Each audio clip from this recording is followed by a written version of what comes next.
my name is Marcus. I'm the compiler of a collection of therapy quotes entitled 1001 Windmills of the Mind.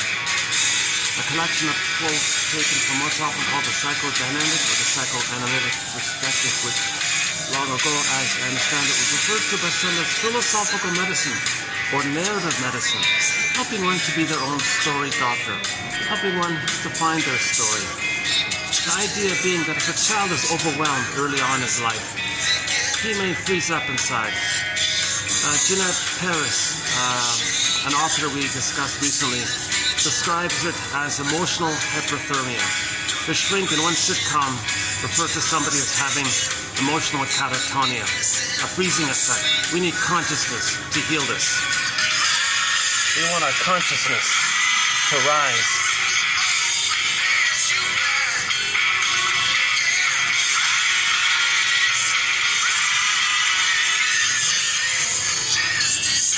We want our consciousness to rise. We want to weave a basket of knowledge that builds an ability to be aware of ourselves, and then we can warm up inside. And like the singer just said there in the song, if a person does experience greed and envy and grandiosity and schadenfreude, these are signs of severe trauma. If our feeling self, if our ontological self, I feel that for our amness kind of gets frozen, petrified. Okay, healing can be a sweet ride, he said here. We need consciousness to rise.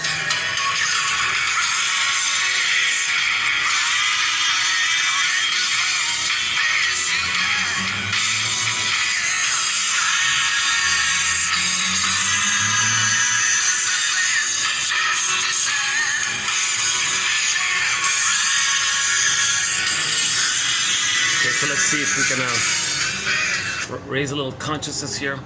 Maybe I wouldn't mind it if the author sang weave a basket. So just as a bird flies around and picks up little twigs and leaves to weave or make a basket or a nest, and then an egg can appear. So one poet said psychoanalysis looks for an egg in a basket that's missing. So that's the basket is a metaphor for our conscious awareness of ourselves.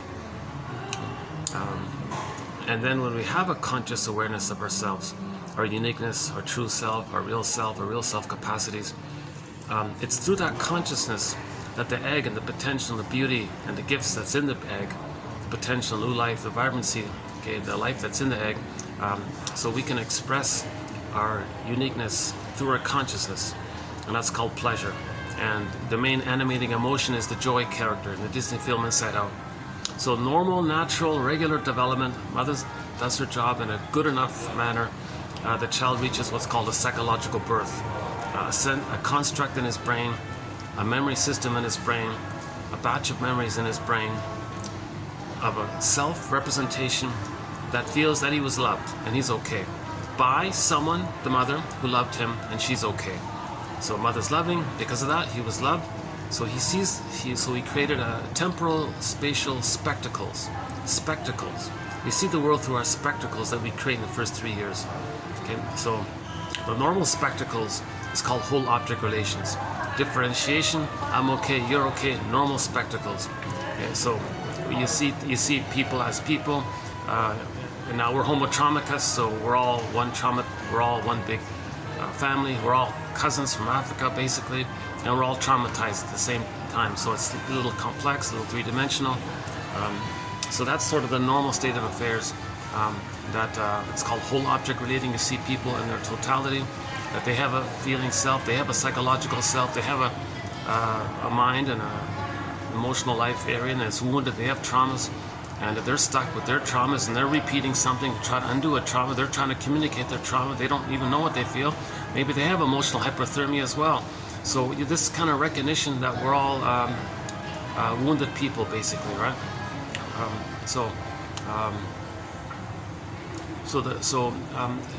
John A. Sanford, an author we covered recently, said, he said it kind of in a friendly way. He said the Great Spirit, he's borrowing from indigenous cultures. The Great Spirit likes it that everything in nature is a little unique. Right? So like these leaves, right? Even on a stem, on that bush there, every leaf on this bush, every leaf is unique. So it's quite amazing how everything in nature has a little uniqueness, and that's why we love going to the safari or the zoo or seeing animals or something, because they become who they're meant to be. They individuate and become what they're meant to be. Now for people, it's a little different. We express our uniqueness, we know our uniqueness and express our uniqueness through our consciousness, so-called ego-self link like that. But in trauma that gets damaged, okay, then we feel like we're missing something. Where's my uniqueness? Who am I? That's the monomyth, the universal common monomyth for all people. Okay, who am I? Okay, it's the midlife audit, the midlife examination period, self-reappraisal period, whether or not there's a midlife crisis that precipitates it or initiates it. Commonly, this is what's referred to as a delayed onset of the freezing that took place early on. A freezing took place. So, needs and feelings. Child had needs, mother didn't get it. Child had feelings around that, mother didn't get it. Okay, repressed, recorded, and he's frozen there. His life force attaches, his energy, his libido, his life force attaches to those memories, and he's stuck there, and he's afraid to invest his life force to the present, because unfinished business in the past. He didn't get what he needed in the past to resume development, his emotional development. Again, we're talking about emotional development. The person can still get 10 PhDs, he can still get 10 medals, 10 awards. We're talking about those kinds of developments. We're talking about, as Karen Horney says, one of our mentors, we live to the extent that we feel. Okay, so this, the quote-unquote more human side of being human, affection, reparation, gratitude, tenderness, gentleness, warmth, and spontaneity and joy and calm temperament, relaxed, friendly, warm temperament. This whole area of I'm okay, you're okay, and joy runs the counsel, meaning the person enjoys the present. If a person enjoys the present, that means they have an ego that knows themselves, and that's why they're enjoying the present. So everything's love or a cry for love. So in normal development, we enjoy the present. We have an ego that knows our true self, to which we express. That's considered acts of love. That's you're shining your true self. It's not at somebody's expense. You're sharing what's alive and it's unique about you. That's considered the love area. So in trauma, there may be an arrested development that took place prior to that point, age 3, prior to that point. Now we're stuck in a place called the cry for love. The cry for love. So one self-help author summarizes it very similar, simply, everything's love or a cry for love. If you really think about it, it does seem to boil down to that. Everything's love or a cry for love. Or it's blurred up, or maybe it's overly simplified, but just for the time being, let's try this idea. Everything's love or a cry for love. So love means, the genuine love versus transference love. So, okay, the transference love is a cry for love. Transferring the problem in the past into the present, trying to change the past, called transference love. That's also a cry for love. But the regular love means the child felt safe to go through a developmental process. Oh, I'm baking here already. I love coming here, but this sliver doesn't get, the AC doesn't reach here, so you don't see it, but I'm in a sauna. I'm baking here. So I'm kind of sweating already. There's no AC where I am. Sorry about that. I thought I could hold up here, but I'm starting to sweat already. Let me pick up the battery here. Let me find some AC, cool off, and I'll come back and finish the introduction here. Yeah, let's do that. Hold on a second.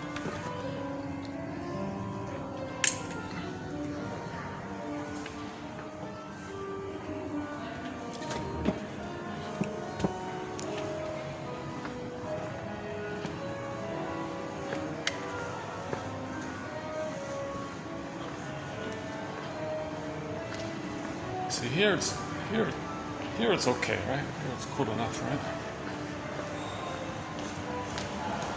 I found a spot across the way that has some good AC. Let's see.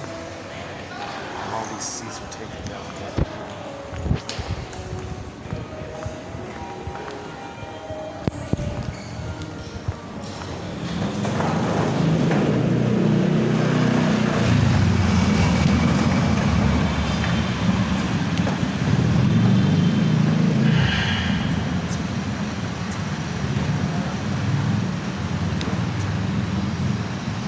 Still haven't figured out what this thing is. Some kind of clover or some kind of cauliflower or something. I'm not sure.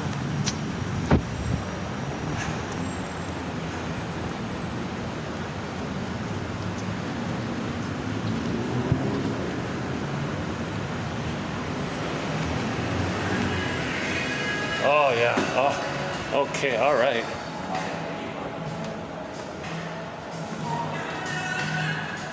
Oh, geez, what a relief, yeah. Look at that, A19, all right. Oh, what a relief, jeepers. Finally, some AC here. Let me cool off here. I can't stay here too long because the front desk is right there. And so let's clarify the presenting theory here. Again, this is all theory, speculation, brainstorming, right? There's no set perfect answer here. I'm not a shrink or an analyst, keep that in mind. So, child, we all know that the child has needs, obviously. Now, the first basic needs are that when he's in the uterus, he needs a welcoming womb. While he's in the uterus, he needs it to be peaceful. He needs paradise, Garden of Eden, Shambhala, Shangri-La, Nirvana. He has the oceanic feeling, oceanic oneness. He's in a relaxed, floating around, blissful, happy place. He has his golden ball. So he's enjoying the present. Assuming he wasn't shocked prenatal, he didn't experience any kind of shock prenatal trauma prior, and then he froze up there, and then he's just going through the motions. Assuming that didn't take place, assuming the mother isn't too arguing and sending too much cortisol to the child, assuming the child's in what they call a welcoming womb, so he's in paradise. So he has his basic needs for the Garden of Eden in the uterus, right? Oh, thank God, yeah, okay. Stand here a bit. Yeah, they keep it really at a minimum, those guys. A great hotel, I love it. They keep the AC at a real they're trying. I don't know if they're saving costs or that's how the people like it or something. But these guys like it nice and cool, all right. Yeah.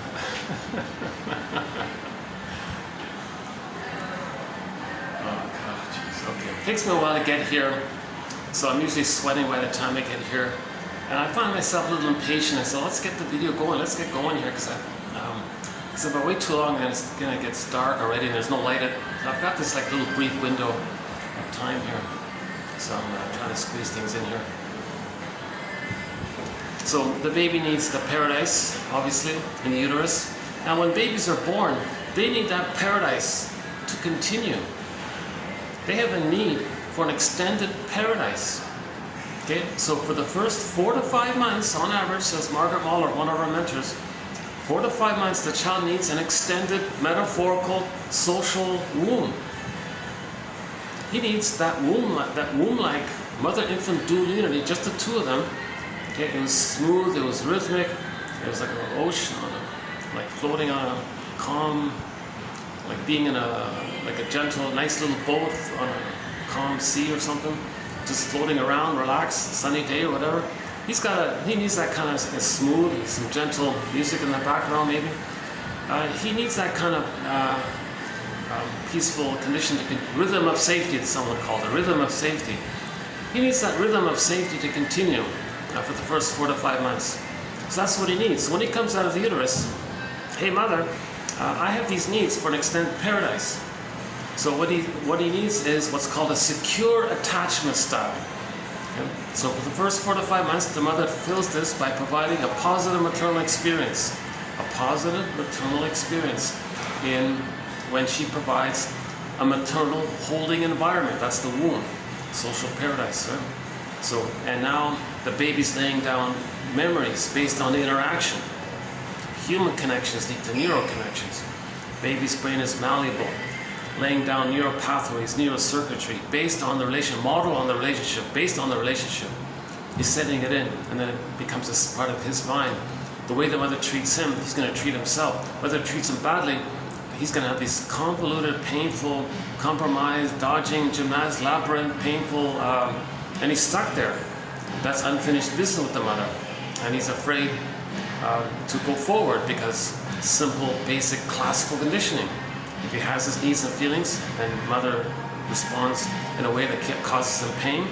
If If he tries to get his needs and feelings back, he remembers the pain, so he's stuck in the past. So that's the trauma. Okay, the trauma we're talking about is called attachment trauma. Baby needs a secure attachment. Baby doesn't get a secure attachment. He gets something other, some kind of convoluted, painful, distorted, anxious, avoidant, reactive, disassociative, unformulated, what they call insecure. It's much worse than insecure. It's more painful than that sounds, but the general term is insecure attachment. So he does attach, but it's at a huge cost. The cost is he freezes up inside. Okay? So in mythology, in myths and fairy tales, the image is usually it's frozen. So his feeling life is frozen. Sometimes they use petrification. He's emotionally petrified. In myths, sometimes a character is a statue. So, for example, Echo turns to stone in the Narcissus myth. So, Echo is the soul of a person who's not being loved. And so, the mind of a child who's not being loved, he'll be transfixed in the original place in the uterus where it's all about him. Right? So Narcissus looks into the pool of water, he sees a reflection of himself, and he thinks that's all there is, it's just him. And he's transfixed there, and he thinks the whole world is him. Now, that being the case, where he doesn't get enough love to graduate out of that, and he's stuck there, that means he didn't get his needs and feelings. So his needs and feelings were oppressed, split off, disassociated, flying off in the corner. That's Miss Echo, personification or a symbol to represent his lost feelings. Okay? At the end of that story, Echo becomes a statue, a stone, meaning Echo and Narcissus are two aspects of one mind. The one downside to this spot is I'm just right in front of me are all the smokers. Sometimes I'm distracted by all that. We don't have a thread on smoking, but oddly enough, yes, we have one quote today. Today we have one quote about smoking, the Torches of Freedom slogan. How about this? Let's try this for a bit. Let me just cool off here. It's not too convenient to hang out here too long, but let's see what if I do this. How does that work?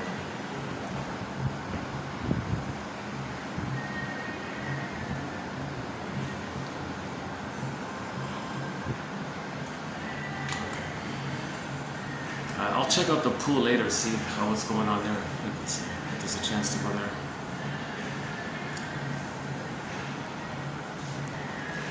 Okay, yeah, you'll see me sometimes stuttering and stopping and delaying. I haven't been analyzed, so you'll see my anxiety. So yeah, let's do my disclaimer once again. I'm not a shrinker, a professor, a social worker, analyst, dream interpreter, nutritionist, doula, midwife, etc. Basic BA, I have ordinary BA. I'm the compiler of the quotes. I'm finding the quotes and sharing them, trying to learn it myself as well. And so these are just, like as mentioned before briefly, hypotheses, guesstimates, ballpark approximations, prompts for free associating with. Okay, stepping stones for better ideas. Ideas you put aside, let it incubate and come back to. Right? So we're trying to be a detective here and weave a basket of knowledge, little links, little ahas, little therapeutic recognitions, and then that level of understanding and self-empathy and recognition, we can get some of our feelings back. We can feel alive and enjoy the present more. Okay, then the ghost can be laid to rest, the life force can come to the present. Right? Okay, these guys are going hard. Let's get back to AC. Oh, here it is here. Right? I gotta find that one little spot where the AC's coming to me.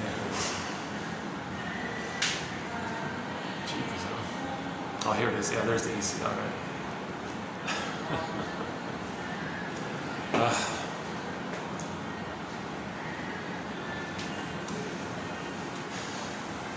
Yeah, I still haven't figured out what that silver is. I don't know if you can see it.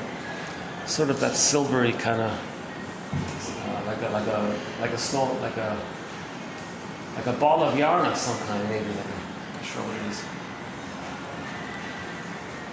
Maybe some kind of, maybe it's a tribute to a local vegetable or something. I'm not sure. Or a flower, maybe, yeah, maybe it's based on a flower. blossom of some kind. Maybe it's a blossom of some kind.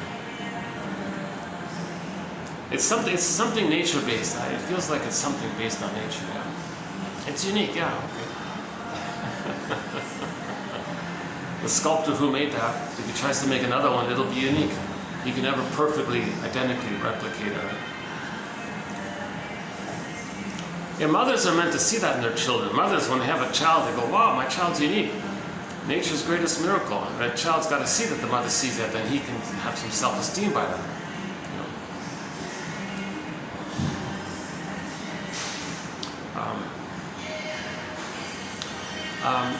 So if the child experiences attachment trauma, relational trauma, interpersonal trauma, and so on, when he doesn't get his needs, back to the needs.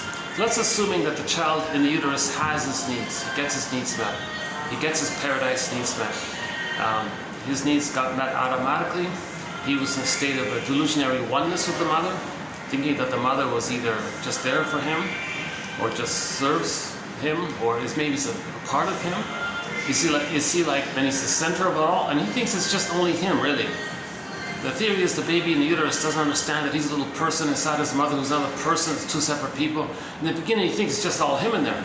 Solipsism, hollow mirrors. He thinks he's just, is he a magic man, heart soul? Is he like a sorcerer, like a unconditional hallucinatory omnipotence? His needs get met automatically. He has a sensation, a need, it gets met. He's like so powerful, so magical. Is he a god or something, right? Is the whole thing just him? Like, is the whole universe just him? Or is he like the center of the whole universe? So this is called infantile megalomania, grandiosity, egocentricity. It's all about him, everything's for him, right? Sound familiar with the narcissistic pattern? If people are traumatized before 18 months, they maintain that and search for that kind of throne-like thing. So in normal development, that gets resolved roughly at 18 months. That mainly gets dissipated post 18 months. If there's trauma before 18 months, you'll have a lot of personality patterns that crop up around that sort of core idea where the person is searching for the throne. That's Jeanette Gilbertson's term, meaning that belief that they're a little god, it's all about them. Right? And remember, the baby in that state thinks the world is his oyster. That annoying, that obnoxious, annoying song, everybody wants to rule the world. I hate that song, honestly speaking, but that's a tip-off to trauma during this time. That song is a psychological reference to trauma before 18 months. Before 18 months, the baby thinks he rules the mother. The breast is his, the mother's his, everything around him is his, right? Even when he's crawling around and walking around between when he starts to get motor skills up until 18 months and he's running around, he thinks it's all his. He thinks everything around him belongs to him, it's for him. It's like a big toy. It's called the world's my oyster phase. Okay? So he owns the oyster. So he rules the oyster. It's his possessive, right? Because the baby, when he's nursing, the mother is for him. He possesses the breast. It's there for him, so he thinks it's his. He owns that kind of thing. So it has that kind, they call it part object. Jargon is part object relating. He's not relating to the mother as a full person. He's just relating to the part of the mother that just serves the child, right? There's no like give back. Like the child doesn't say thank you. The child doesn't say sorry if you got angry. It doesn't have that kind of sense of recognition of the feelings of other people. It's still being fed in the original state. So the baby.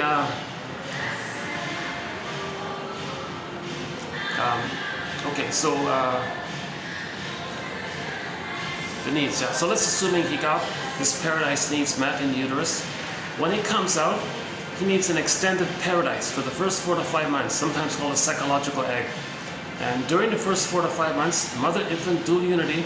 Okay, the foundation is the baby's laying down wiring based on interaction with the mother. So how the mother regards, treats the child, the memories are set in, he treats him, it becomes a part of him, and he treats himself the way the mother treated him. So if the mother sees, hears, feels, soothes the child can do those things for himself. It's set in him, he does it for himself, he sort of picks up on it. If the mother has like a kind of a presence for the child, a reverie and a consideration, like an attunement and a feelingful presence for the child, he has that kind of presence for himself. So remember the famous slogan for children, Children need your presence, not your presence. So if the mother is present to the child, emotionally present, she emotionally wants to be a mother for the child. Not just physically there doing her jobs, she emotionally is available for the child. And if she's present for the child, I'm here for you, child, I'm your mother, I'm here for you. So that if the child feels mother's presence, that she has a sense of presence for the child picks up on that. He can be present to himself. Okay? The soothing is a big one. When the mother soothes the child, he has those memories that bundle up into a structure of the brain called the soothing interject, or the holding interject, or the internalized good object constancy, something like that. So the baby needs positive wiring. Okay? He needs good wiring. He needs normal wiring. That comes about when the mother does her job to be attuned to the child's needs, okay? Offers her attunement, her reverie, her soothing, her presence, her warm attitude, her accepting attitude. And it's just the two of them, by the way, mother-infant dual unity. So the mother allows herself to be used as a symbiotic object for the child, a self-object for the child. Mother doesn't in any way use the child to comfort her. No way. She doesn't cross that boundary, that line. The mother is fully there for the child. Okay? Just the attitude is similar to when the baby was in the uterus. Okay? So in the uterus, the mother's fully there for the child. When he's born, when he comes out into the land world, from the water world to the land world, the mother has to have that kind of conscious attitude that it's just, I'm here for you, baby. I'm here for you. I don't need anything from you.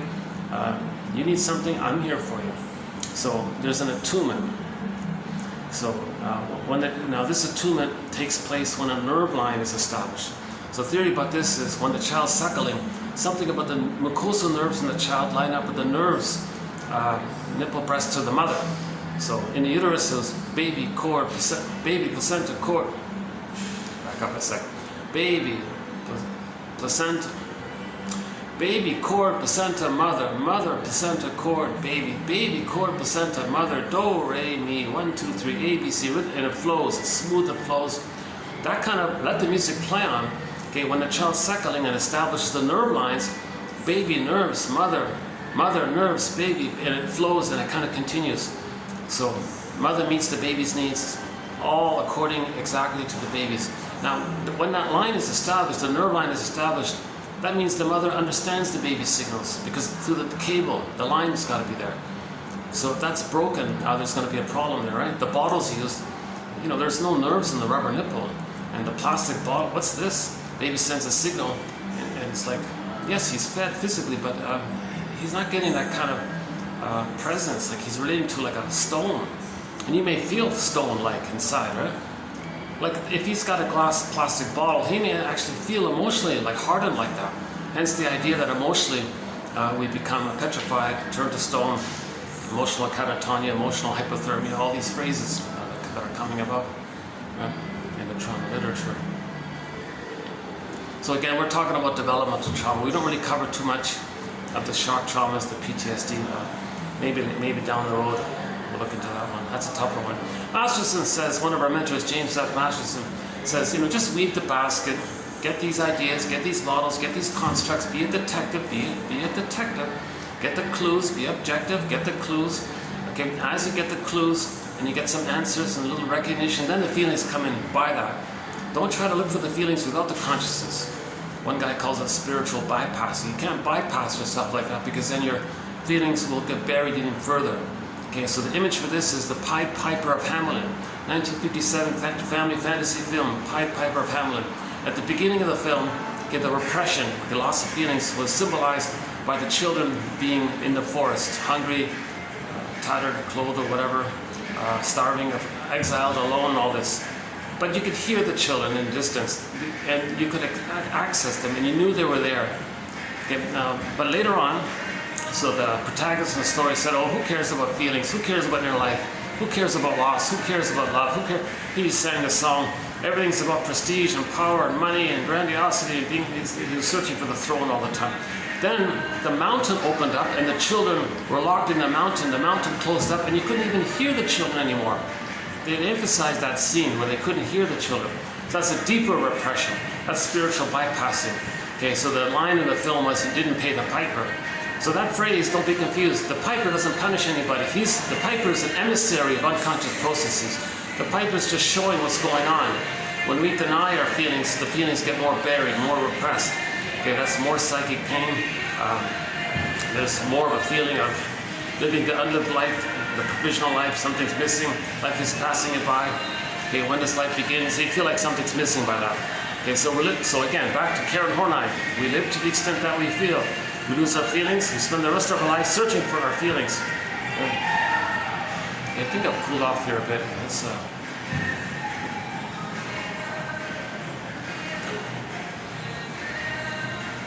Plus, this music might be copyrighted, so let's leave anyways. Yeah.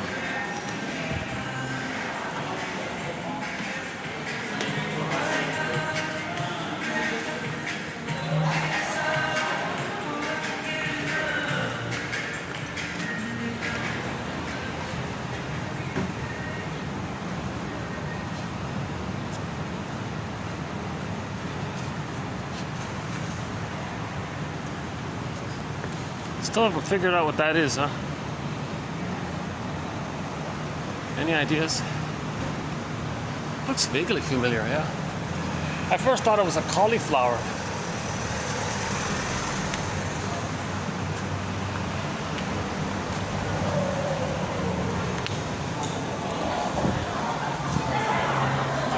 Oh, it's getting busier here.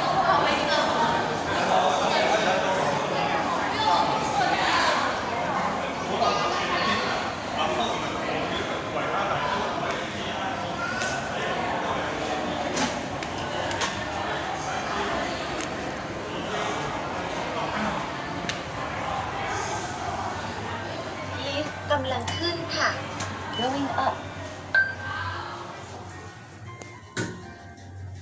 Let's see if we get lucky. If there's some space at the pool.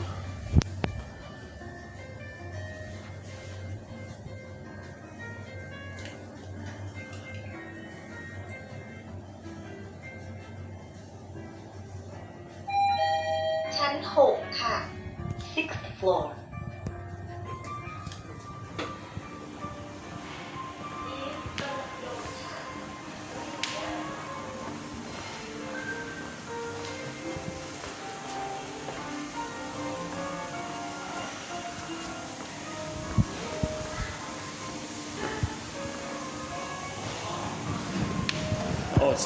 It's still pretty hot out here. Second thought. Let's see.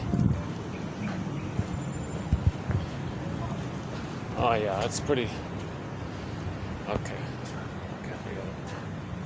Oh, the pool's busy. Yeah. Okay. That's no surprise there.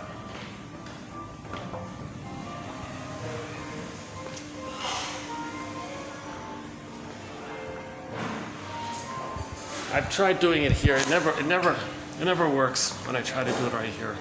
There's a lot of traffic by there.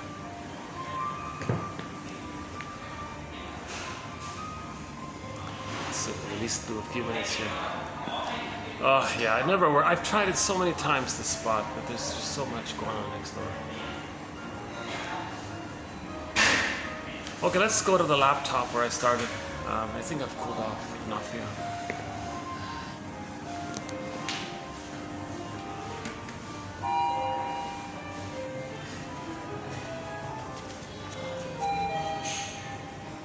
That's too bad, yeah.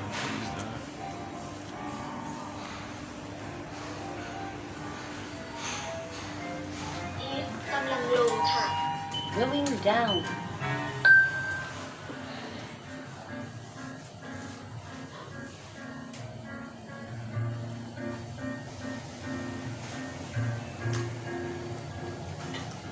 So that's the basic theory is the child's emotional life gets metaphorically frozen, petrified, turned to stone.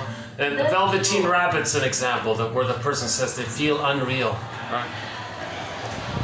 Usually people say they feel numb, going through the motions of life, sleepwalking through life. These kinds of things, huh?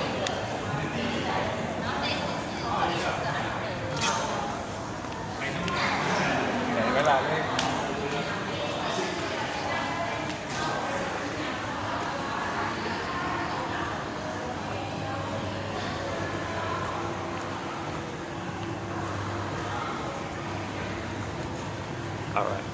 Love the tree here. That's great. That's a highlight of this spot. Yeah. Okay, this is also a mini sauna here, but anyways, let's go here.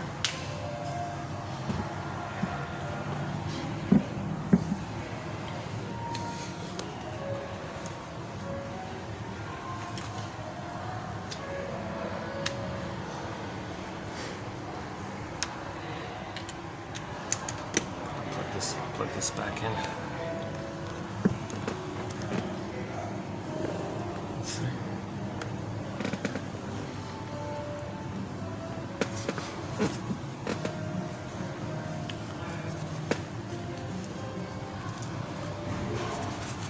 Yeah, by the way, here's a picture of Narcissus, right?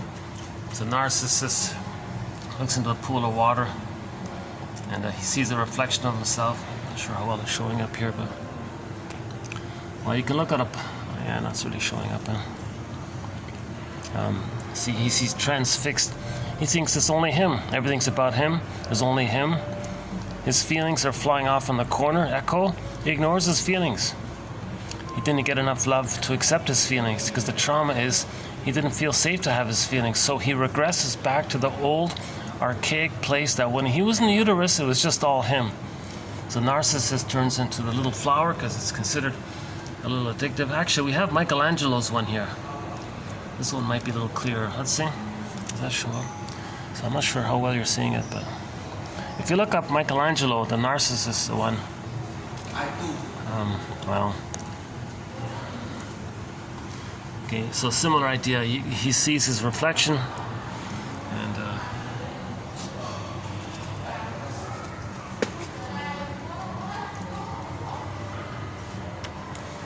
yeah, in the Michelangelo version, you really get the sense that he's the object of my reflection, is the object of my affection is my reflection, and he's really like in this one. He's like, he fell in love, you know, like when the couple falls in love and they're in that symbiotic. Wow, we're two, one, like we're one.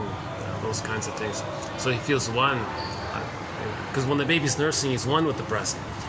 Okay, so similar idea, right? And he projects himself. The breast is him. So he's one with himself. That's the narcissism, solipsism, these kinds of things. Right? Let's just hang out here a bit. Yeah, it's busy. It's a Saturday. I think it's Saturday. Today's Saturday. Yeah. Oh, I'm sweating already. Jesus Christ. Oh, sorry about that. Yeah.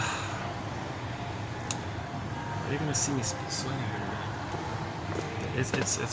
I'm in a sauna again, right?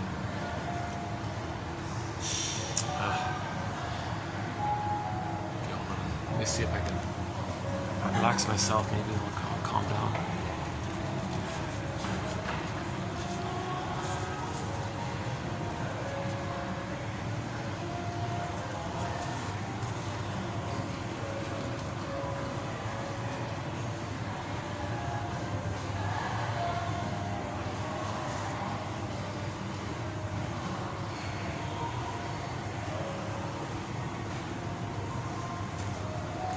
Okay, let me just go to the back part there. Hold on a second. Let's get this back. Jesus, I didn't realize how hot it is here.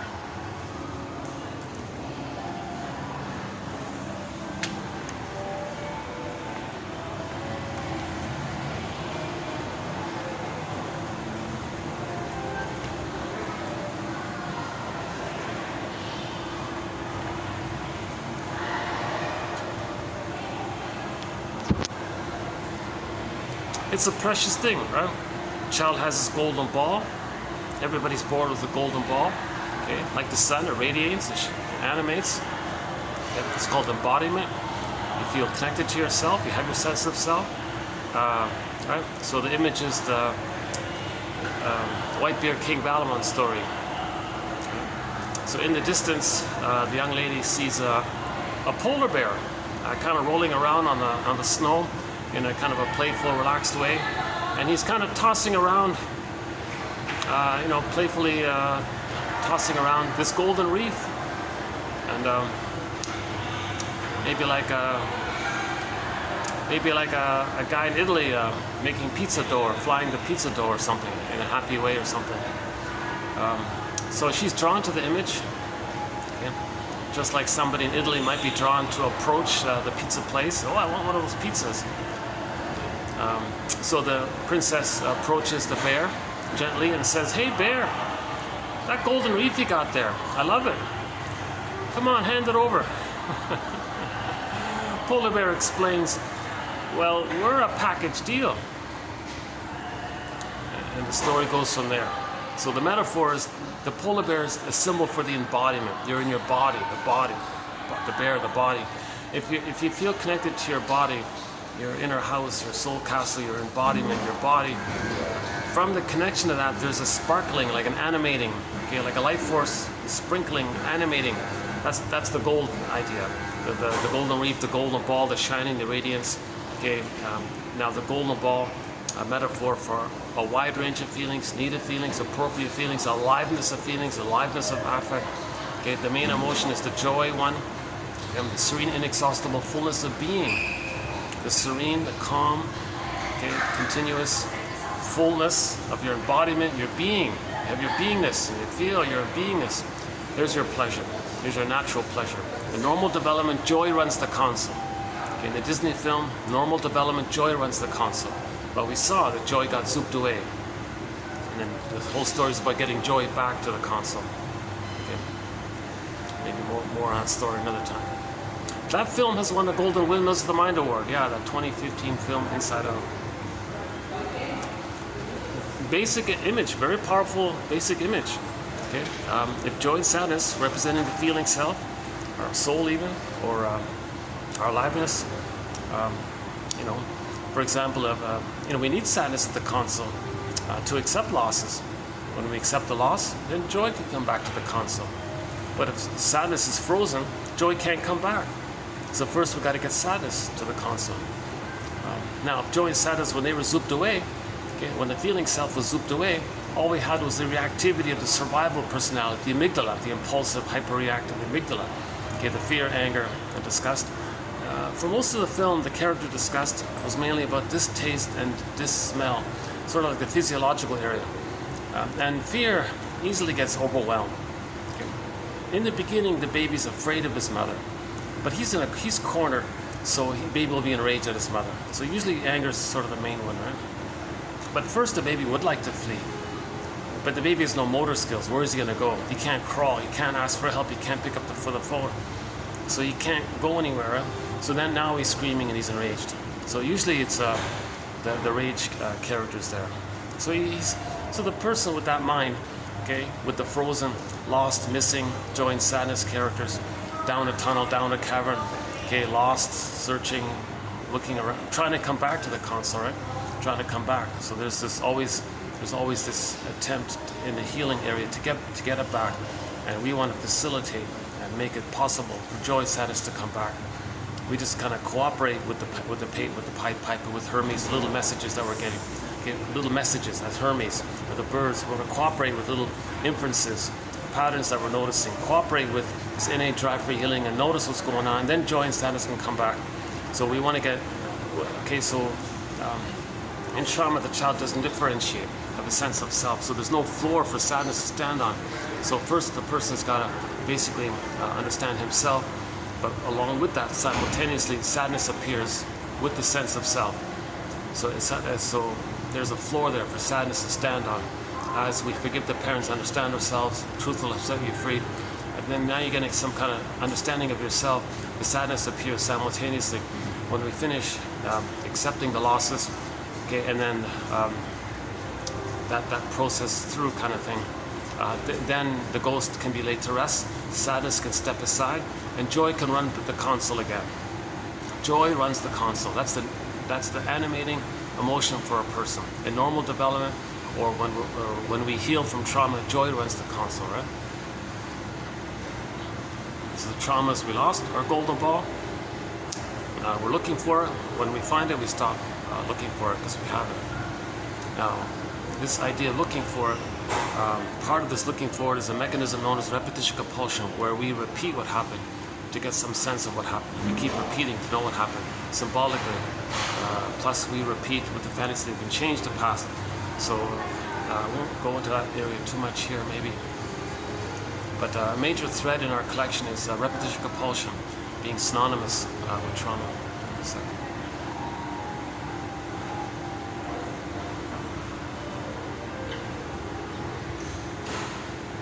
Yeah, it's okay here. Let's okay.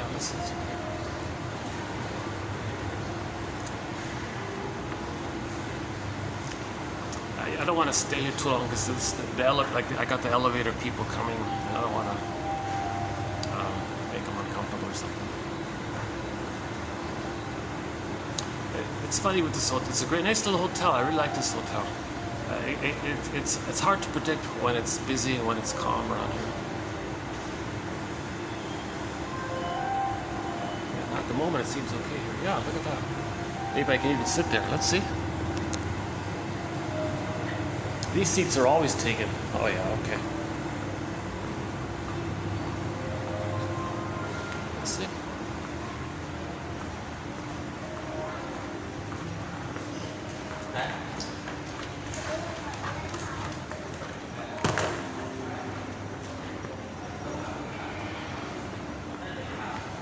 Okay, maybe I can use this for a few minutes.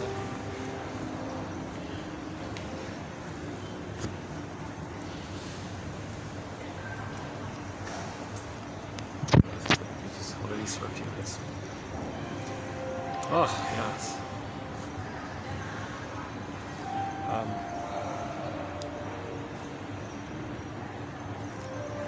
Okay, so we're talking. Okay, hold on a second.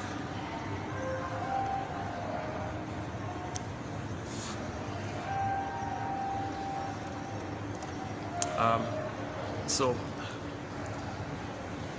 the second journey in midlife, the hero's journey. Okay, the midlife audit is to understand, to cooperate with what's called the delayed onset, to follow up when there's a delayed onset. There's going to be a delayed onset of the recognition that it's frozen up, that emotionality is frozen. This usually takes place in midlife when we feel safe, we're a little older, our ego developed to some degree. That we feel usually when you feel safe, stuff comes, your feelings come up, right? The recognition comes up. If you're too manic and you're busy all the time, you're running away from your feelings. You might not recognize them. So a lot of people just push through and don't recognize the lost feelings, right? So that's the story of narcissism, the story of Peer Gynt, all these Don Juans and Playboy stories, sort of like tragic kind of endings, right? They spend their whole lives in greed and selfishness and not caring and lack of feeling for others, deceptions and lies. It's all manic defenses against the inability to accept loss because sadness is frozen. Trauma, sadness, and joy are frozen or lost or zooped away. So this idea of repression can take many forms. Okay, joy, sadness getting zooped away. Okay, Miss Core on the field, Earth opens up, she gets yanked down into the underworld. Okay, golden ball down a well, golden ball in the forest locked in a cage. A baby lost in the forest, children lost in the forest and in the mountain. This kind of pureness of something innocent or alive, embodied or symbol for the feelings lost in the forest. Forest means unconscious. Okay, dark, unknown. What's in there? You can't see it. Okay, but there's a treasure in there. That's your feeling self, right? So we're looking for the treasure in the forest. Forest means unconscious. Robert Bly describes it as the unconscious as this bag that we drag behind ourselves. By the age of 5, our golden ball gets put into this bag. Dragged is meaning the unconscious, meaning the non-reporting brain, meaning the imprints in the non-reporting brain. So when the brain sends us information and we're aware of that information, that's our mind, our consciousness, that's great. Okay, as it would like to send us more, but it can't, that's called the non-reporting brain, or the unconscious, or the implicit memory system, or the pre-verbal memory system. Basically trauma before the age of 3, right? And it's a different world in there. That world is like myth and fairy tale world. Okay? For example, the cat in Alice in Wonderland says, oh yeah, it's very different here, it's mad in here. Okay? So there's no time, there's displacement, flipping around, condensation, symbolization, morphing, one thing represents another. It's topsy-turvy, right? So that's called primary process mentation. Children have what's called primary process mentation. Post 3 with our consciousness, that's called secondary, reasonable, right, reality. you know reality more, right? The planet is a planet. It's not a breast to be sucked dry, or it's not a placenta to metabolize your, like, so you're not transferring the past into the present. You can enjoy the present. So when you're in the present, you enjoy the present, see the present for the present. Like in relationships, you have a friend, you see the friend for who they are. You don't see them through the lens of the past, transfer the past to the friend, and try to heal the past by thinking the person of the present is the one of the past, and you're gonna see the friend as an emotional reincarnation of the one of the past. And then you say, oh yeah, could you please change mother, and you argue with the friend, not seeing them for who they are, seeing them as the unfinished business with the mother, transferring the mother to the friend, so that we're not making sense. We're not making sense. Crystal Wilson says, with trauma, and we feel out of touch with our feelings, we feel flat and all this, okay, then we feel disembodied. She says, if you're not in your body, you're not making sense, literally. And then it's disembodied discourse that causes all these confusions and problems out there.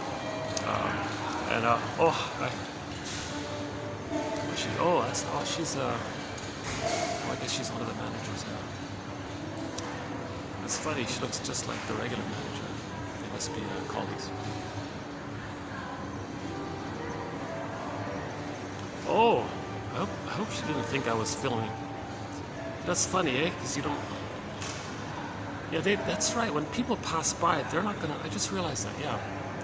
People don't know if I'm filming myself, but I'm talking. They should know I'm talking to myself.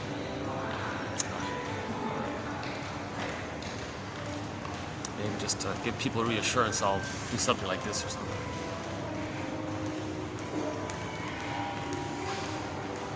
I was just thinking maybe that lady smiled thinking she was on camera or something. But she looked just like the other manager there.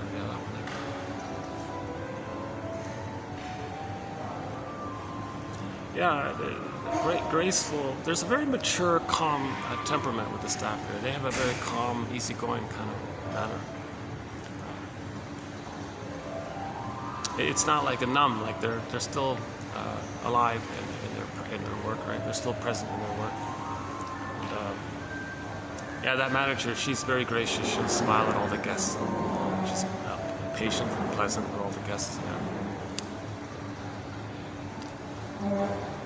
Yeah, she's one of their star staff, I would think. Yeah. Boy, I'm still baking here. Why am I still? Okay, let me go back to the AC place and cool off, because for some reason I'm still baking. So the AC is not very. They don't have much AC in this place. It's barely on. Like I think it's like a 22 or something.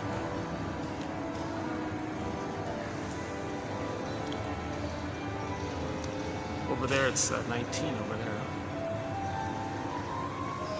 But 22 at a place like this, you're not gonna, the door opening and closing.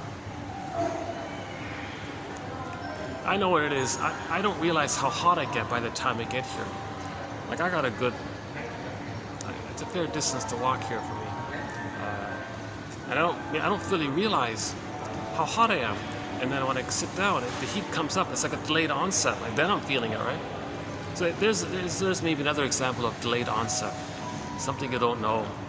You calm down, then the feelings come up, right? So when you feel safe and you talk about a loss, you might cry. Delayed onset of your feelings. At midlife, we get this delayed onset of the recognition that something's off. So people will say that at midlife, okay, that they feel like they're living the provisional life. Life's not supposed to be a dress rehearsal. When does life begin, kind of thing. Is that all there is to life? These kinds of expressions, right? That means they were all along. They were numb through it all. Okay. Enter the Greenberg film quote. Shrink said to the guy, "You have trouble living in the present, loving life, enjoying the present. You have trouble in this area, so you linger in the past, dwell in the past, because you feel like you never really lived it. In the past, you didn't feel safe to live the past. You're stuck in the past, dwelling in the past. When we're dwelling in the past, we're not going to make sense anymore. Because when we're dwelling in the past, we're going to see the present as the past emotionally. we're going to transfer the emotional past into the present, thinking the present is the emotional past. The present becomes the presenting past. In the present, we're going to restage the trauma symbolically of what caused the trauma, hoping to undo the trauma. Okay, so the mechanism, okay, theory about this is when the child's traumatized, the trauma clicks in this innate drive for healing. Okay, so when there's a wound, we're trying to heal, right? So for humans, the mechanism is to get the love that was needed. But the baby doesn't understand time. So all the time is that time. There's no time, so it's constantly that spot. But there is time. So whatever time that's going on for the person, emotionally they're still in that timeless, frozen, traumatic, infantile past time. So they transfer that everywhere they go. So Berger's summary for this is every neurotic is a music enthusiast, but he only has one record, which he carries everywhere he goes. Every time he sees a record player, with never-ending fiery ardor, he spins off that tune. So on the tune is the memory of the trauma, right? So let's call it the cry for love. So everything's love or a cry for love. So let's call it the... Okay. Every neurotic is a music enthusiast, but he only has one record. So we would love to love life and have a lot of songs, right? But in trauma, okay, we only have one song. It's the constant cry for love. How come the lighting's not working? Where's the lighting? This? Okay. See, I'm trying to minimize getting people in the camera. That's fine.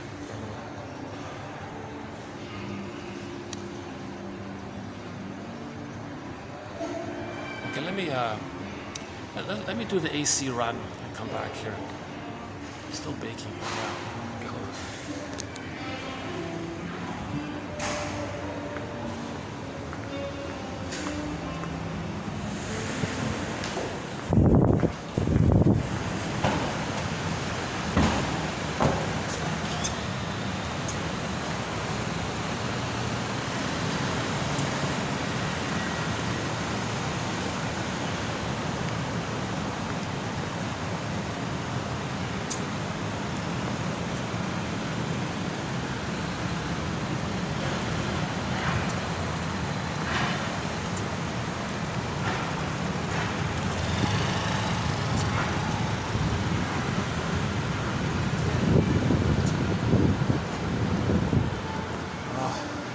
Oh my God, now we're talking.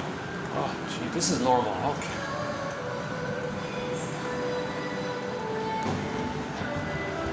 Let's try this for a bit.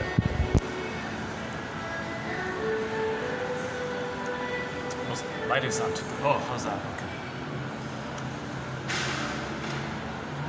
It's been an ongoing struggle to get proper lighting.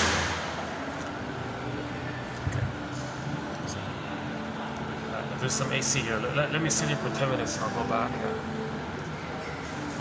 Okay. So, if we go with this theory that the child experiences emotional hypothermia, okay, emotional freezing, petrification, turned to stone, turned to ice, feeling unreal like a velveteen rabbit, feeling like wooden or flat, like the story with the woodcutter who carves out this little boy and then prays for the toy boy to come to life, animate, to be alive, right? Joseph Campbell's conclusion is we're looking for this aliveness, right?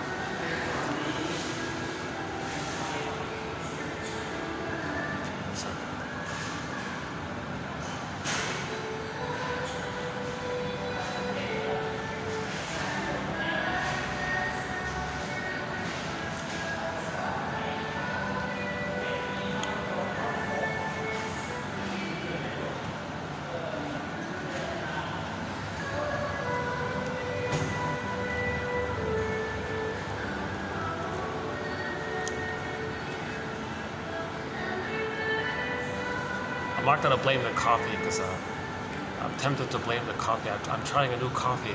Maybe this is stronger. I'm from another place, yeah.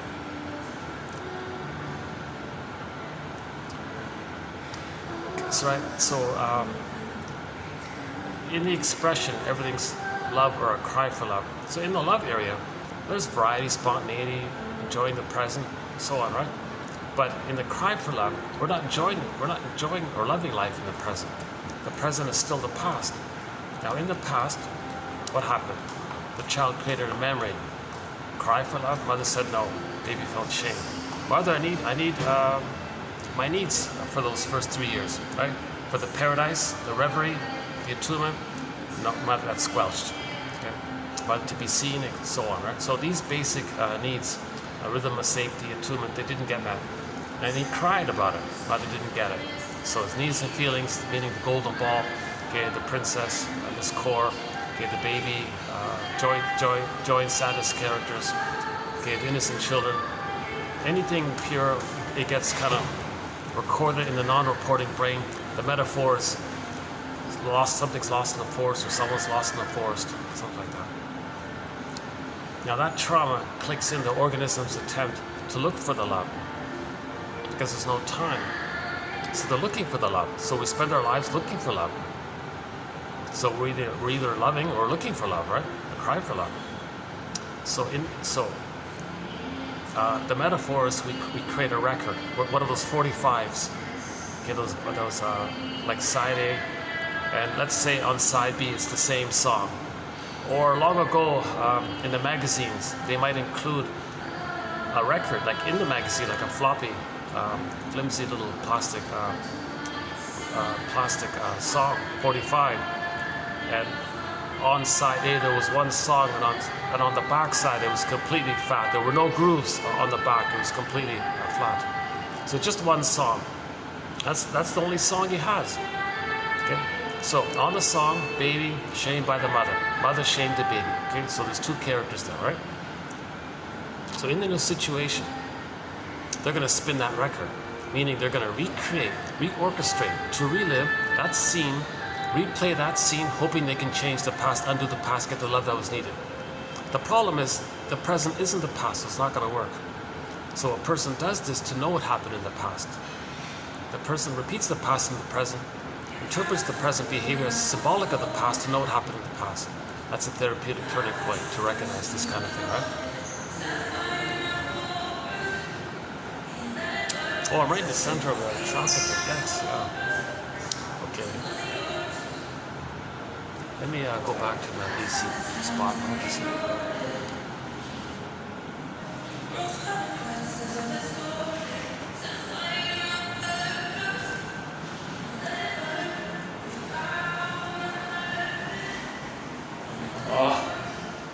AC. Jeez, it's hot.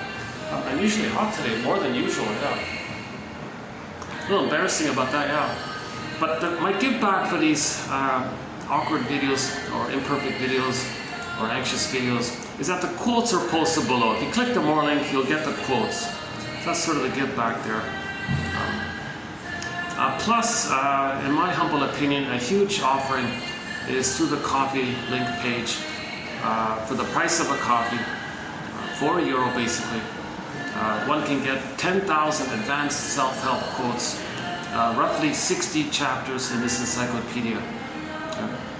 So these are advanced self-help quotes, okay, in the psychoanalytic area, helping one to find story medicine. So the exercise is to, maybe 1 out of 10 might click for a person. So you read 10, pick out 1, read another 10, pick out 1, and so on, and just keep doing it kind of thing. That's Robert Bly's advice. Every day, read 10 a day. Well, he said read psychology for 10 minutes a day. So I'm thinking maybe 10. Oh, Jesus. It's always hard to do these in public. There's always some little... Oh, how about that? Let's try this. Always some very curious thing. Oh, how about right here? Oh, how about right here? Okay, here we go. I can block the music. All right.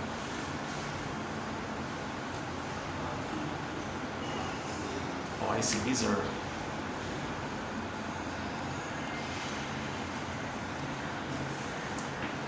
Yeah.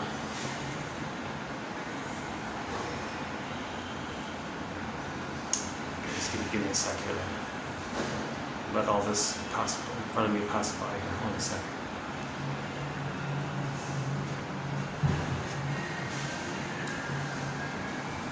Sometimes I can just speak through and let things just pass by me and not be aware. Like sometimes I can put that buffer there. Sometimes I feel like I'm a little distracted easily.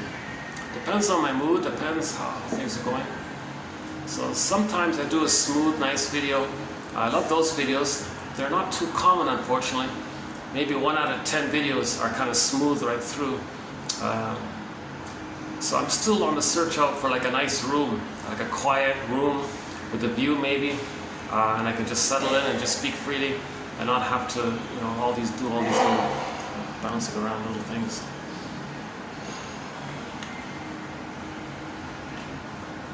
Sometimes the staff are amused by me, you know, what's he doing here?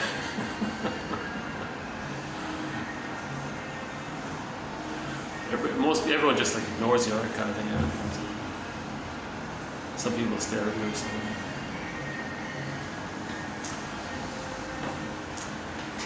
Okay, the record. So here's an important theory here.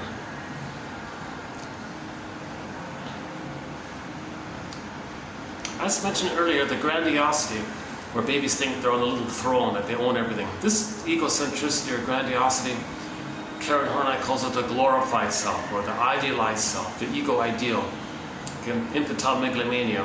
So egocentricity seems to be the most familiar common term, egocentricity. John A. Sanford uses that a fair bit. Okay, so we showed you the picture, Michelangelo's picture of narcissism, right?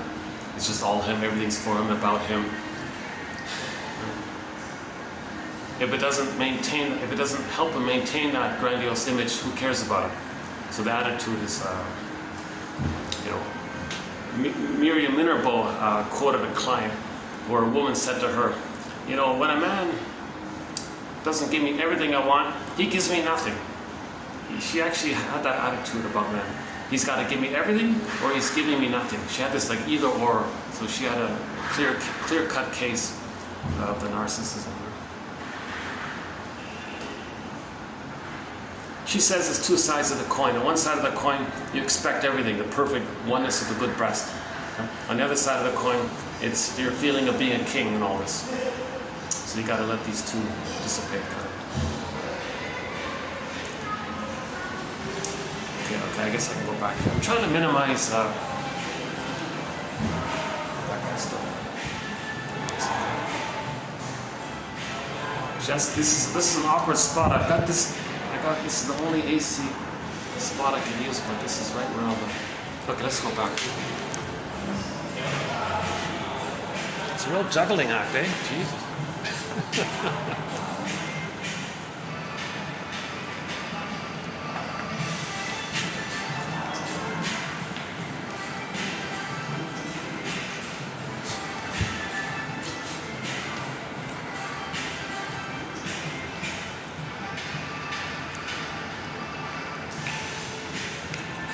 Oh, it's too bad. You know, they have an empty room up there under construction, but they wouldn't let me use it. It's too bad.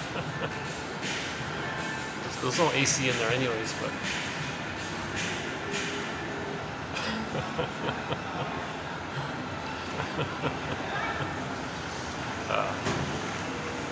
there's like a ballroom they're renovating or something.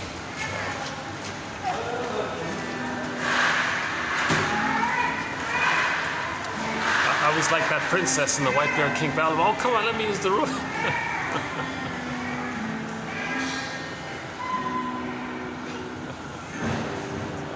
So the record, the important theory about the record. Remember, there's two characters on the record, the child and the mother, right? When we replay that record, is the person going to play himself or is he going to play the mother? If he plays the mother, who's going to play him? If he plays himself, who's going to play the mother? So the theory around this, try not to get these guys. How's that? Gotta find the right little angle just not to get people.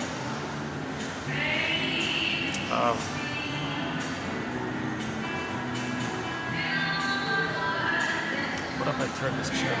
What if I turn this chair? That should be.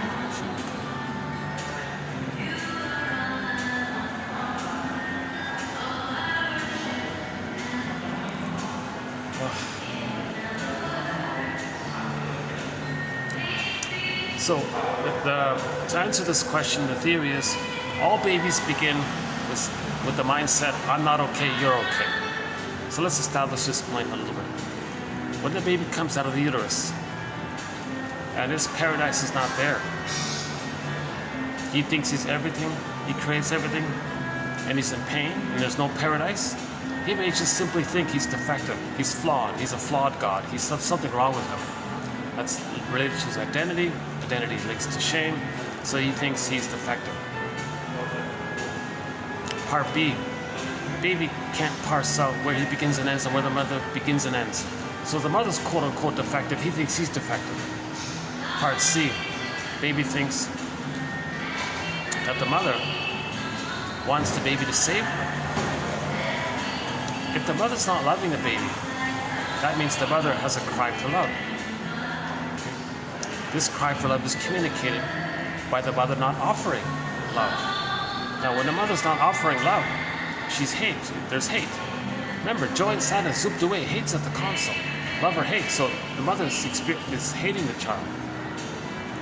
The baby interprets that as a cry for love. Don't worry, mother. Don't worry, environment. Don't worry. I'll save you. I'll correct you. It's all about me. I create everything. I'm a magic God and all this. Magic sorcerer. I'll fix you. I'll provide the love that you want. I'll save you. I'll fix you. I'll cure you. I'll heal you. Don't worry, mother. I'll save you, mother. So he'll try. He'll try. So what the mother wants is the oneness that was missing for her back in her nursery. Mother says, okay, I'll be one for you. I'll maintain the oneness with you. But how far can I go? The child is one with the mother already. Well, okay, mother, you want the oneness, but you want me to feed you, kind of thing. How can that happen? That's not going to work. So the child can't do it. He can't save the mother. No baby can be the good breast mother the mother needed back 20 plus years ago. It's not going to work. No baby can save the mother. So you add those 3 points up. The child concludes he's defective. Insult to injury. The bad breast experience. Okay, let's enter splitting. So let's say the mother's feeding properly. Oh, there's my mother, baby thinks. Great, there's my mother, awesome. If the mother's doing it wrong, she's not around, or misunderstanding the baby's signals, or frustrating the baby, or whatever is going on. If it bothers the baby thinks he's enraged, projects that he can't know that rage himself. He can't handle all that. So he projects his rage image onto the bad breast. The bad breast image morphs into a monster, an enraged monster now. Now the baby was trying to take in.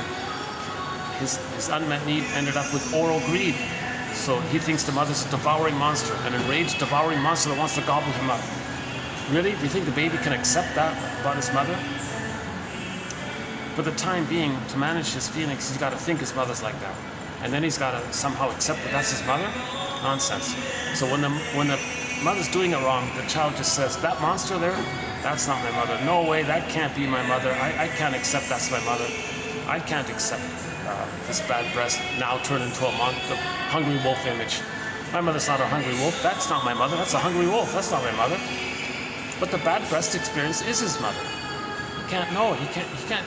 He's got to deny that. He's got to lie to himself. He's got to violate the truth. He's got to lie. Self-deception, self-deceit. He's got to lie. Then he hallucinates. I'll hallucinate a goddess. That's what I'll do. Like the thirsty guy in the desert in the scorching heat looking for water, who then hallucinates an oasis. The baby's going to hallucinate a goddess breast, an ideal breast. A loving, sweet, tender, all there, reliable, trusting, beautiful, bountiful, loving goddess breast. The ideal breast, they call it. And he's one and safe with the goddess breast. So the act of doing all this seems to be one theory around unconscious guilt. So if we just consider that the baby feels like he committed some kind of crime, like this psychic crime, invisible crime, okay? He feels like an invisible criminal. So that's called unconscious guilt. Okay, hidden guilt, they call it. Well, one book is, there's a pocket book called Hidden Guilt. It's a little bit about this. And, when they updated the book, they changed the title to Invisible Crime. The child believed he committed some kind of invisible crime when he denied that that's his mother. He can't know it. That's the issue. That's he's trying to cope. So he had to lie. but he violated something about himself. He betrayed himself. Yeah, he betrayed himself. There's the guilt or something. He feels guilty for lying to himself. So you put the guilt, you layer the guilt related to doing, guilt for doing, shame for being. So you layer the guilt over on top of the underlying shame. You add those 4 points up. The child concludes with some kind of belief of, well, effective, guilty, I'm not okay. The child begins, all babies begin with, I'm not okay. Now remember, mother must be seen as okay. So mother's the prototype, the psychic memories, template for others later on, people later on. So you put a dash between the M and the O in the word mother. So the other, later on, you look at the mother. Yeah, see, those guys just passed by and they had like a little, they can figure it out. If I'm talking on the camera, they can figure out that I'm not filming them, that I'm filming myself, right? Or I'm talking on the phone or something like that, right? Yeah, so they shouldn't be worried, right?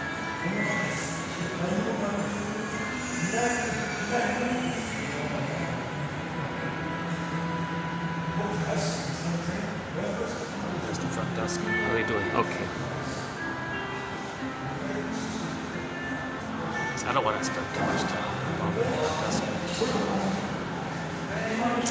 Oh, yeah, one time I was here, they played an Elvis Presley song. Only Fools Rush. Yeah, here it is here. You know what's funny about this song? Here it is again. Here's another version of it. It's funny, every hotel plays this song. Can't Help Falling in Love, right? I want to update the lyrics to that song. Yeah, there it is there, right? Hopefully YouTube won't block this. They're going to block it. Do they block the cover? Yeah, sometimes they do. If they hear the lyrics, they might block this video. Yeah. Let me,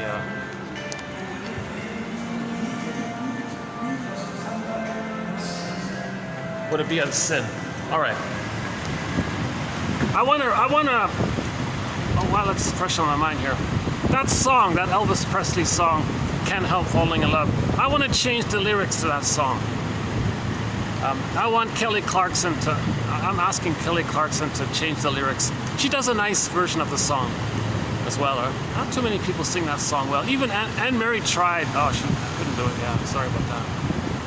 Anne Mary does some very good covers, but that one there, yeah, that was a white one. So let's see if I remember right. Wise men say. Okay, marriage counselors say. Marriage counselors say only fools rush in. Okay, marriage counselors say only fools rush in. Wise men say only fools rush in.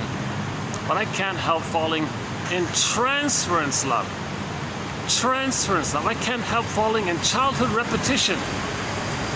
I can't help falling in a replay of my childhood trauma with the mother.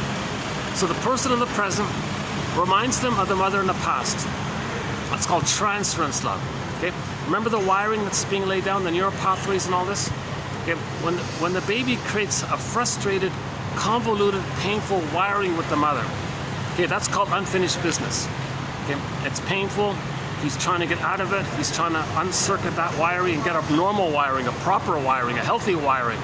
Okay, so what's going to happen is if somebody in the present, I can't help it, right? If somebody in the present reminds the person of the mother, so the person in the present has a similar psychology or attitude or something like that, or temperament or whatever, to the mother. That person in the present is going to fire up that wiring with the mother in the mind. Now the baby, being one with the mother early on, he's in a state of bliss. He's in a state of oneness. There's a great excitement, fusion. It's a very exciting state. Unico mystical, one with this big mystery, this big power, right? So there's a very exciting feeling when the baby is one with the mother. Okay, we get a glimpse of this on the honeymoon phase. The two feel like they're one. They can do anything. Love conquers all. This whole thing. Right? So let's clarify. Let's back up here. The baby lays down wiring. The baby lays down wiring while he's relating with the mother. Okay? If it's not normal wiring, and he's frozen there with this troublesome, painful wiring, he's stuck there, ouch. So he's gonna look later on. He's gonna look for someone. Looking for love, right? He's gonna look for someone who has a psychology like the mother. If the person in the present has a brain wiring personality like the mother, that's gonna fire up the wiring with the mother. Now the person in the present is gonna be seen as an emotional reincarnation of the mother. So you're gonna transfer the unfinished business with the mother onto the person in the present. Okay? And now the fantasy is that the person in the present, now being one emotionally with the mother, now, I love you, you're perfect, now change. Now, finally, mother's gonna change her ways, provide the love that the person was waiting for their whole lives. So they were waiting for a proper response from the mother, a proper attunement from the mother. So the person in the present is gonna be seen in that role. Okay? So they're gonna say, oh, I can't help falling in transference love because so only fools rush in, only neurotics rush in. Let's do it that way. Okay, marriage counselors say only neurotics rush in. Sorry, I can't sing. Sorry about that. Well, this coffee, I think it is the coffee type. It had a more intense kind of a bitter, intense quality to it. I'm gonna stick with the local hotel coffee from now on. Yeah.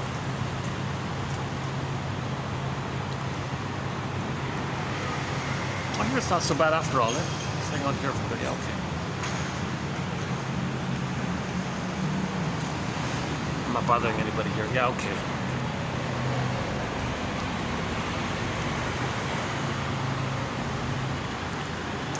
Okay. Yeah, why don't they just bring a chair? Oh, why don't they just bring a chair? Would that work if I brought a chair here?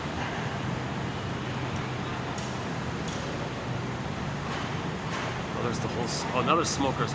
Look at that. There's a whole smoker thing right to my right. Another one to my left. Jeepers. Why are people smoking? Torches of freedom. Well, that quota's coming up, yeah.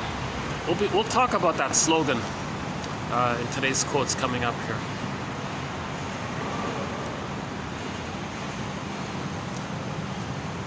Right? So,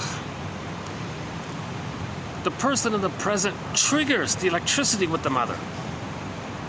So you're spellbound, you're excited. Okay, this is called infatuation, puppy love, infantile love, transfer. You're transferring. So you're going to transfer the image of the mother, fly that image of the mother, see it into the person in the present. The person in the present just triggers the mother baby wiring that's now flared up, that's fired up, right? So now you're all excited, the way the baby's excited with the mother. Okay? But now but a person's been waiting their whole lives to get the love from the mother, and now you're expecting the partner in the present to offer that. I love you, you're perfect, now change, right? So marriage counselors say only neurotics rush in, neurotic fools rush in. But I can't help falling in this transference repetition with you. I can't help it. It's a compulsion.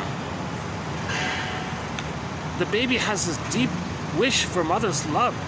It's a problem there. It's a frozen, convoluted wiring is there. So if somebody in the present reminds the person of the mother, I can't help it. I've been yearning and waiting for a mother's love, and you're the mother in terms of triggering. Oops, what happened here? Exposure is locked. What is this? Okay. Sometimes this camera beeps on me.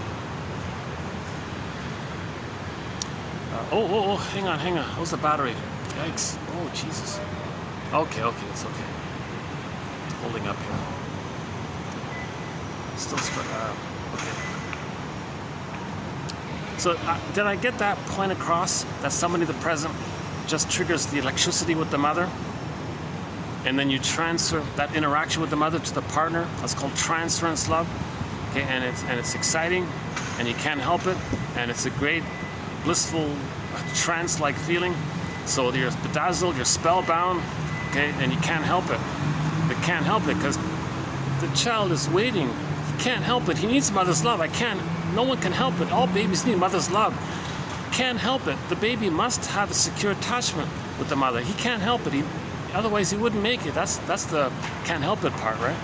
So he's looking for the mother's love. So the person in the present is going to be seen like as the person as if they're getting like another chance. They've been waiting for mother all this time. Finally they're going to get mother's love.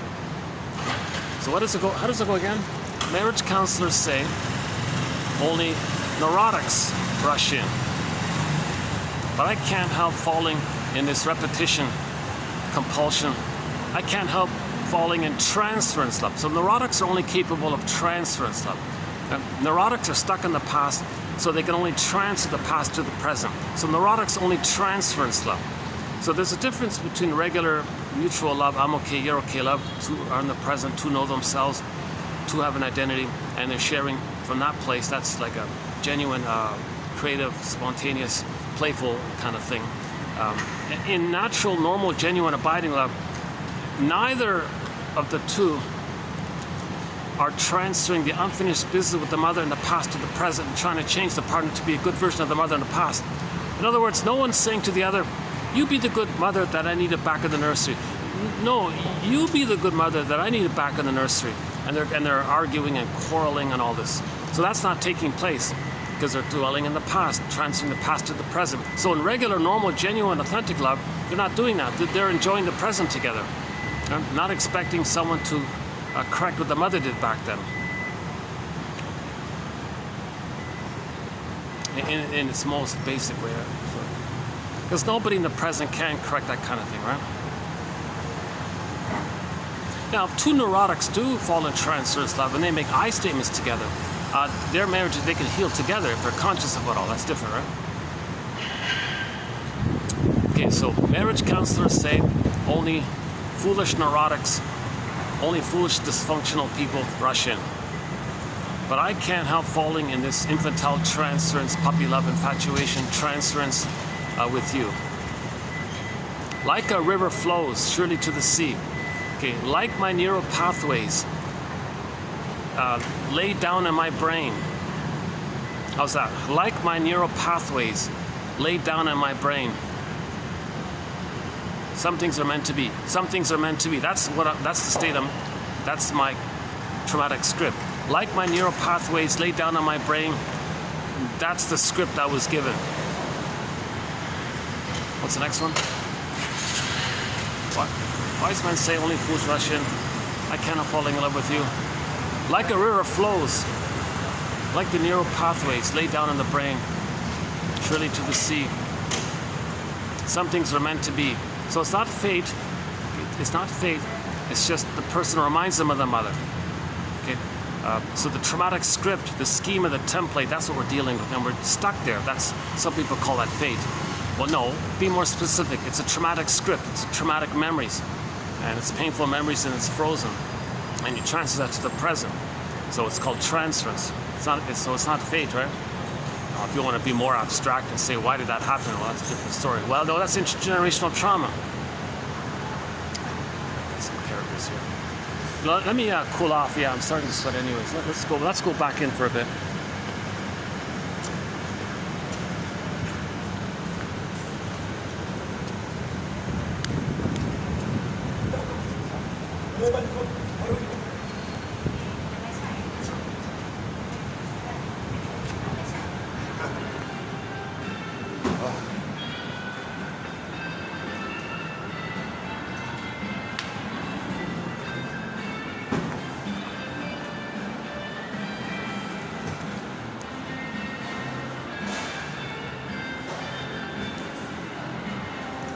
Let's try this again.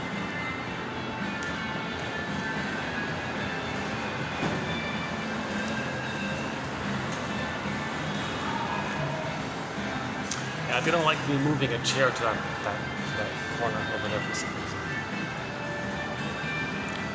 I got the message. All right, don't move the chair.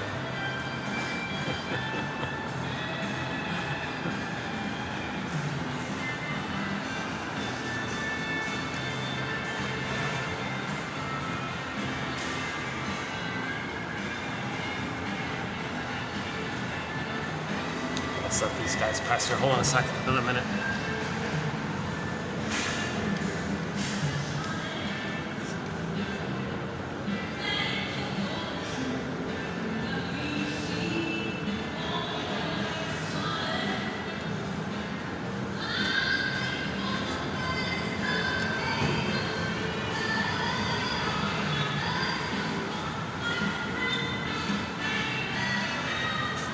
Well, hopefully this song is not copyrighted. Okay, if you notice at any time in this video where there's a skip, that's because some kind of song got copyrighted. As long as the video is under 6 hours, I can trim it out. So this video will definitely be under 6 hours, yeah. Okay, so let's, yeah. How does that song, what's the rest of the song? Wise men say only fools rush in, but I can't help falling in love with you. Like a river flows surely to the sea, things are meant to be. What's the next part? Okay, I'll finish it up in the next, it's funny that that song came out, because I just had that thought lately, the last time that song played, in the other hotel, that same song was playing. I said, oh, it's transference love. I can't have falling in love. No, you're not falling in love. First of all, falling means you fall back to, it's regression, you fall back to infantilism. This idea of falling means you go back to the childhood place. That's the falling place. So you fall back to the infantile place. So and that's the wiring that we're talking about. The wiring got flared up. So the wiring is alive now, right? And now you're hoping for a updated wiring, a new wiring, like a better wiring, a normal wiring. Okay? So that's the issue there, right? So in transference love, we hope to unpick the threads of a traumatic wiring script and then use those threads to weave a new, healthier script, kind of get a better script. Now, another quote in this area, by the way, is that one shrink quoted her client who said an interesting thing.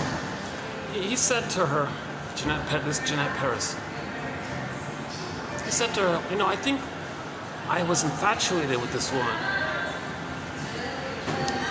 For me to know that there was no way I could have gotten the love that I needed as a child from my mother.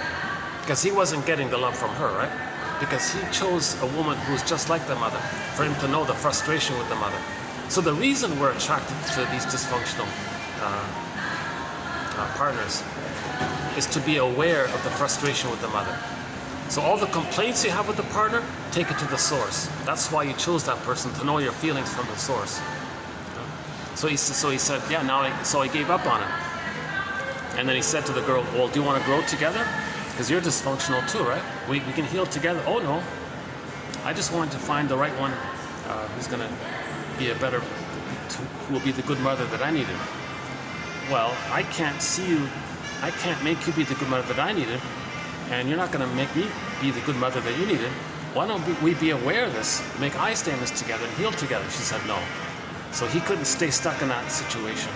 So he freed himself from that. And he thinks the whole exercise was for him to be aware of the frustration that he felt with the mother. Right? So the frustration people feel with their partners is for them to know the original frustration that they felt but repressed and lost and repressed, denied, disavowed, buried down autonomous. It came out. See, in the healing journey, we're trying to let things come up so we can be aware of what caused the repression.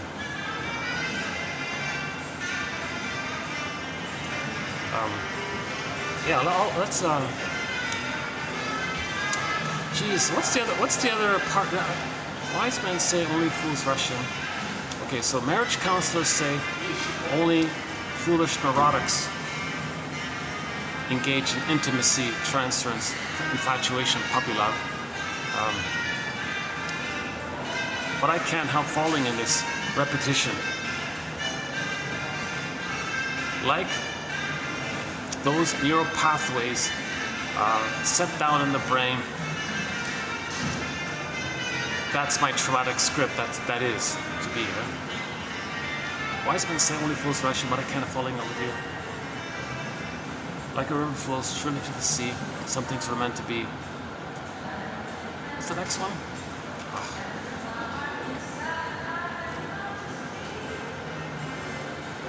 Take my hand, take my whole life too. That's the next one. Okay, take my hand, take my whole life too. Right? So look at that. Take my whole life. Holy, right? The baby, his whole life is in his mother's hands. His whole life, all of him is entrusted into the mother. Okay, so take my hand, take my whole life. So that describes the situation in the nursing situation. The baby's whole life is entrusted to the mother. That's transferred to the present. You're the good breast in the present. Take my hand, take my whole life. Right? So in the trauma with the breastfeeding period, the baby's in that place. Mother, I trust you completely. You have my whole life. Take my whole life and provide the love that I need so that I can feel safe to leave you. So he's replaying that and transferring that to the present. Partner in the present, take my hand, take my whole life.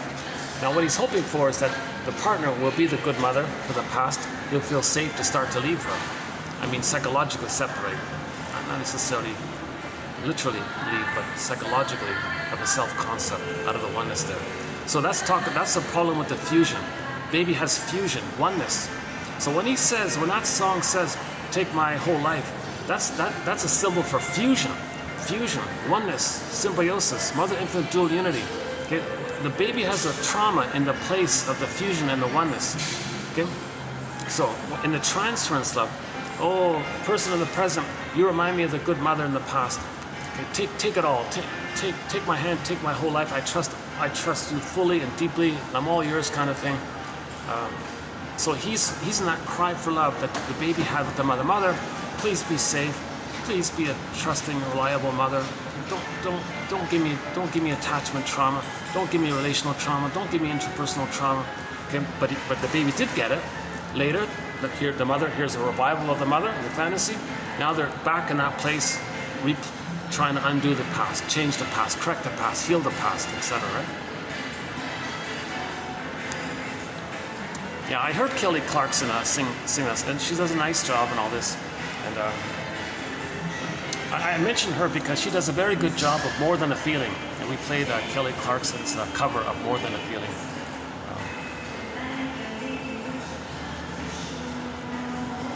Yeah, that seems to be the common song. The common song in each of the hotels that I visited. Well, more or less.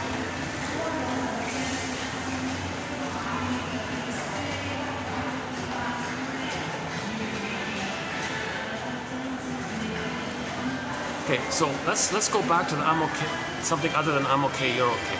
The normal development's I'm okay, you're okay, whole object relations, enjoying the present, loving life. So everything's an act of love. People become elders, reparation, care, empathy, affection, tenderness, warmth, spontaneity, trust, play, relax, safety, enjoying the present. Things are little. Now you got like new little creative things, new little sparks, making lots of songs, making lots of music together and all this, right? Music enthusiasm. Music enthusiasm. Okay, but in the cry for love, to get to the place where we can love, we have to cry for love first. First, the baby's got to be loved to get to a place where we can then love. So we're stuck in that place of the cry for love. So the baby creates a record, one of those 45 records. The memory is the baby had a cry for love, mother said no. Okay? So there was a shamer who was shamed. Baby was shamed by the shamer. Let's keep it simple. The baby was shamed by the mother who shamed him. Okay? When the mother doesn't meet the baby's needs, the baby felt shamed by it. It's linked to his identity. Okay? He felt hell. Okay? Shame, the emotion is the burning, biting feeling. The imagery is the hell scene. Okay, so in myths and fairy tales, the hell scene, okay, that's a metaphor for the emotion of shame, this burning, biting feeling. Okay? When the baby's nursing properly, that's heaven. When the breastfeeding is problematic, he's in hell. Heaven or hell. Okay, good fairy, bad witch. So the breastfeeding experience leads to images of heaven and hell.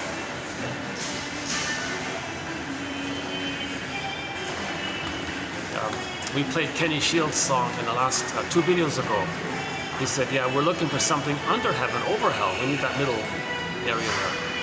We need to handle the two and have something in the middle, not either or.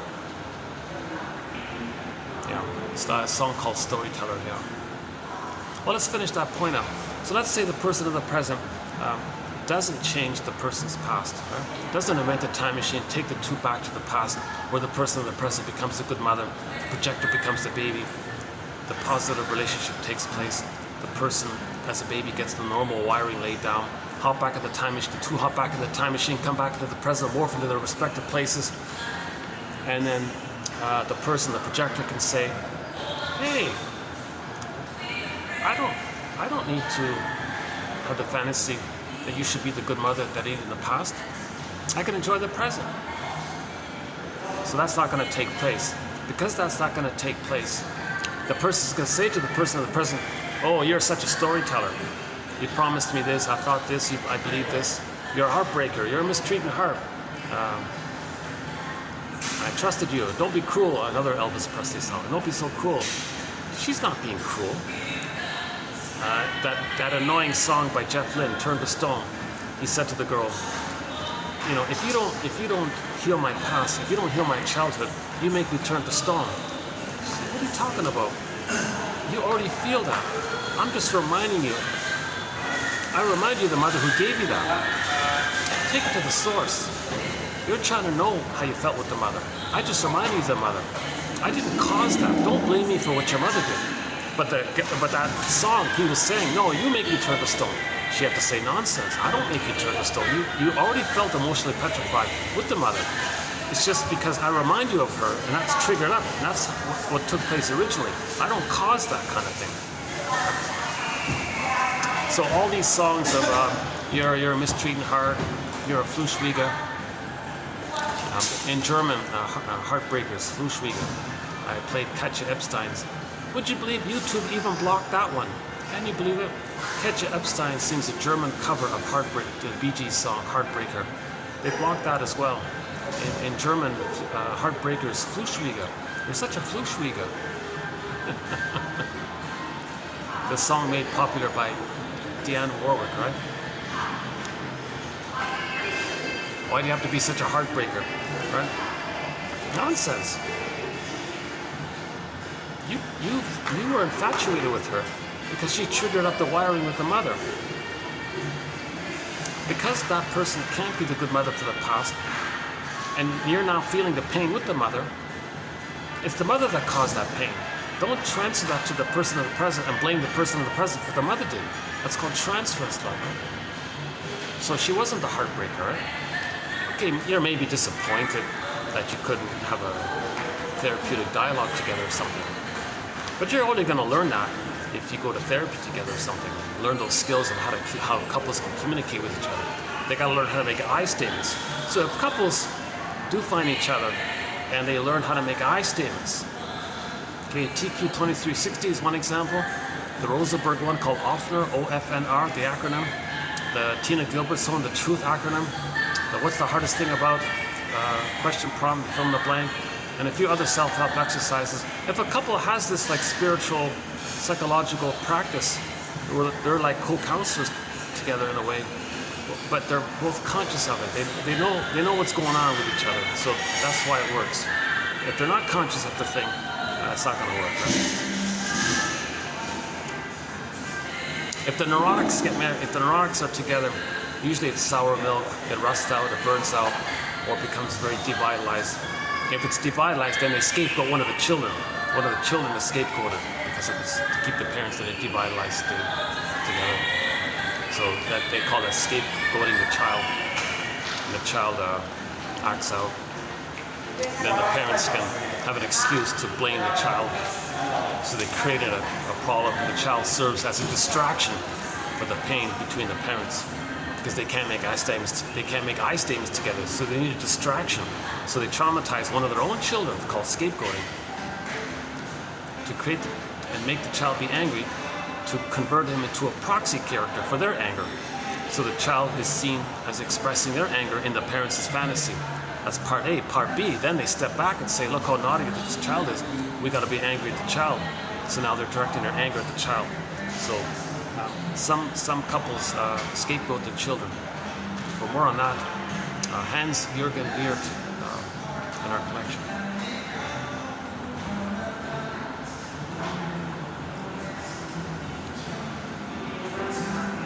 Oh. I've never played golf, right? Some guy that's got his golf clubs. Yeah, I've never played golf. I guess like everything else, it's who you're with.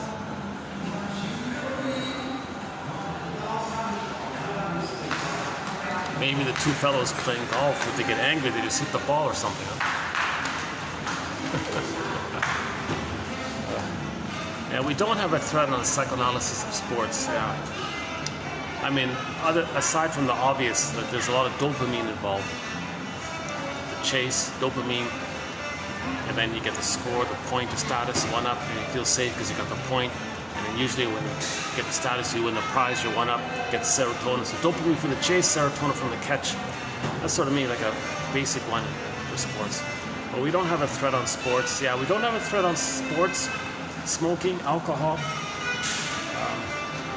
That's too bad. Those would be 3 important threads to cover. Maybe down the road we'll cover them. I'm not a shrink, by the way, so I'm just... we've got 60 threads on the go currently. So I've got a fair bit on the plate here currently. But it's in the back of my mind that in the future we'll have threads. We'll add more threads. Today's video, yeah, I'll talk about today's video in a couple of minutes. Truth is, today's topic is a bit of a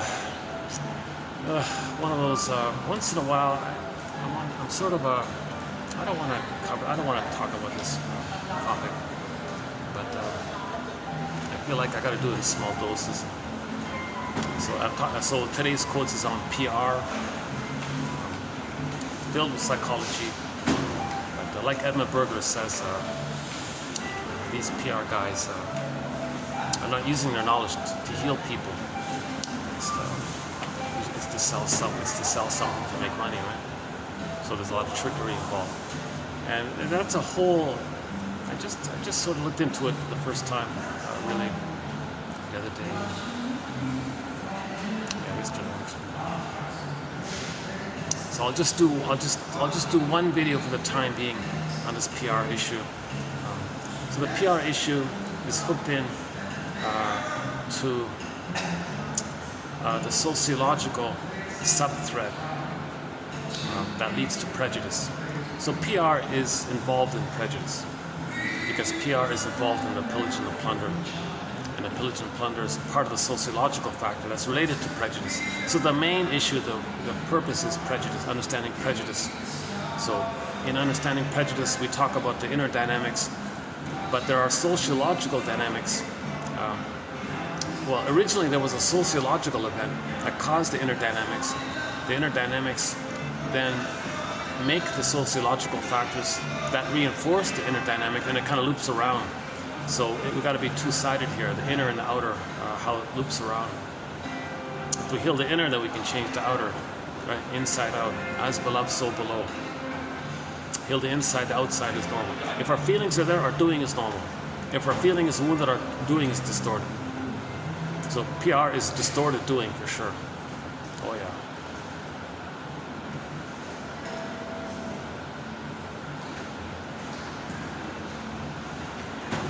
Despite the PR that says otherwise.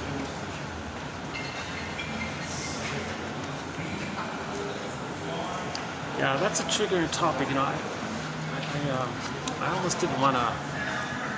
I was hedging. You know, I was on the fence about it. Should I just leave it in the collection in the honorable mention pile, or should we create a TQ quote? So today's quote, TQ quote 2711. We'll do just some random assortment of quotes, mainly by a guy named Stuart Ewan. He interviewed Bernays, the father of all this. He's considered. Oops. Oh. I'm trying my best not to get anybody in the camera, but once in a while, sort of relaxing. Maybe I can go back outside here.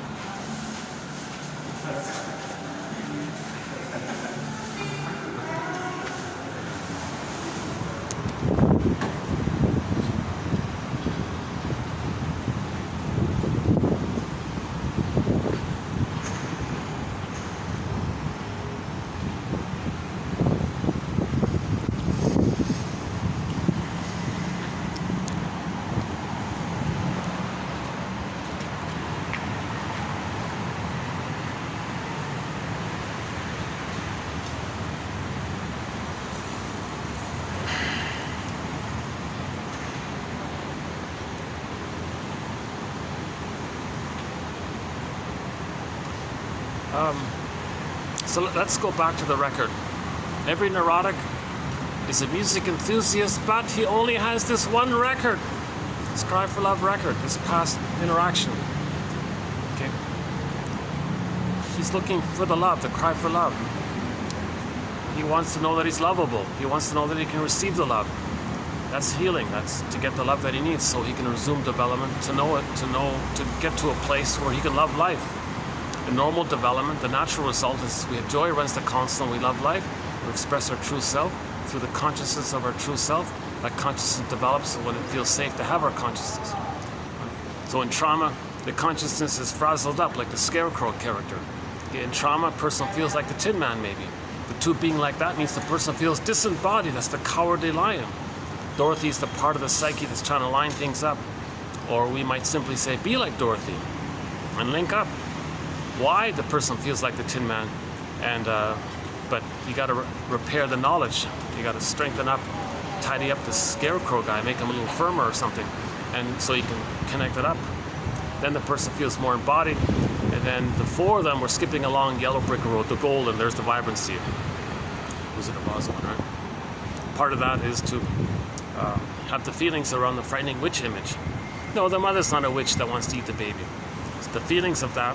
The feelings mean the person as a baby was enraged and didn't get his needs met. Then the witch image poofed away.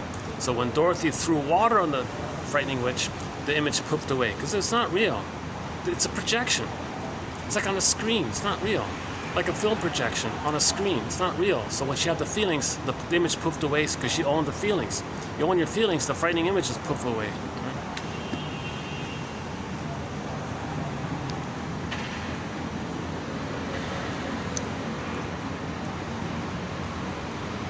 I gotta have this sort of fantasy that that on a scale, so to speak, that with the inclusion of the quotes below, that overall there's value coming across somehow, even if it's just by reading the quotes and not listening to my anxious delivery.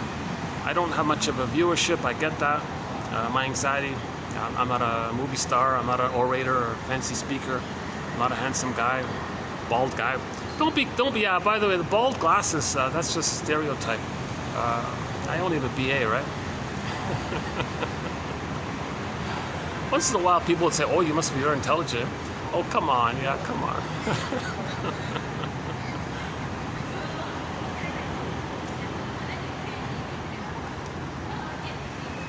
We have one quote called school shock. Why people don't do well in school. Well, one theory was a thing called school shock, where they froze up and they couldn't concentrate in school. They were daydreaming, staring out the window, waiting for the bell to ring. They couldn't concentrate and enjoy the school because they didn't feel safe at the home. So when they go to the new environment and there's chaos in the school and all this, they're overwhelmed. They're disassociating and daydreaming. That's called school shock. And then they don't have a learning disability. It's just they didn't feel safe enough at home to feel comfortable and relaxed in the school. If they felt anxious with the separation of the home, right? You see, the home was scary. Then they lose the home, it's more scary. Then you go to school and the stress there, then that's called school shock, and you're overwhelmed and you're daydreaming. Now maybe sometimes the home is scary, you go to school, you feel better and you calm down. That's, for some people it might be like that, right? So, undeveloped thread, yeah. But most children don't have a learning disability, so-called disability. It's called school shock, right? It's too much stress, they're just overstressed.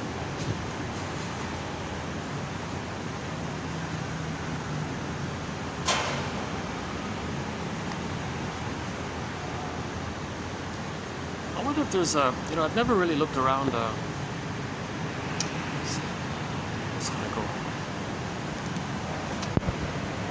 let's try the pool again. Let's see.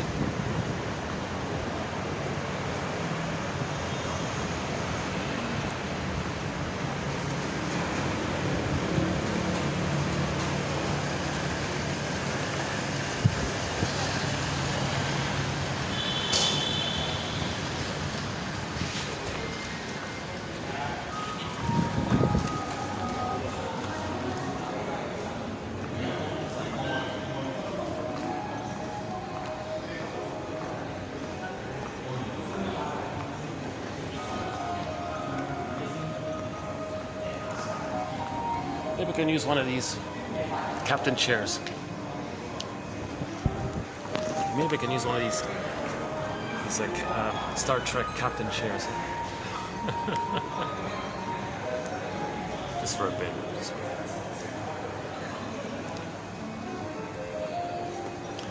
Oops, oh, the lighting's not too great, right? How's that? Where can I get good lighting? How's that? Oh, there we go. That's okay, right? Okay. Yeah, it's nice. And this has a nice, floor to ceiling glass and all this. Very spacious. It has a nice kind of a flow, so-called feng shui, right? Good energy flow kind of thing. Yeah, it has a nice, elegant living room feel to it. Yeah.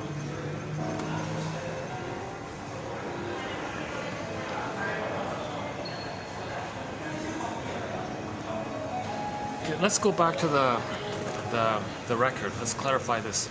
So all babies begin with "I'm not okay, you're okay" in the mindset, right?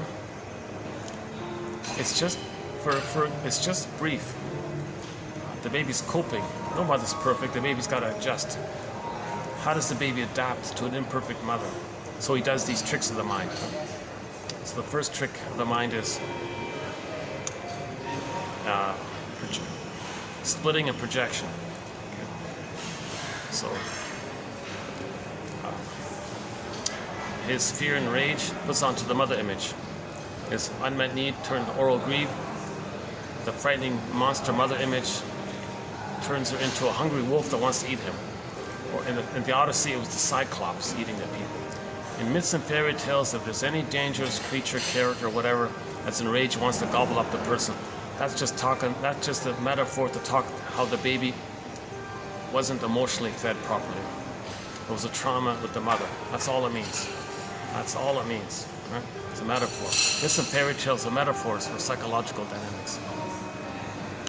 What about this? Let's try this. Is that okay? Does that work? Let's try this.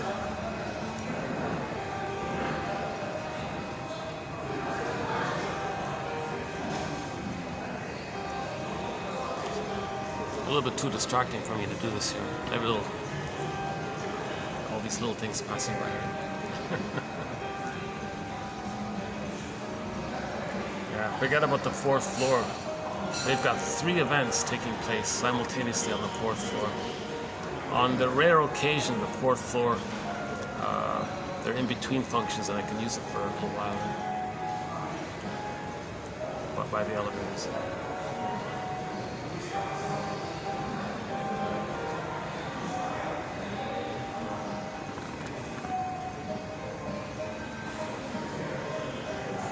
Yeah, so I'm okay, I'm not okay, you're okay. All babies begin with I'm not okay, you're okay. But it's still his identity. Even though he says I'm not okay, it's painful, he feels shamed, affected, but it's still his identity, it's still who he is, right? So I feel, therefore I am. If he can still have that feeling to his I amness, he still has some connection to himself. He has his soul, it's a wounded soul, it's a painful soul, but he still has his soul, let's say, right? Some sense of his connection to himself. Now, in normal development, this all gets sorted out. He stays on the developmental track of I'm not okay, you're okay. With time and experience and all this, between birth and 3, he ends up with, oh, I'm okay, mother's okay.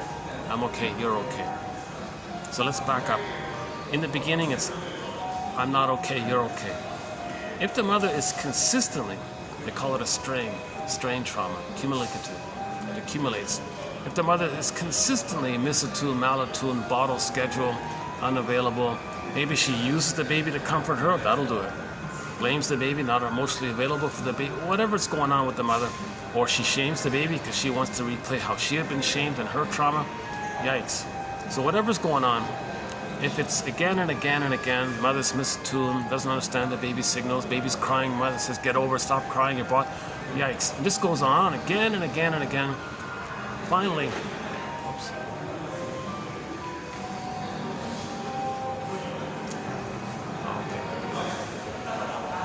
Okay, you know what? I see a group of people. Let me not take this whole space here. Hold on a second.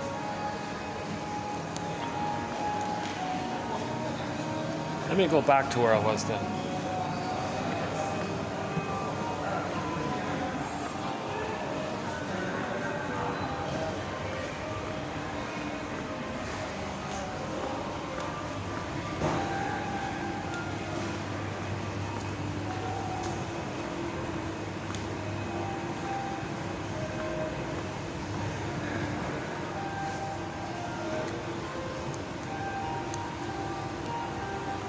I'm still trying to cool off. Can you hear that?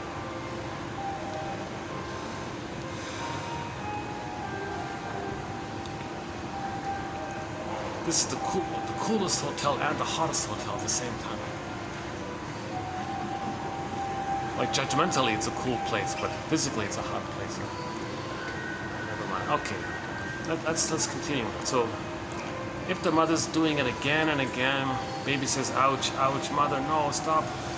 Again and again and again. This goes on again and again and again. At some point, the child has to do something very desperate. But one of the most desperate, saddest things for a child to do. His soul, him thinking, his self-concept of him being no good, he'll project it out. He won't accept his humanness. He'll reject the feeling realm, the feminine self, the joy and sadness. He'll reject everything about being him. So to do that, he'll, in his trickery of the mind, he'll say others are no good. What does he have left? All he has left is the old archaic belief that once upon a time in the uterus he was a god.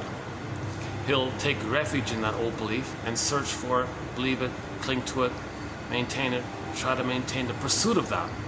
Now he's in the pursuit of this throne. He's in the pursuit of this quote-unquote glory. So when Karen Horney uses that phrase, the search for glory, she means it in that way, the narcissistic, okay, the way the Peer Gynt's and the Don Juans and the Playboy types and the selfish, greedy, all this whole area, right? Not caring about others and so on. So the egocentricity. Okay, cynicism gratifies this egocentricity. Schadenfreude gratifies it. Contempt and sour grapes satisfies it. Hating feelings and tenderness, that gratifies it. Okay, so they're going to spend their lives in search for this glorified self, this idealized self, this throne, infantile throne, high chair throne, whatever. Yeah, Freud's famous line is His Majesty the baby, or something like that.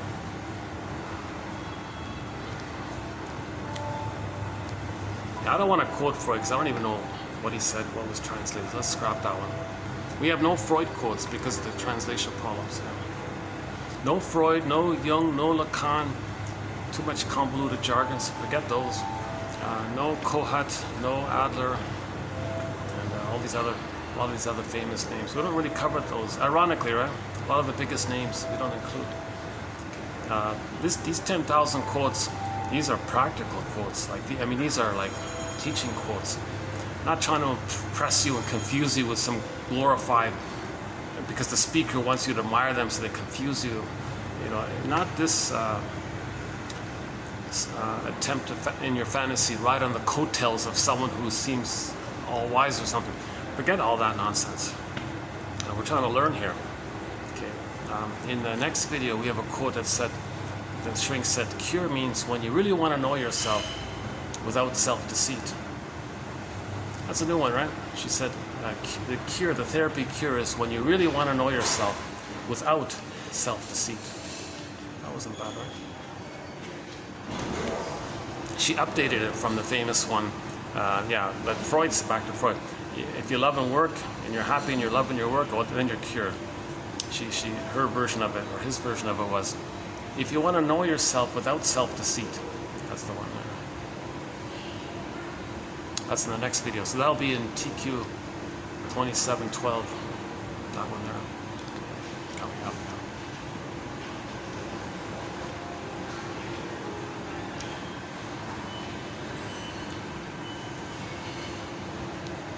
So if the child rejects his quote-unquote humanist, whatever, his feeling self, his psychological self, his ontological self, his sense of self, feeling connected to himself, being his personhood area, like the whole humanist area, and the development, and rejecting the development of the emotional life. It's too painful to have it. He says, I can't have it. I can't have a true self anymore. Mother's hurting him so many times. So the way to not feel that pain, okay, to not get too much stress hormones, adrenaline hormones, it would, okay, so to protect, the baby's going to protect himself both from the mother and from himself. Because the mammalian part of the brain is sending the child, flooding the child with stress hormones. Flee, get out of here, fight with the mother, get away from the mother. The child can't do it. So he's got to trick his own mammalian part of the brain. He does it by the psychic defense. It's called defense mechanisms because he's in defensive mode. He's in defense against the mother and himself. So in defensive mode, he does a psychic defense, a mental maneuver. Okay? An operation of the mind, a maneuver of the mind, a mechanism of the mind, mental mechanism, a trick of the, whatever. It's a psychic defensive mode.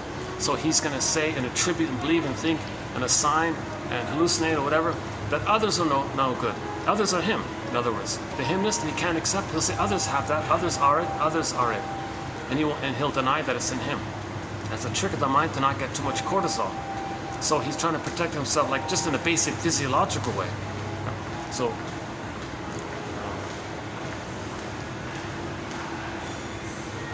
right? So then he soothes his amygdala and keeps all that stress hormones at bay, I guess. So that, but at a huge cost. So he'll say others are not okay. He's talking about himself. He'll say others are not okay, and he'll say, since he's a little infantile God, okay, then because of that he'll say he's okay from there. So his mindset will be this fake, delusionary, I'm okay. That's your narcissistic state. And the humanists he'll reject, and others will have his humanists and say others are not okay, meaning he can't accept the reality that he doesn't feel okay, as a defense against the pain around the pain that he would feel if he were to accept the shame, to not feel that shame. He says others are that. So the mindset will be, well, I'm okay, you're not okay. That's an aberration. That's a huge derailment of the developmental process. His developmental path got derailed, so to speak. He goes off the track. The track is, I'm not okay, you're okay. He goes on, birth to 3, ends up with, I'm okay, you're okay. If he flips it around like that and says, well, no, you're not okay. I'll be the infantile God. You can have the humanist. I don't want that humanist. I'll just be the infantile God. It's addictive. He's stuck there. So, in the repetition compulsion. In the repetition compulsion. Okay, now related to this, all babies must have the mother. So, along with this, how does the baby have some concept of this mother if the mother's shaming him so much? So, the more the mother's love is unavailable, the more the child clings to the mother, sticks to her. They call it adhesive. He's trying to have the mother, but the mother's elusive. There's no mother. Like, where's the good mother? So he's sticking tighter and tighter. The glue becomes like cement or whatever. More glue, more. He's sticking hard, and it crosses over to a point where the only way he can think he might have a mother is he's got to be like her, to continue to be one with her, to continue to try to please her, meaning to continue to be perfect for her, to continue to try to save her. So he's stuck in this mode of trying to save the mother, cure the mother, be one with the mother. So to be one with the mother, he's gonna imitate her, because he's become her. Okay? So this fuels the grandiosity. Because if the baby God's one with the bigger God, and he thinks he's now the bigger God, that fuels his little God thing. So acting like the mother, fuels his grandiosity. So he'll identify with the aggressor. So when he loses himself, it's not enough just to play infantile God. He's got to act like the mother, because all babies must have a mother. So his emotional development. So it's really convoluted and labyrinth. It's very derailed like this, right? It's a very painful wiring like this. All he can refer to is the endorphins, the pain relief. There's a pain so utter, Emily Dickinson's poem. There's a pain so utter it swallows substance up, and then one goes in a swoon. Speaking of swoon, I don't feel absent today. I'm barely looking at the camera today. Yeah, I don't feel really present today.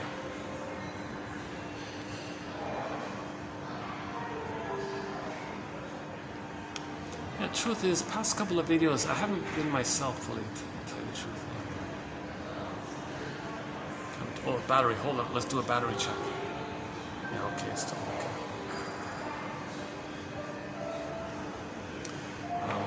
Let me play it safe here. Let's plug this back in. Let's charge up this battery. I got this little battery booster thing here. Hold on a sec. Let's plug this back in.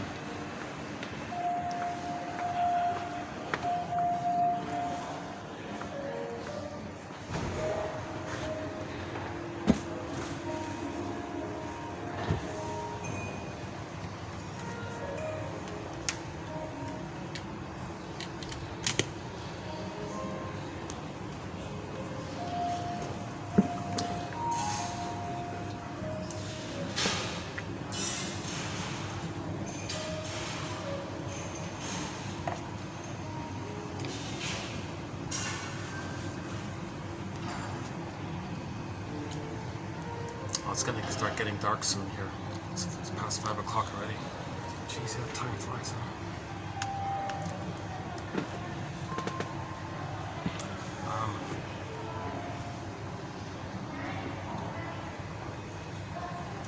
I'm just thinking about where I can find some light when it gets dark here. This spot's gonna get dark in less than an hour, right here where I am right now.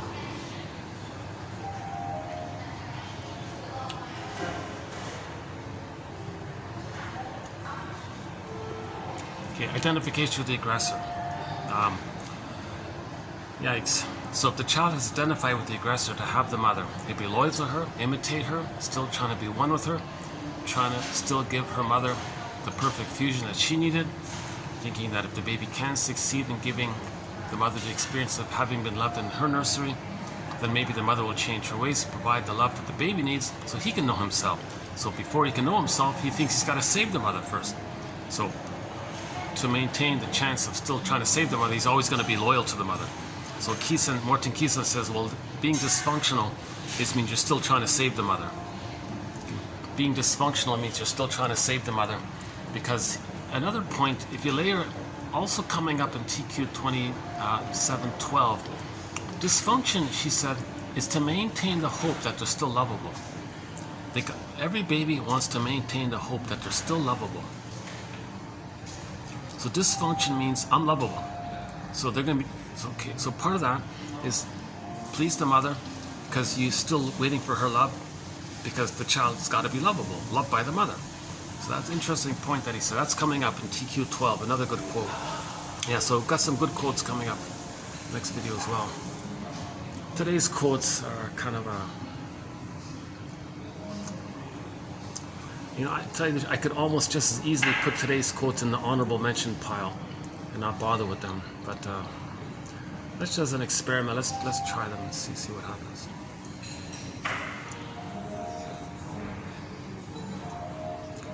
Because we had a quote: if you can understand religion, you can understand psychology. You can understand yourself. It's a pathway. Religion's jam-packed with psychology. Merriam-Woodman says, well, if you understand the emotional eating area, that's a pathway to understand yourself. Okay, so similarly, if you can understand all the propaganda, the advertising, analyze the advertisements, the PR tricks. Okay, and what's all that about? What's all this deception about? A lot of this deception is to get others to feel what you don't know that you're feeling. Because if others are feeling what you don't know that you're feeling, then you can have the fantasy that you're back in the nursery, one with the mother feeling what you're feeling, and if the mother's feeling what the baby's feeling, then maybe the baby will get his needs met. So all these duplicity guys and trickery guys and all this deception, all this making others upset and scared and all this, because they were upset and scared. The fantasy is if they could succeed making others upset and scared, then maybe they themselves can have the fantasy that the mother understands that they're upset and scared. And then if the mother knows what the baby's feeling, then maybe finally mother will provide the soothing. Okay, the core of it is the person wants to know that they're lovable, so they want mother to feel what they're feeling, so that mother can provide the response. Okay, so in PR and advertising, they're doing that's the shall I compare thee to an onion? So to understand why there's all these tricks and all this, any kind of goading and prodding and tricking, all these rhetorics and lies and logical fallacies and deceptions and crumbs of truth to sell a lie, half truth to father many lies, lies of omission, all these deceptive little things. It's just constant, right? Appealing to your unconscious needs, appealing to your unconscious fantasies, co-opting your set needs to be lovable. All these tricks that are going on. It's being used to get others to feel what the projectors don't know that they're feeling. With the fantasy that if others are feeling what they're feeling, which they don't know, then they can maintain the unconscious fantasy that mother's going to provide the love. That the projectors doing this can be loved. They're lovable. Because if they can maintain the fantasy that mother knows what they're feeling, mother's supposed to know what the baby's feeling. Mother knows what the baby's feeling, mother provides the soothing, mother provides the love. Okay, that's traumatized. Okay, babies raised on bottles and schedules and nannies and these kinds of things will usually do it, right? Yeah, and Bernays, the father of all this, he made some reference to this. Now that guy, what a doozy that one there. Yikes. So we'll get there. I want to maybe kind of delay it a little bit.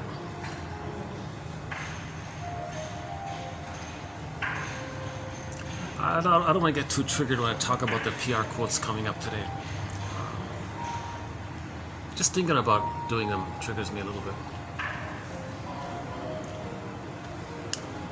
Our support is Edmund Burglar, one of our mentors. So let's keep Edmund Burglar in mind. Boy, it's baking it. It's funny, eh? This hotel is hot already to begin with, and if you come here, the AC vents don't angle in this way. It angles inward that way. So I'm sweating here already. Jesus.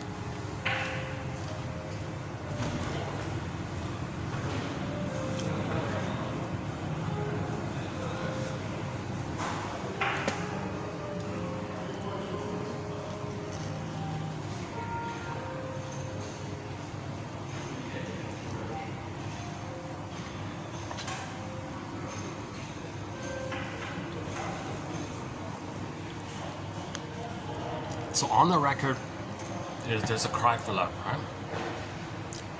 Baby said, "Mother, I need love." Mother shamed him. So shamed, baby was shamed by the mother who shamed him. But the shame didn't shame her, let's say. So let's say,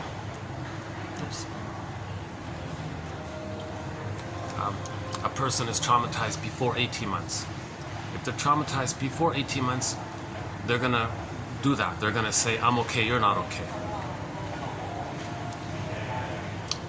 They've given up on the humanness of it all. They hate feelings, they hate weakness, they hate sensitivity, they hate flowers, they hate anybody showing feelings or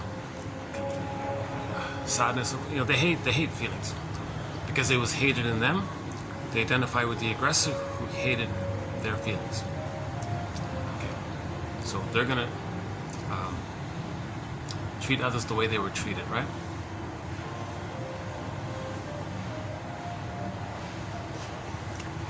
So in the new situation, okay, back up. Trauma before 18 months is going to lead to an assortment of stinger personality patterns. I won't describe the various stinger personality patterns. The bully pattern, the Iago pattern, okay, the lower functioning BPD, all of the various narcissistic patterns, right? The cookie cutter star one that we're familiar with. But there's the closeted one. There's the clinging vine one. there's the turtle one, etc. So I won't do all the personality patterns here this time, but all of the personality patterns that spring about when there's trauma prior to 18 months. 18 months is when the grandiosity dissipates. So the grandiosity, they're searching for that. That's the narcissism. So the commonality of all those stinger personality patterns, stinger personality patterns, is that search for the narcissism, the throne. Wants to rule the world. That's the song there. And they hate feelings. So that's enter the song, Get Over It. When the baby was crying, mother said, get over it. Then if we have the aggressor, tell us to get over it. And then now they don't understand time, so they're going to be 18 forever. That another annoying song. Okay, so in the new situation, when they replay that record, right? So in every new situation, they're going to play that record, meaning they're going to recreate and do like a staging thing to transfer the past into the present, to replay the past into the present with the fantasy that they get a better past, the fantasy that they can get the love that was needed back in the past. So in the present, thinking they're still emotionally in the past, in the present, they'll do a staging thing to metaphorize, to symbolize, to represent the past, so they can see the present as the past and replay the record.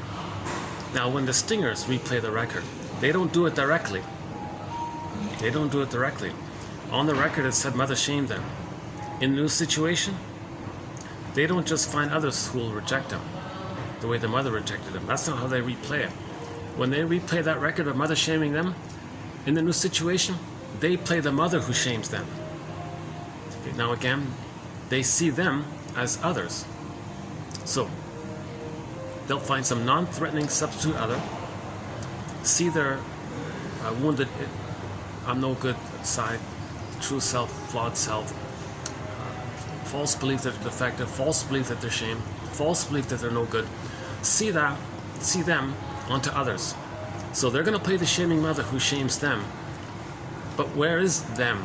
They saw them onto others, non-threatening substitute others. So in order to replay the record of mother shaming them, and they can't feel, and they don't want to relive how mother shamed them, because the original setup was they couldn't keep on living how the mother shamed them.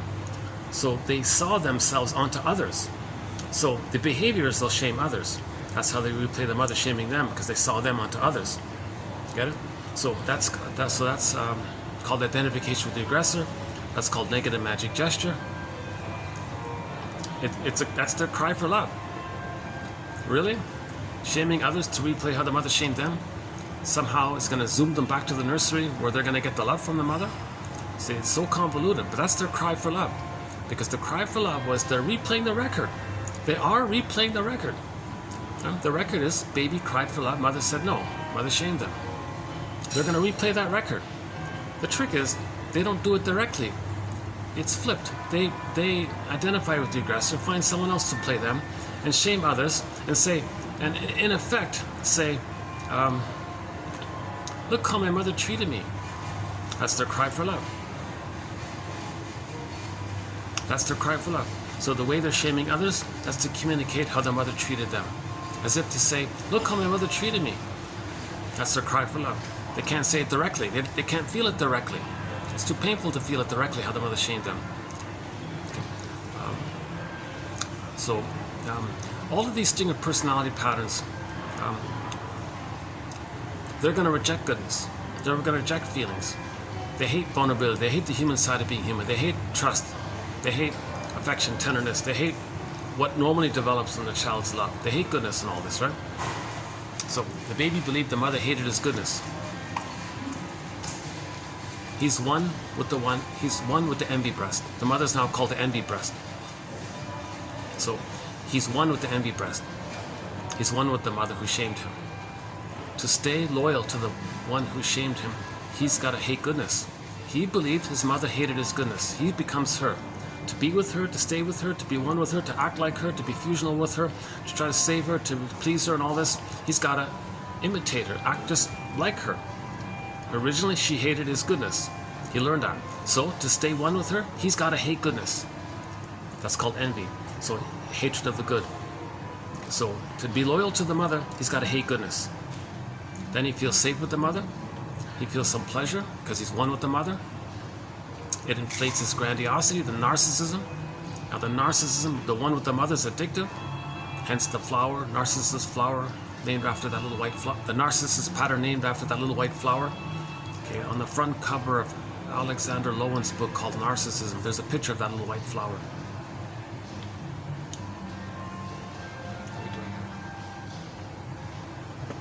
Okay, people are way at the other end. Okay, should be okay, not too bad. Actually, I do want to play a song that's pretty loud. I want to play a rock song to correspond to our today's topic, so I'll have to find a good moment for that.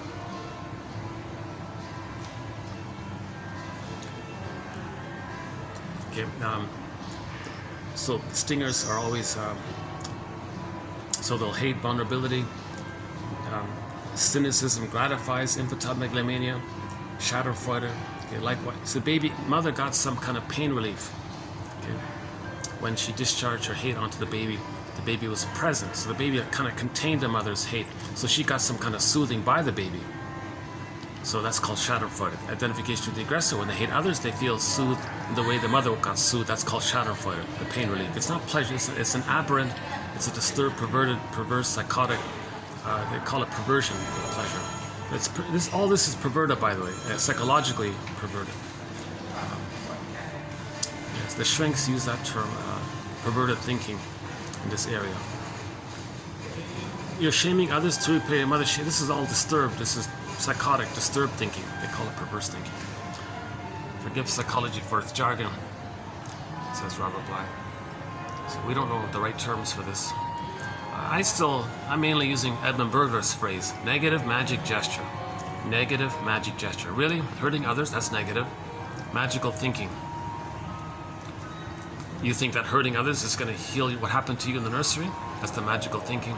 And the gesture. Okay, like it's a gesticulate, you're gesturing. It's a behavior thing. It's not, you're not putting words to it, right? Transference Masterson calls this transference acting out. You transfer the past to the present, and like acting, they act out, actors. Someone plays you, someone plays the mother. They may play themselves, find others to play the mother, or they may play the mother and find others to play them, and replay and act out the stage thing, and replay that script, that record. They got that one record. Every situation, they're spinning that record around and around again. Huh? We keep spinning it to know what's on it. Once we know what's on it, we can stop spinning it. We keep spinning until to know what's on it. Okay? So the unconscious is telling us, look at this record look at this staging thing. This is the record. Observe yourself. See it as a representation of the interaction in the nursery. That's what's on the record. Then okay, then you can change. Then you go, oh my God, really? The way I'm talking about others, that's how my mother spoke towards me? Oh my God. Or the way I'm treating others, that's how my mother treated me? Oh my God. Okay, the greatest hurt of all, mother failed me. The greatest hurt of all, mother failed me. Mother failed to provide a secure attachment style. Then you got to go on the forgiveness journey. So now enter the thread on forgiveness. Okay, it begins with Bruce Springsteen on YouTube, Independence Day, Toronto. The intro he gives to that song. Rosanna Deerchild's quote about seeing your parents as people. Okay, the Grosskopf's book about honoring your parents by knowing their psychobiography, their psychological story, know their favorite jokes, their earliest memories. What record are they playing? Are the parents stingers? If the parents are both stingers, then one of the children got scapegoated. Okay. Who's more duplicitous? Okay, they're still looking for the good breast. And you get, that's called honoring your parents. Okay, that's recognition. Okay, that's empathy. That's understanding. Okay, the recognition, the feelings come. Then the forgiveness comes in. With the recognition, understanding, you get the feelings. That's synonymous with forgiveness in that area. Right? Forgive your parents, heal yourself. But to forgive your parents, you got to understand it. So you got to be a psychological detective. I'm baking here already. Yikes. Jeez, why is this so hot here?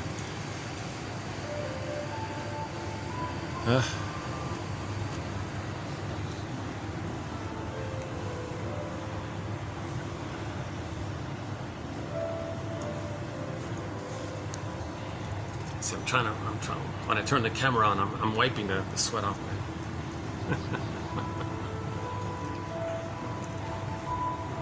Love leads to madness. Dan McCafferty.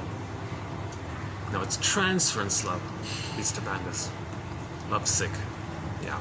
So if you're transferring the frustration of the mother onto the present, and the present partner can't correct what the mother did, you're gonna feel lovesick, the way the baby felt sick by what the mother did. We have an amazing. I've talked about our soundtrack in other videos here, so I won't do it this time. But just in a nutshell, yeah, we have an amazing soundtrack. Lots of classic rock, lots of songs by indigenous singers, a little bit of opera, a little bit of ambient, lots of songs from around the world, lots of great world music, and we're adding more and more songs to the world music side.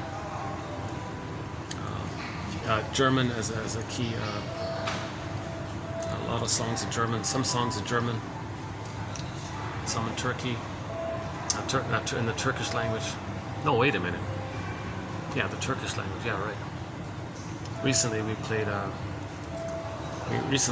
song by the singer Ajda Pekkan. Yeah. About a woman who said, "Geez, you're such a charming guy, but no girl satisfies you. I thought I was the best one. You rejected me. I had enough of this."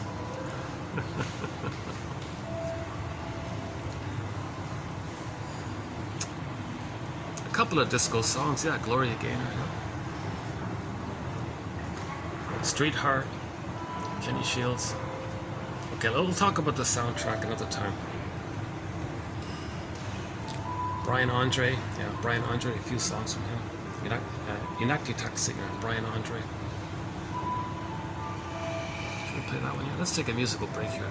Let's play some Brian Andre.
Okay, there's a whole wealth of material regarding the stinger personality patterns. Why they can't accept feedback, why they hate feelings and all this, how they scapegoat their children, how they take turns playing a big shot with each other. Doublethink is in there. There's a thing called trance logic is in there. Some of the songs they might like, and their rejection of emotional development, and they're addicted to playing infantile God. Okay. So if the child, let's move on to the clingers. If the child can hold on to his soul post 18 months and maintains that painful but still human, but painfully human, I'm not okay, you're okay, but he's stuck there between 18 months and 36 months, and he's stuck there. So he's more overtly childlike. The stingers, they've given up on the humanness. They're just playing infantile God, so they forget the human area. The clingers are maintaining the human area. So affection, love, gratitude have sort of halfway or partially entered the psychological picture. With the stingers, empathy, gratitude, reparation, the quote-unquote more human side of being human,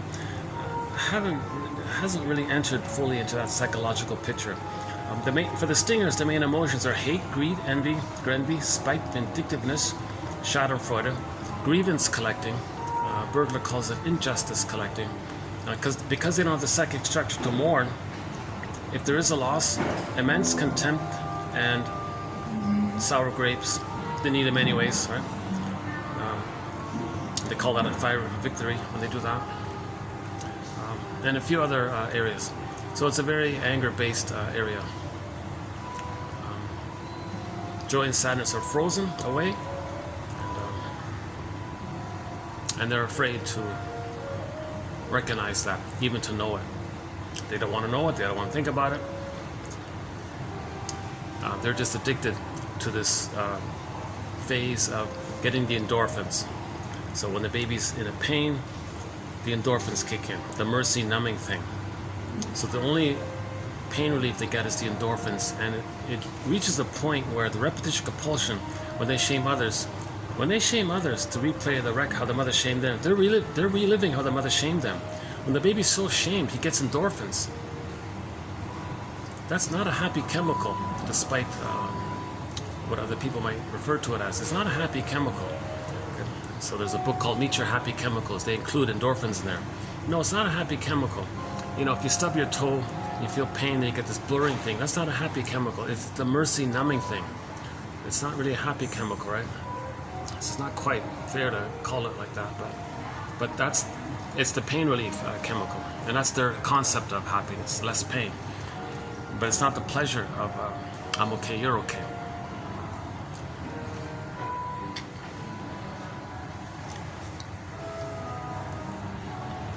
So the clingers, post 18 months, the grandiosity is mainly dissipated.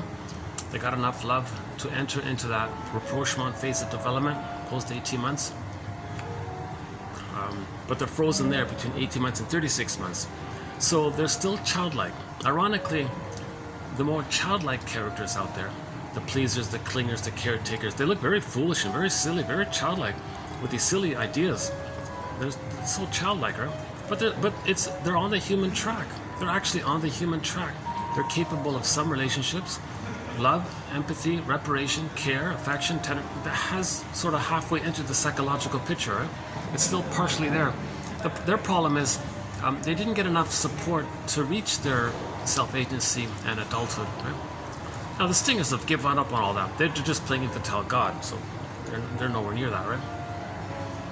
They're in this pseudo-aggressive area. Hating the humanness, hating the adult area. Oh, they hate the adult area. They have immense envy for that. If a stinger sees an adult, like a healthy person, there's immense hatred of it. They'll want immense envy. And if they see it damaged, they'll feel gleeful because it keeps the one with the mother who hated their goodness. And they don't want to be triggered of what they missed. They don't want to be triggered of the love they didn't get. So to not be triggered, to remove the source of any of his feelings, they want to see the goodness damaged. So So the clingers, back to the clingers, so they're stuck between 18 months and 36 months. So when they replay that record we're talking about, the Cry for Love record that we're talking about, when they replay that record in a new situation, they play themselves. They maintain themselves. They see others as the rejecting, shaming mother, expect it, prod them into it, to replay it. Okay. So they don't hurt others, they just coax others to reject them. So that's direct. They're still in that direct way. That's called direct. The other one is called negative magic gesture or identification with the aggressor. It's more disturbed and perverted, that area. The clingers are still on the human realm. They want to move forward. They want to make I statements. So another thing, stingers don't make I statements. Forget about it. They don't want to make I statements. No therapy, no feedback, no I statements. They know it all or nothing. And they have a kind of packaged set, either or, everything or nothing. Splitting is very pronounced. Useful, great, not, who cares. They think the way a traumatized caveman thinks, basically. The clingers are in the human realm. They can make I statements and so on, right? Now, so they're the pleasers, the caretakers, the givers, self-sacrificing ones. People say, yeah, they're like real emotional masochists, right? And the stingers are the emotional sadists. I don't really use those terms too much, but now two clingers, get together and they make I statements. They can grow together. If two clingers get together, get married, and they don't know what's going on, they're going to argue, and because they're both going to compete. You support my individuation. No, you support my individuation. So they're competing like this. You be the good parent that I know. You be the good parent that I needed. So they didn't finish the development. So they want the other to be the good parent. Stingers don't bother with any of that. If two stingers get together, they just scapegoat one of the children, have prejudice against the third, and take turns playing big shot, and they're addicted to the hate. So hate is an addiction. Schadenfreude is addiction. They're in an addicted kind of state, right? There's a constant loop of the hate, get the set of pain, replay the pain onto others. That triggers the pain they got, but they got the endorphins. They're kind of stuck in this kind of place. Stingers usually become bitter curmudgeons late in life, not elders. The reason they become curmudgeons is, with the stingers, because they got to keep denying loss. There are losses. They got to keep denying it. So they may develop a negative OCD. They want to control every micromanage it, micro-control every little thing, thinking that if they don't lose a little thing, thinking that if they were to lose a little thing, it might trigger the loss of a bigger thing. So they don't want to be triggered. So they want to control every little thing. So as they get older, they have to try harder and harder. If they do lose a little thing, they're enraged. Because the enrage is, it's a narcissistic injury. It questions their narcissism. That's all they had was that narcissism. Plus, it triggers the inability to feel sadness, because sadness was frozen away. So it's a complicated feeling. So stingers have complicated grief, aggravated grief, the derailment of the grief process, melancholia, pathological nostalgia. So that's why they become curmudgeons.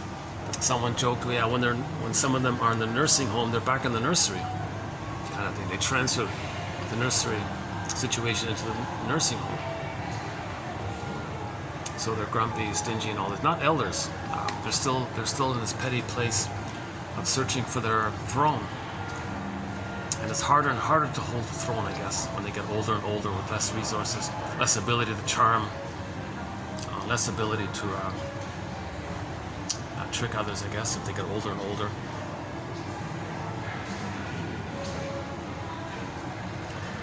Yeah, so the Peer Gynt story, late in life, he sort of recognized this.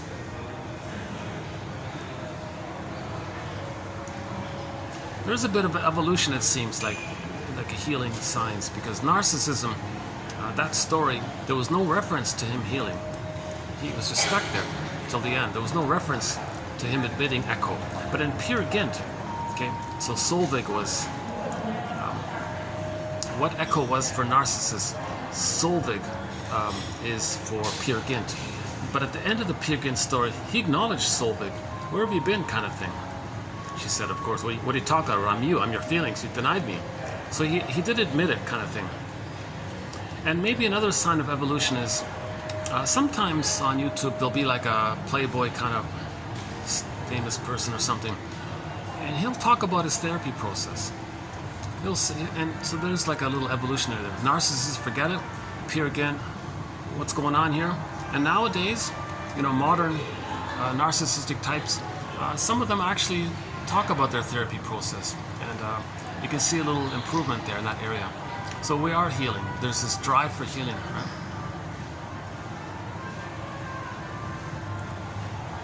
Yeah, I won't mention his name, but I did see a guy who's a perfect example of the cookie cutter narcissist, and he's now he's in his late 60s or something, and he did talk about his therapy, right? And it did seem like he was shifting into his feelings. You know, and I don't mean Bruce Springsteen. He's very open about his therapy process. I mean another guy, an actor guy.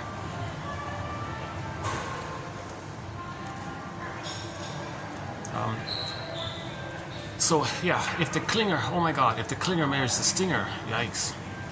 The clinger has the temporal spatial spectacles. I'm not okay, you're okay. If they marry a stinger, and the clinger says, I'm not okay, you're okay, the stinger says, well, of course, I'm okay, you're not okay. Stingers are thrilled to have somebody to shame.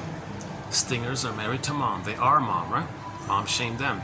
They want to shame themselves, but they can't feel it. They need someone to stand in for them. So the clingers will shame the stingers will shame the clingers. Clingers say, well, that makes sense because I'm not okay, they're okay. Okay, clingers they distort the reality.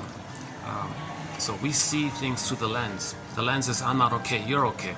Stingers are hurting them. Clingers say, no, they're not sour, they're sweet. The trick mechanism is called sweet lemons. Well, they're not sour, they're sweet. That's called the sweet lemons defense mechanism, because they want to maintain that spectacles. They maintain that spectacles because they want to have the fantasy that the stinger who's hurting them is actually a good parent. Stingers don't know what you're talking about. Stingers are just thrilled to shame the clinger. And the clinger denies it.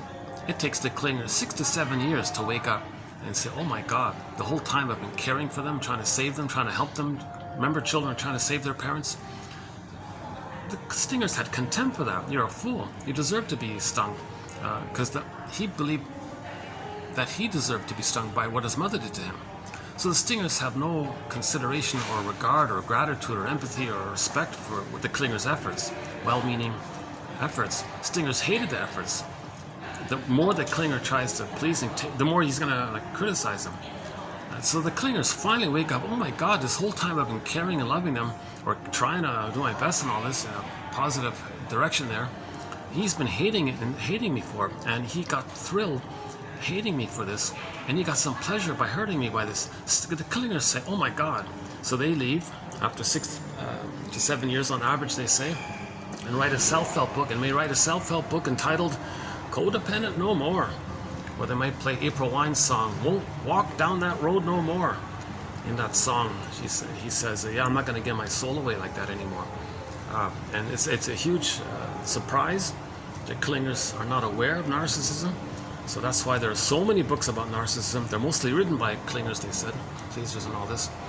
And their songs are usually things like I Will Survive, or, you know, the Gloria Gaynor song. I'm tempted to play some of them here. You know what? I'm not going to play it here because it's... Okay, they're way down there at the other end. It's not so bad.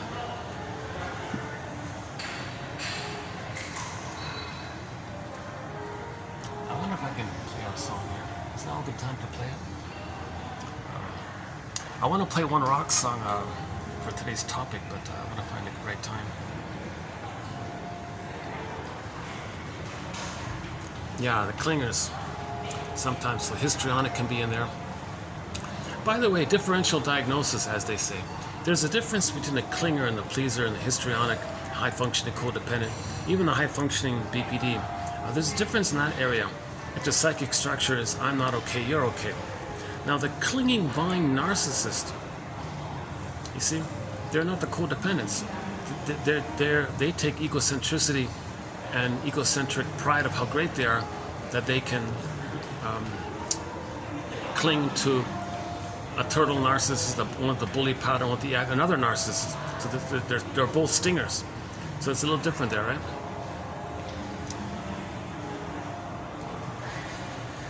And the clingers and the pleasers, they're also different from the closet narcissist pattern. It's another differential diagram. Because sometimes, Masterson is saying, sometimes behaviorally, they look a little similar. You can't parse, you can't tell. You got to look at the psychic structure, the memory mapping, the internal working model they're operating from. The idea is through imprints and through patterns to kind of map out the internal working model, the wiring, right? So if the child's not loved, it's still fused, then it's split fusion, okay? And it flips back and forth. But the clingers and the pleasers have halfway differentiated, so they have some sense of self, but not enough to know to be autonomous, right? They're afraid in that area. That's why clingers, they have the potential, they have skills and talents. Like my example for this, for the clingers is Joan. Joan's the character named Joan Stevens in the 50s sitcom called I Married Joan, starring Joan Davis, another Joan. She was like caring and helpful and all this, but she couldn't like really be fully an adult. She was still childlike.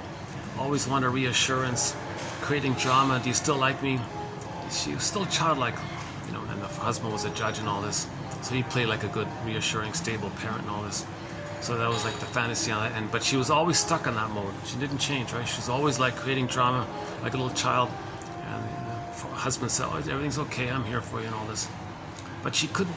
But she had talents. She had skills. We knew that. But she was afraid to do it successfully and like be and have her self-agency and help her like self free will and all this. She was just mainly stuck in that place of, well, I'm no good. Let's create how others are good. I'm no good. Others are good. She's just recreating that whole kind of thing. That was most of the episodes were in that vein, right? She didn't like directly hurt others. She just created problems. Sometimes she accidentally, a little bit. Yeah, sometimes she accidentally,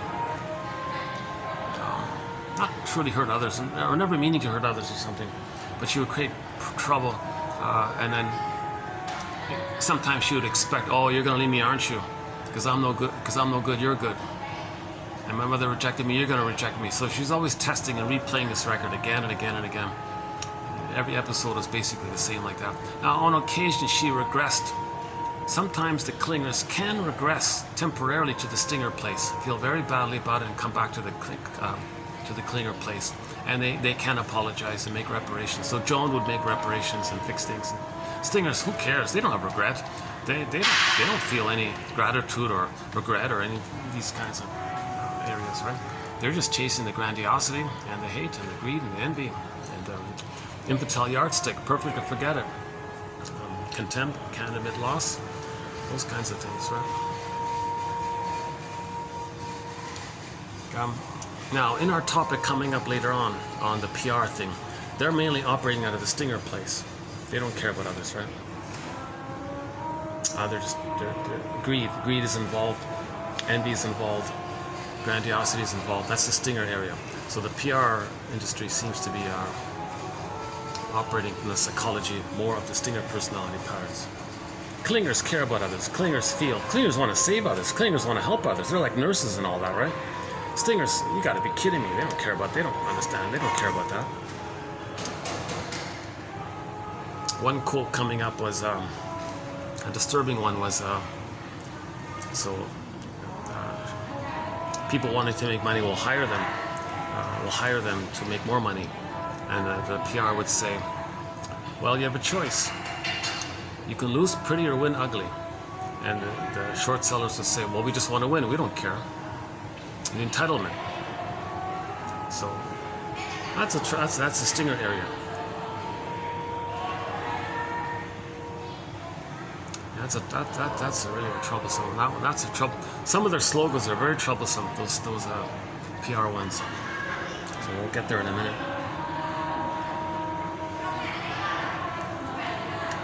Okay, I'm not going to cover the getting the key out from under mother's pillow one. I've done that in previous videos, but that's a key pillar concept. Okay, so in the Iron John story, the golden ball was in the cage, but the guy needed the key. The key was under his mother's pillow. to get his golden ball, he's got to get the key. So that whole issue was discussed in previous videos, so let's not do it here. I'm thinking that it's going to get dark here very soon here. Let me use the little light that we still have left here. So let's just skip a bit, and I'll do today's quotes. And see how it goes after that. Yeah, I always like to see if I can get more, cover more ground. If you want some interesting material, the last video just done, okay, 2710, part 2 of 2, a 4-hour video. In that one there, we covered repetition compulsion, about the plunder system. Okay, so the plunder system is not a topic in our collection. We're trying to learn the second language. We're trying to learn psychoanalysis. We're trying to learn self-analysis. We're trying to understand ourselves. Okay, so we're looking for self-help quotes. But one quote said, if you understand prejudice, you can learn a lot about psychology there, right? And if you're going to forgive your parents who may be scapegoated,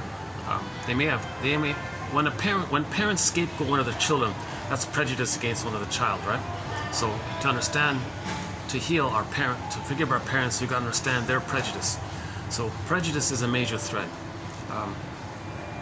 Now, as mentioned before, there's a sub-thread called the sociological factors that feed into prejudice. Along that sub-thread, we've got the pillage system, we've got education, we've got religion, and now the PR, rhetoric, propaganda stuff, which we haven't covered really at all so far. Can you believe it? 10,000 quotes, almost just a handful on PR. So I've avoided this whole issue for some reason. I don't know why. But yeah, the material isn't very clear. I tried to read Bernays' book. Too depressing. That guy's too depressing. Hold on a second.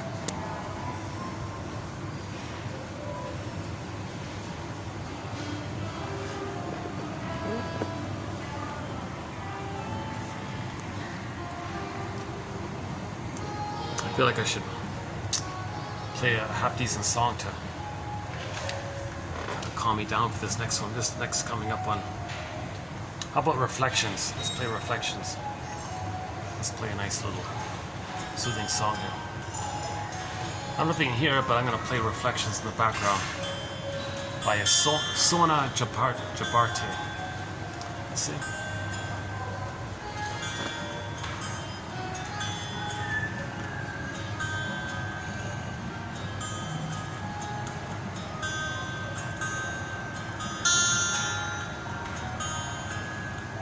Oh, here we go. Let's play this a couple of times. Reflections.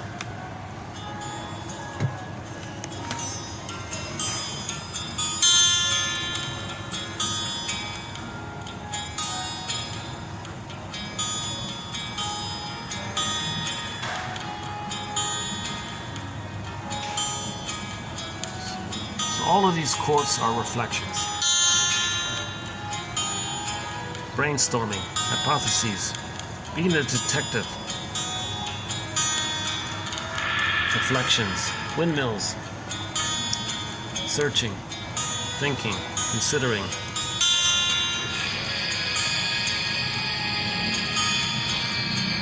saying, what about that?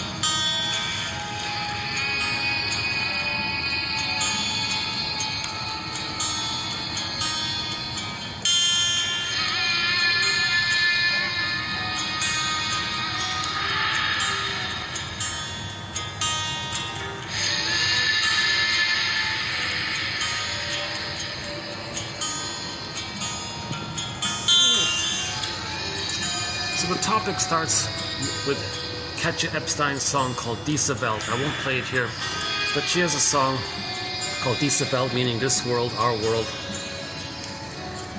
She says, you know, our world may be just this one little speck of dust out there among the trillions and trillions of specks of dust out there. But hey, she says, it's our speck of dust. And besides, all of the other specks of dust are so far away. So what do we want for our children? Do we want our children to play happily on the beach? See them smiling and playing on the beach? Or do we want our children to to have to be exposed to dead. What's this? What do we get here? Oh, here's Beatrice Deer. Yeah. Here's a good song. Yeah. Nalu Li Rama.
Yeah, she doesn't have it on studio. She hasn't recorded it. That's just one of the live ones. Great song, yeah, jeez.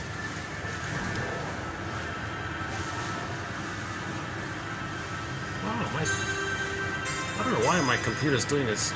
Now it jumped to a song called Finale from the Odyssey soundtrack, the one starring Amanda Sante. A great soundtrack, yeah.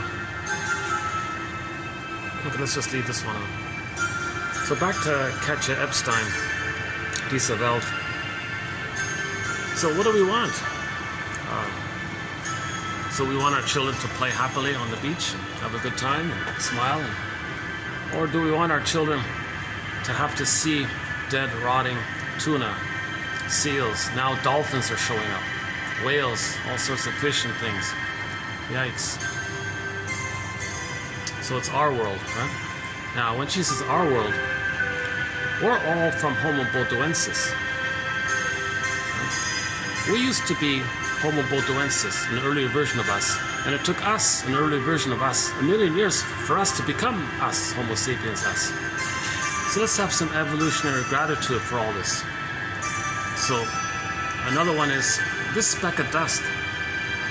What if, maybe, what if it's the only speck of dust that happens to be just the right spot from a sun? like not too close, not too far, not too cold, not too hot, not too cold, not just the right spot. And the chemistry involved over a period of time led to the microbes in the muck, and then finally the bacteria, which led to oxygen, H2O, then the water, then the life, finally some cells. Somebody joked the cells got lonely, the cells multiplied, and all these life forms, billions and billions of years, finally the monkey line. Time passes, billions of years, the hominid line. One hominid survived and adapted called Homo bodoensis, us. We're all from Homo bodoensis.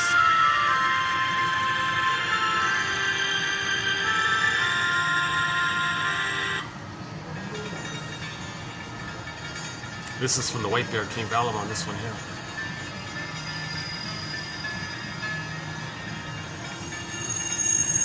This from the film. Yeah, they didn't do a very good job, called Polar Bear King. But at least it makes people aware of the story. But it misses all the psychology of it. But let's turn off the music here. Yeah, so what if the Earth were unique? Let's have another appreciation for this uniqueness. And we're all one family, so we're all basically African cousins. Jane Elliott says. So this evolutionary development of how it took us a million years to become us from our earlier version of us called Homo bodoensis. Then we grew the cortex.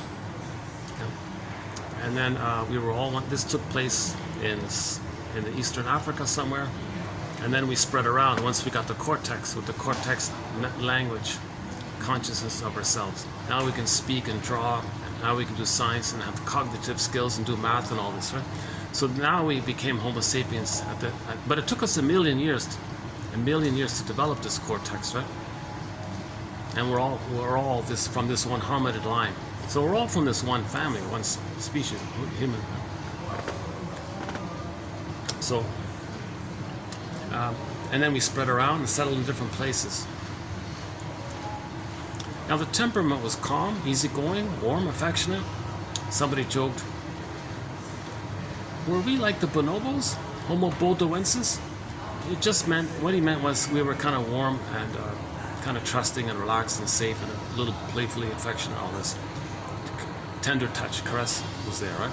Tenderness. There was no hurt, or there was no paranoia, there was no sadism, there was no schadenfreude, there was no grandiosity, and there was no envy, greed. All these, that's an aberration, that's trauma. All this cynicism and trauma and sarcasm and hate and lying, all these games, this is all trauma, right? We're Homo traumicus. But we weren't Homo traumicus. We were Homo naturalis. When we became Homo sapiens, we were Homo naturalis, one family, global village. Okay? Tolerant personality, and babies were loved, got a secure attachment style, I'm okay, you're okay. Okay, then we spread around in different places and settled down. And then over a period of so that took place roughly, 150,000 years, 200,000, whatever it is. Okay, then we spread around and kind of maybe settled down in different places. But while we were in different places, each grouping, became traumatized. While we were apart, we became traumatized. Okay. The theory is, with the discovery of farming and agriculture, getting all that serotonin and the mismanagement around it, we traumatized ourselves accidentally. That's the theory. We mismanaged ourselves with the huge discovery that gave us all this serotonin, and then the reactivity around it, we traumatized ourselves and became Homo traumicus. Okay, someone called it Homo economicus. Okay, or basically Homo short-sellicus. Homo short-sellicus.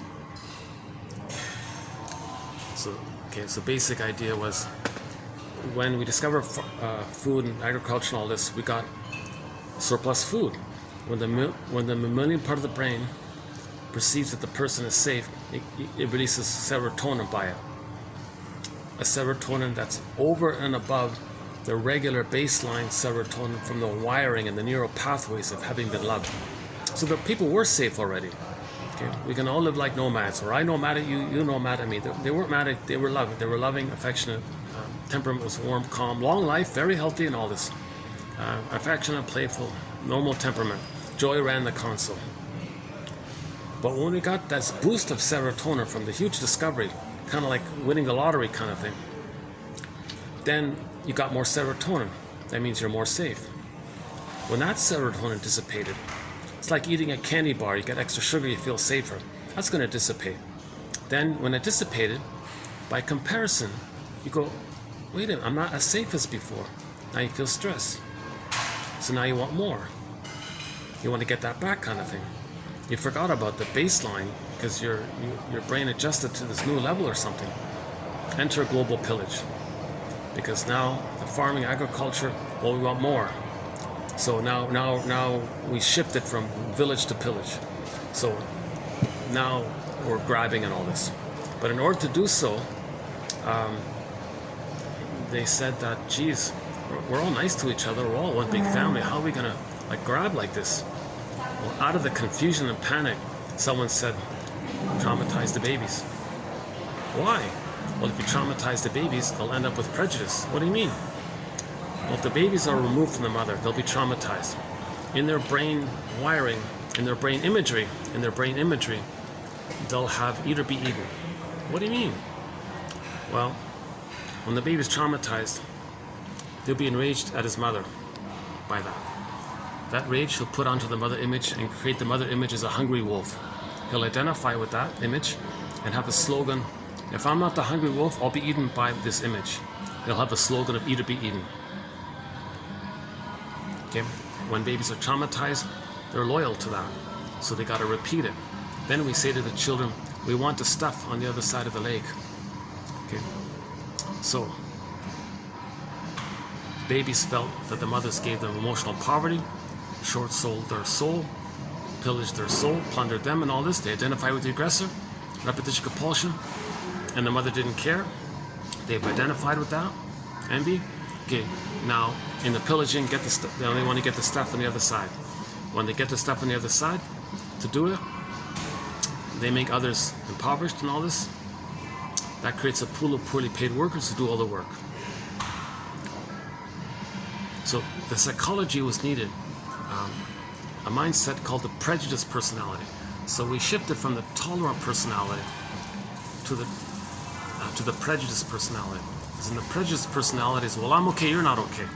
It's my greed or your greed. So one of the slogans of trauma, the stinger in the mind is, I'm my greed or your greed. And you'll see it on YouTube. Some of the short sellers, they'll say it. Well, it's my greed or your greed. He's talking about the trauma of being removed from the mother, or being fed, bottle fed. Any kind of trauma or separation from the mother early on will do that. So babies were removed from the mother. They call it suffer the babies, suffer the children. That creates a repetition compulsion to do unto others what was done to them. So out of the confusion and manic panic, somehow they traumatized the babies. Now you got all these babies who are enraged. Then you say to them, okay, here's your chance to repeat and feel safe with the mother who caused you to feel pain. You want to feel safe? You treat others the way you were treated. That's how you feel safe with the mother who traumatized you. So you treat others the way you were treated. So now babies are traumatized. They have a prejudiced personality to fit in this compulsion and panic to get the serotonin. So the pillaging and the hoarding was to get the serotonin. So you traumatize the babies to create a traumatized brain mind. Then they want to repeat it onto others to replay what had happened to them. That's the stinger. So as we talked about earlier, the stinger, the record that's played, they play the aggressor. So now we're going on like this. Okay, it's a tragedy. We're homo traumicus. So now 20% live off the suffering of 80%, something like that, right? And so babies were given emotional poverty, they give others poverty. Babies felt unhappy, they give others unhappiness. And so on and so forth. So in the last video, part 2 of 2710, I went through examples about that. I won't do it here. That took me almost 2 hours to run through that one. So if you want to update on that point, so we talk about pollution and some of the slogans of the short sellers, you know, and so on. So, but there's this innate drive for healing. So part of the stinger personality patterns is either or thinking, all or nothing thinking, my greedy, your greedy thinking, the splitting mechanism. Me good, you bad. Okay, that's trauma. Now, there is this drive for healing. Enter religion. When religion is being used as a tool for the plunder system, is to maintain that prejudiced mindset. The purpose of religion as a tool for the pillaging, on the pillager side, for the 20% whatever, is to maintain the prejudice. Okay? So the gambit is, oh, we want you to imagine a good breast in the sky. You were missing that? Well, we found it. We found a phantom breast, missing breast in the sky. But they don't use the word breast. They describe how wonderful it is and safe and bountiful. Then you may get a little chemistry of the fantasy triggering effect of the bliss you felt in the uterus. You go, oh, did you get your little hit there? Your serotonin hit there? Okay. They go, great. Now the purpose is not just that. The purpose is to maintain the splitting. Okay?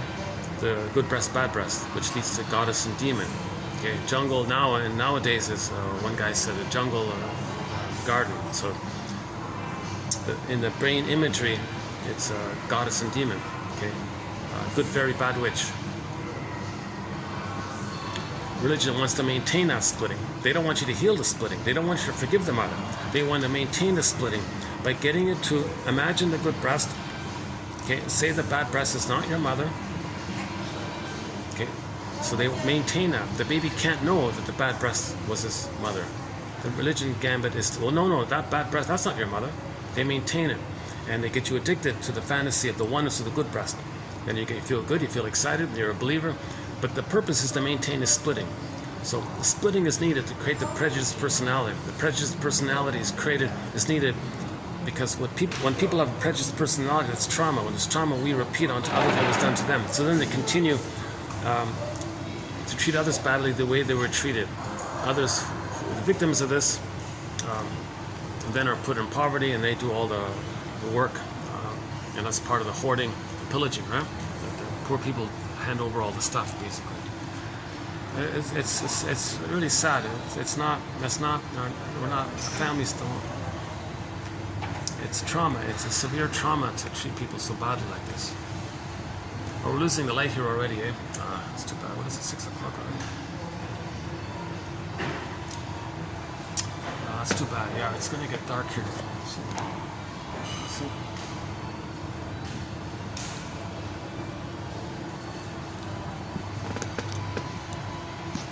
I wonder if I can maybe move this over.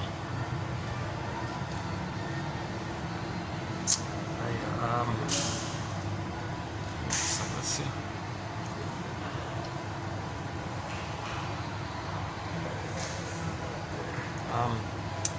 Okay, let's give it a try. Let's move it over.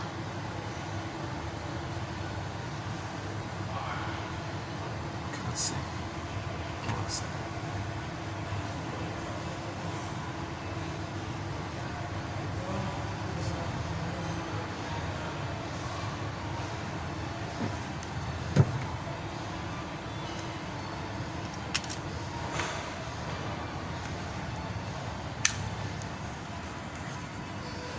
See if this works. Might have to come back.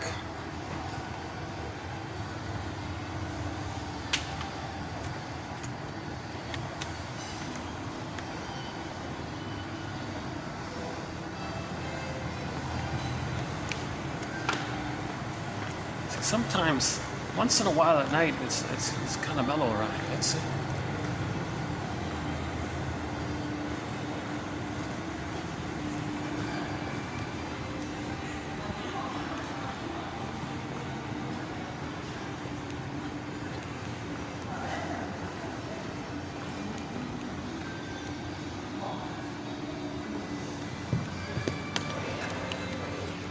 Trick is I gotta keep moving the cursor to keep this thing up, keep the quotes up.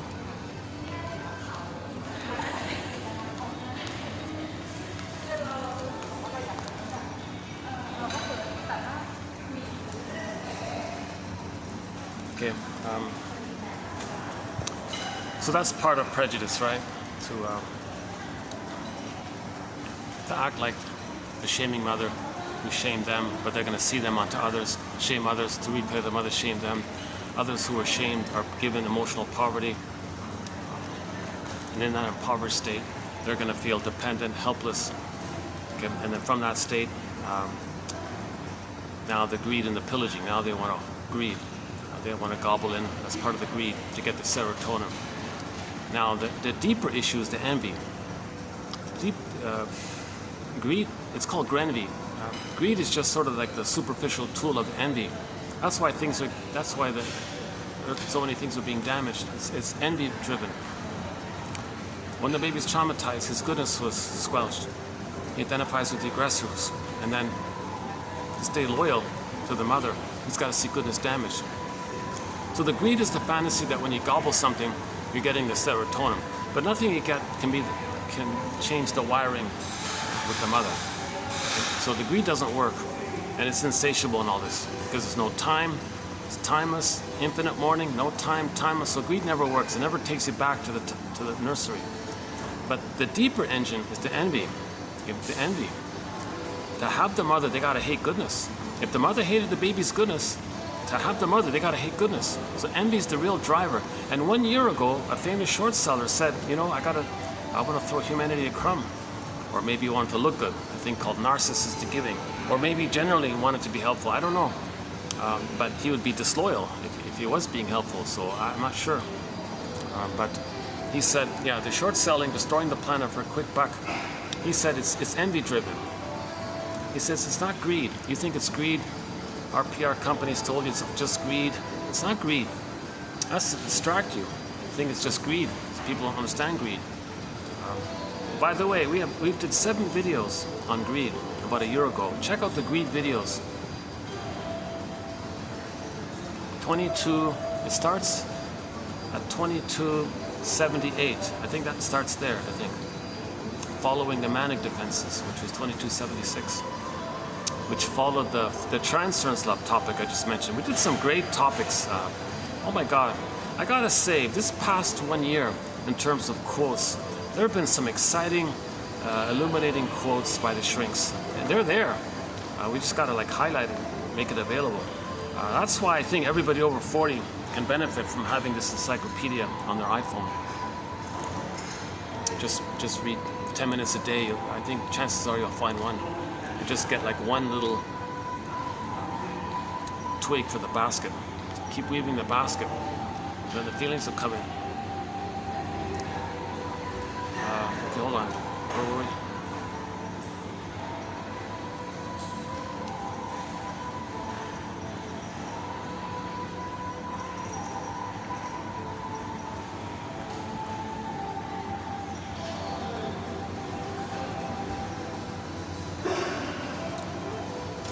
So whenever we talk about the psychoanalysis of religion,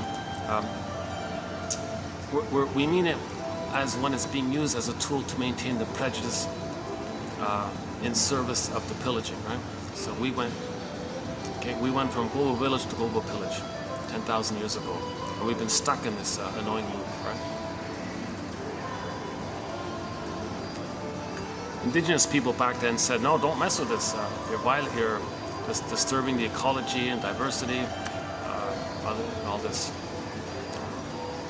But it might have been too exciting.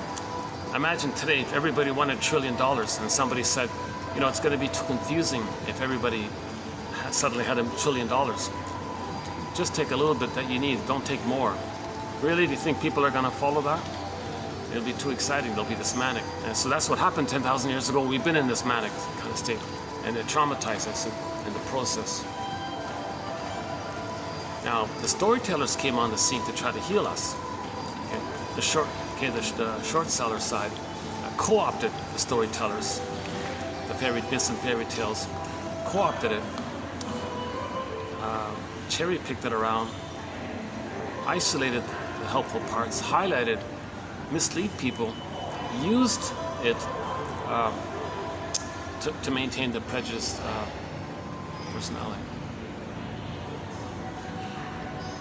One second.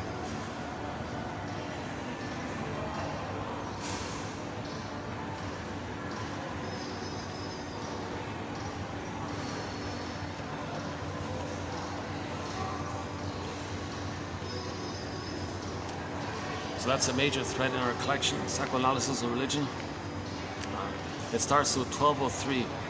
The introductory quote to that topic is 1203, TQ 1203. Edgar Allan Poe is in there, a few others. Seneca is in there.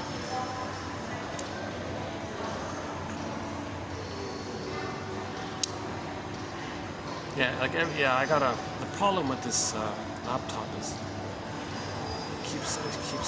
the screen keeps shutting out on me, and then I need the keyboard to get it back in. Okay, let's just leave it. Got some light here. Lighting's okay, right? Is light okay, more or less? What if I did it that way? That's pretty much the same.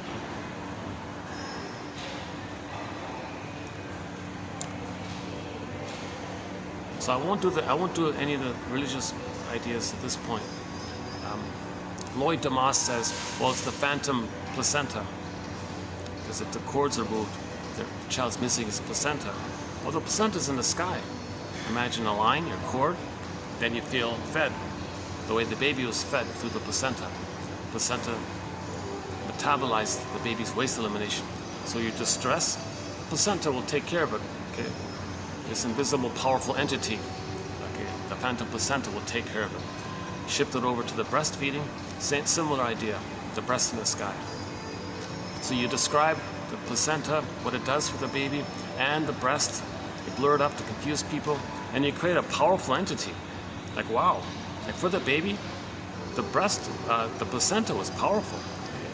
It was a powerful force that fed, life-giving, and all this. Unconditional, soothed the child, took care of the child, through the mother and all this. So the placenta links to the mother, so you describe that area.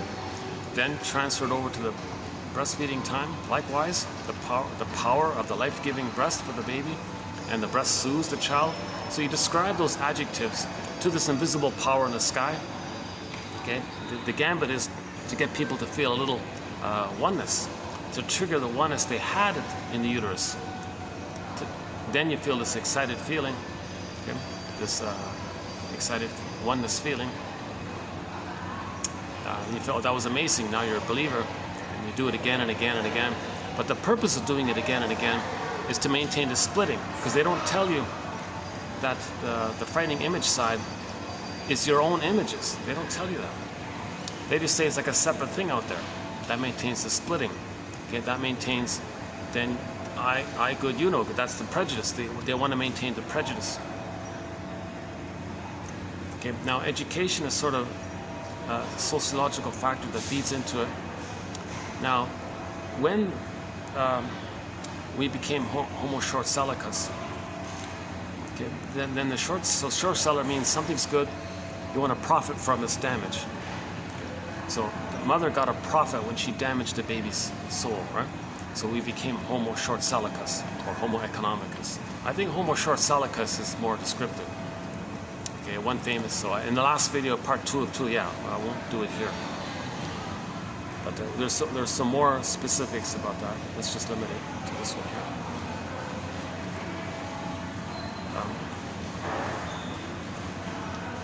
here. Okay, so when in the homo short sellicus area, I guess the 2080 thing came about somehow. 2080 rule, I don't know how it came about. Maybe it came about because when we were separated, when we moved around, we were one family, but when we moved around and became traumatized in separate places, now we have all these images in our mind from the trauma, okay? And then if somebody's far away, you can say, well, that there's the bad mother image, the mother that wants to eat me. So they've identified with the aggressor, they've identified with the hungry wolf image. At the same time, they're either going to see others as the hungry wolf and say, well, it's my greed or your greed, or they're going to see others as their lost innocence. They'll be the hungry wolf and treat others the way they were treated. So prejudice can come from there. When babies are removed from the mother, they have immense stranger anxiety now. The mother becomes an immense frightening stranger. That's called stranger anxiety. So people far away, okay, they may transfer that stranger anxiety because now you have different languages. And over time, people, their skin tone and their hair color, little trivial biological variations. So trivial biological variations took place. Trivial biological variations took place as we settled in different places for the past 200,000 years or whatever it is, right? It doesn't change who we are. We're still that family. But there were trivial, superficial biological variations. So maybe something about if someone's in a far off place, you feel safe. And when you feel safe, you project. You project your unloved self onto the safe others over there on the other side of the lake. You identify with the aggressor. Okay? And then hocus pocus, double focus. You can act like the aggressor, say the victim is the aggressor. So now we're getting into all this confusion where when what's meant to take place is when we reconnected with each other and all this, it's like a family reunion kind of thing. But wait a minute, we're so traumatized. Oh, you're the frightening mother. No, you're the frightening mother. No, I'm not the frightening mother. What are you talking about? So some people say, I don't understand what but maybe the stinger ones, no, you're the frightening one. The clinger ones, I don't know what you're talking about. The healthy one, I don't know what you're talking about. But the stingers have this compulsion to replay the trauma. So some were more, so maybe, I don't know how to describe why maybe those in the so-called north were more traumatized. Maybe the lifestyle or the weather, I don't know what it is, lack of sun, I don't know what it is that caused how it differentiated like that. Somebody said if in the trauma we lost the passion, and if others are less trauma, if the lifestyle in correspondence to where we're living changed. So if we lived in a colder place, let's say, that maybe the lifestyle changed and the diet changed, the way to get food changed. So something kind of changed like that, right? So maybe the raising children way changed in corresponds to the lifestyle change, weather, environment, whatever, something. Now, in those who maybe stayed in the sunny areas and all this, maybe they maintained the more traditional ways of loving their children. So they had their passion. Now the passion was linked to the skin tone. So the issue is the loss of the passion. It means the feelings. So others have passion, but you associate it with the skin tone. So everybody has a shade of beige tone of skin or a shade of brown tone of skin. Actually, everybody has a shade of brown tone of skin because the melanin, it depends on how much melanin. Right? From 1 to 6, some people got 6, darker brown, some people got 1. That's the lighter brown to a lighter beige, to maybe like a fair beige or something. So there's like a shade of beige to a shade of brown. Nobody has white or black skin. Forget about that nonsense. I'm so tired of this white or black. Oh my God, everybody's got a shade of beige or shade of brown. At least do that. At least say it that way.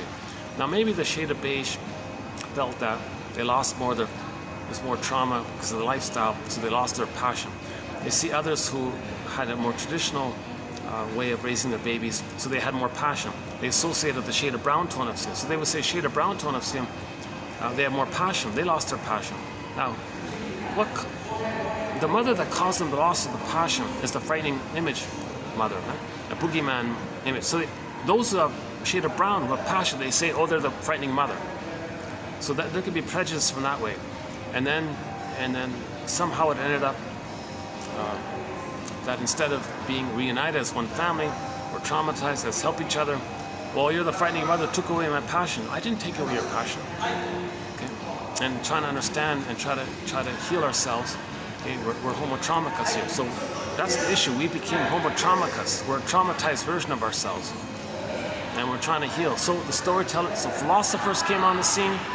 Okay, almost 3,000 years ago, Confucius said to his students, dear students, when I'm in a party of 3, I always have 2 teachers. To the one I admire, I study from him. To the one in whom I see traits I don't like, I search for those very same traits in myself. Okay, that yin-yang, Lao Tzu's poems and yin-yang symbol. So philosophers came on the scene to help in the healing area. Then you got the Ibsens, and then the playwrights, and Socrates, and all these guys, the Goethes, and then now the Freuds. Now we got Mastersons, and Karen Horneyes, and Edmund Burglar, William Fairbairn, and Margaret Muller, Melanie Klein, Thomas Ogden, Okay, James Grotstein, okay, Guntrip, you know, Letha Horner, and so many other analytic authors, thousands of excellent authors. So there is this drive for healing. Know thyself movement, heal thyself, mental, emotional, spiritual, hygiene movement, inner child movement, shadow work movement, okay, trigger work, awareness, okay, know thyself area. So we are trying to heal all the time. And in 1955, a comic called Psychoanalysis came out. It got digitized 3 years ago. Huge healing effort. Okay, 2015, the Disney film Inside Out came out. Huge healing effort. Okay, 1001 Windmills of the Mind, 10,000 analytic quotes, self-help's greatest, psychoanalytic psychotherapy's greatest hits, 10,000 advanced self-help quotes is now available for a mere €4 on the coffee link page. Right? So there are this healing kind of efforts taking place. Now, this collection of quotes, I believe, plucks out some of the best gems from a lot of authors all over the place, right? And we're adding more with each video, right? Of course, there's all of the advanced self-help books out there, and the shrink quotes, books out there as well. So 1001 Wisdom, it's just like a convenience. It's a convenient collection to accelerate maybe the ability to weave the basket, I think.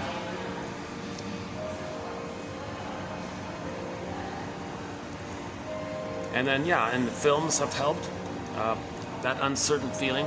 Okay, the young lady befriended her shadow self, her double self, that tortured artist guy, metaphor for her disowned side. When she got to know him, she felt better. Okay, and then Spellbound had some ideas about unconscious guilt. And then now Voyager talked about the mother, how to separate from the mother. And then Lady in the Dark, Ginger Rogers, said, "Oh my God, an adult is governed by childhood wishes? Really? Oh my God." She freaked out about that, and then she changed, right? So there is healing efforts. We are trying to heal. And yes, sitcoms poke fun at it and all this, but in the anger management one, in the season 1, that was not bad. Season 1, anger management, and then they diverted after that. But the best introduction to psychoanalysis, I think, is that comic, Dark Horse Publishing, okay, a comic, psychoanalysis, 4 issues, 12 therapy sessions put into comic book format. Well worth the €15 they're asking for it. I think that's a good starting place. Masterson's book, The Search for the Real Self, good place to start. Karen Horney's book, Our Inner Conflicts, is a good place to start. Recently we did, well, in our collection, in our 1001 Windmills of the Mind, all those authors, you find quotes that you like, and maybe follow up and read bibliography, read more from that author. So we're healing. We're healing. Now, along that sociological subthread, okay, pillage system, religion, idea, education. So Jane Elliott talks about this. Okay. So that's the education one. Now another like mini thread on that sub-thread is this whole PR thing, because the short sellers want help. They want some kind of psychological engine to push the pillaging and the plundering. So the psychological engine might be this whole PR thing. Massive industry. I know almost nothing about it. I just read it for the first time yesterday and plucked out these dozen or so quotes. The public, okay, so as I understand it,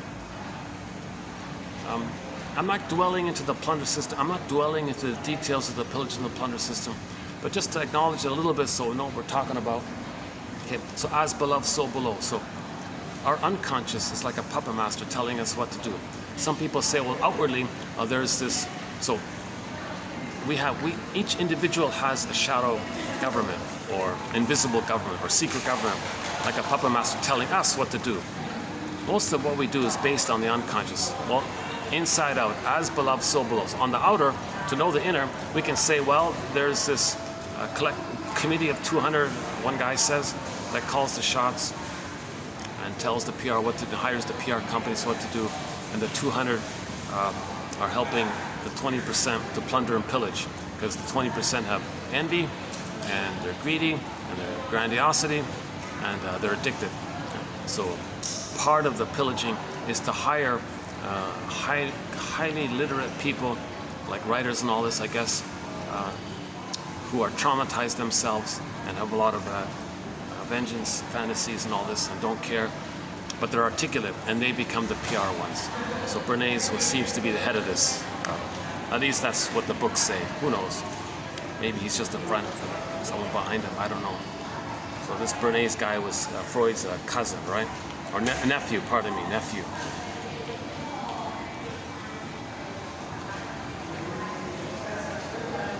So this nephew learned about the unconscious and used this knowledge against people to pillage and plunder.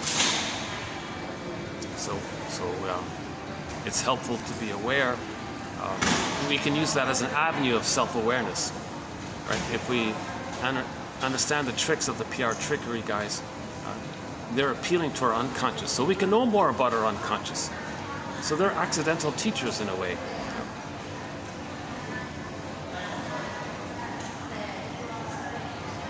Should we start in on it here? And we have one quote from that guy as well. So these are all mostly from a guy named Ewan, Stewart, and his wife, a couple. Any other preference? Preamble to it? Okay, so as I understand it briefly, so in the plunder system, babies were given unconscious guilt. In German, guilt and debt are the same. So if the mother gave us unconscious guilt, we identify with the aggressor. Then in the pillage and the plunder, you give others debt as guilt. It's Schuld, it's the same word. So you just arbitrarily, oh, you owe us, you're in debt. And you force it, right? And you say, oh, you're in debt. And it's compound, and you keep them in debt. Because in a psychic template, the memory is a constant debt. Unconscious guilt. If we can heal unconscious guilt, we're good. Oh my God. The labyrinth of the guilt complex. In the movie Spellbound, they talked about a fictional book called The Labyrinth of the Guilt Complex. If we can heal the guilt complex, oh my God, that's huge. That's awesome. Let's get, oops. Oh, hi there. Somebody's just got beside me.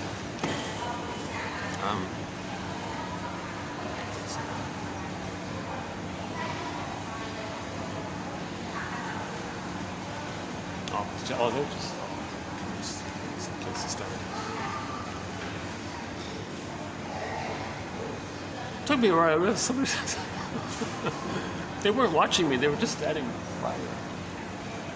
Oh yeah, it's just an empty space. All right.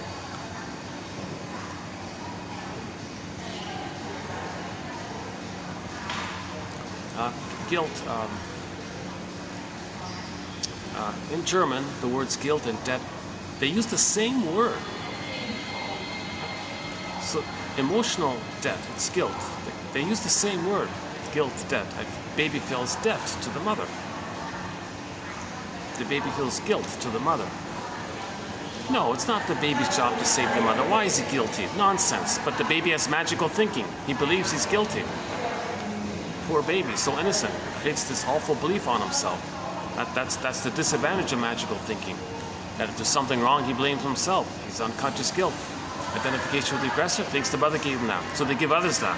So giving others debt is to know the mother gave him guilt, but it's a false belief. They made it up themselves because of their magical thinking. So in the pillaging, the plunder, people, they go around and say, okay, well, from now on, you owe us everything. So to replay the record of the mother said to the child, baby, you owe me your soul, give me everything. When the mother doesn't love the baby gives everything. Okay, hence that song played earlier, I Can't Help Falling in Love with You by Elvis Presley. Take my hand, take my whole life too. Okay, so you can see the dynamic there, right? So the pillaging, plundering, mother took the baby's whole life, and then 80% of the population are in poverty, and all their goods are handed over the way the mother took the baby's goods from them. They replay onto others what the mother did to them. So again, in the last video, part 2 of 2710, we talked about this. I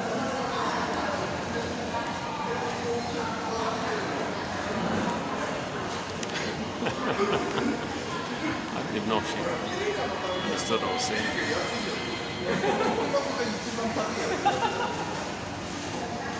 I gotta confess, people are, the manner here is nicer. There's a kind of calmer manner here. I like coming here. You don't have these kind of wackos going around looking for trouble or something. You just have normal people going about their lives.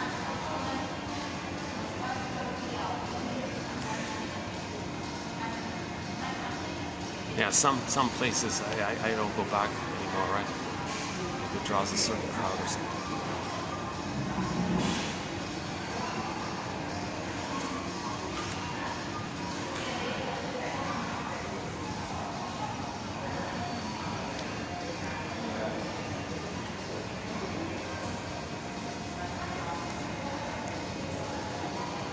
Let me double check the battery. Okay, we're holding up. Battery's holding up. I've only got maximum 5.5 hours of storage. So I've got about an hour and a half. Yeah, we'll finish this within an hour, yeah.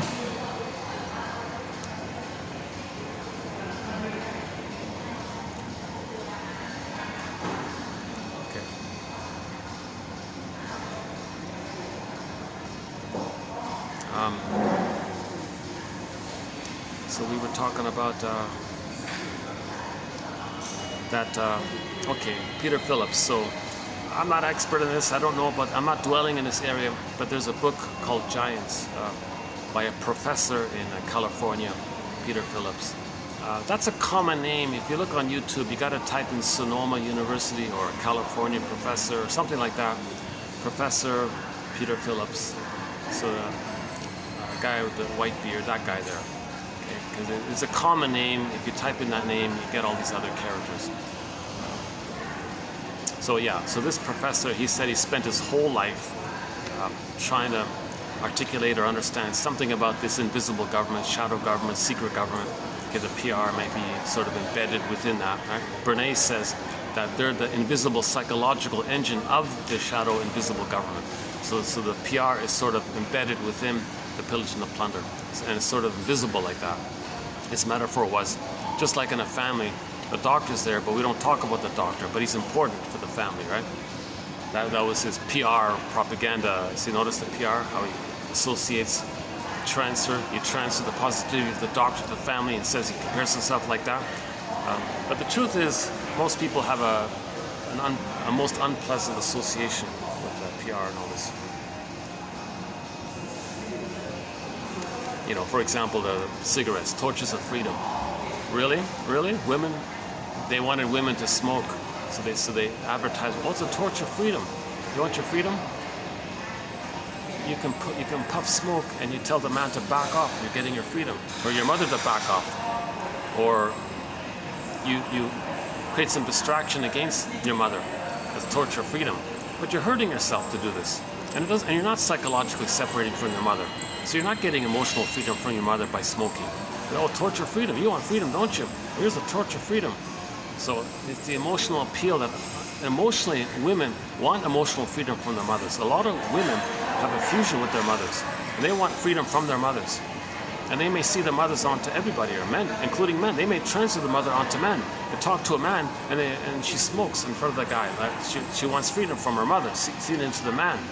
So they use this kind of unconscious unmet needs, okay, these basic primal maternal needs, pain around it, repetition around it. They use this kind of knowledge to sell their products. So Bernays is famous for that expression. Oh, you want to sell cigarettes, do you?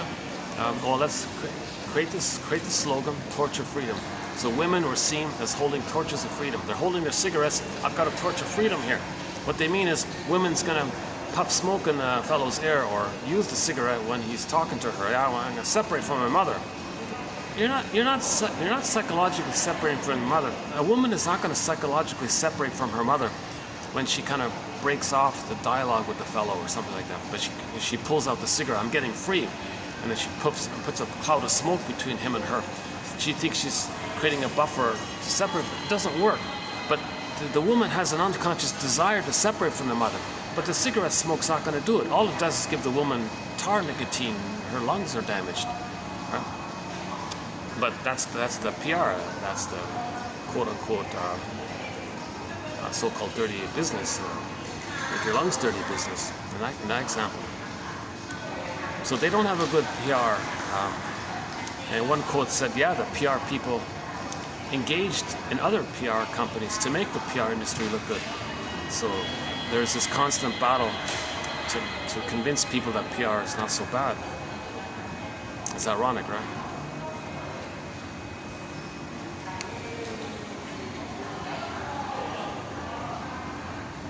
Yeah, here's the quote from Bernays, right? That men are very largely actuated by motives which they conceal from themselves is as true of mass as of individual psychology. So just as an individual woman, just as one individual woman wants to separate from her mother, so he can generalize it. Well, lots of women want to separate from their mothers. That the mass of women want to separate from their mothers. So you sell to the mass of women cigarettes and call them torches of freedom. That's what he means, right? Bernays relied on Brill. Yeah, one of Freud's inner circle guys, A. Brill. Bernays relied on Freud's buddy for help in encouraging women to smoke. And from that dialogue between Bernays and Brill, he got the phrase torches of freedom. It's not clear if Brill helped created that phrase, or if the two of them did it together, or if Bernays did it himself. I got a hunch maybe Brill kind of came up with it and gave it to Bernays or something. Yeah, that quote surprised me because we don't have many quotes from Mr. Brill there. Just like 2 or 3 maybe. I don't really, I haven't looked into his material. He's not a very clear writer. But I guess Brill was sort of Freud's buddy, and Brill was helping Freud's cousin Bernays come up with this phrase, torches of freedom. What a euphemism, right? You're using the psychological appeal, torches of freedom. Wow, what an amazing slogan, right? All it does is give the woman lung cancer, and they make money with dirty business. So PR has a bad rap, deservedly so. There's a documentary, I haven't seen it yet, called The Ad and the Ego. A play on the ego and the id. The ego and the id. The id is the unconscious. All of the energy in our unconscious is called the id. All of the energy that's repressed is called the id. So the ego is our consciousness. We want to make the unconscious conscious. A dialogue between the two, a line between the two, that's called story medicine. So the ego and the id. So the id has a lot of energy in there. So he did a play on it. Instead of ego and the id, he calls it ego and the ad. Ego and the advertisement. Okay. He just reversed it, the ad and the ego. Same thing. The ego and the ad. The ad is the id. So these ads are appealing to your id, meaning your repressed, primal, infantile babyhood needs for fusion with the mother, safety with the mother, to feel important. That's the grandiosity. So most of these ads appeal to your unmet narcissism, appeal to your oneness and fusion of paradise, safety with the mother, maybe to be saved by the mother. Some fantasies are that the father would save the child from the abusive mother. So some ads are about the good father, some ads are about getting the love from the missing good mother, some ads are about the father to save the person from the abusive mother. Okay, some ads are about maintain your egocentricity. Okay, now stingers, a lot of stingers have a vindictive fantasy, so there might be a Schadenfreude fantasy ads. There may be ads about cynicism because you can't more lost, you need him anyways. Make you important again, the Pyrrhic victory, a lot of ads about Pyrrhic victories. So that's the whole id area. So the ego and the ad, or the id. I haven't seen that documentary, but it's, I just saw like the first opening screen. Let's do that one here. I just saw the, because I don't have a fast enough connection. I couldn't see the film. But the opening image for that documentary is a quote by this guy. He says, "Make the language of image into a stimulus for critical reflection, not an image for hypnosis."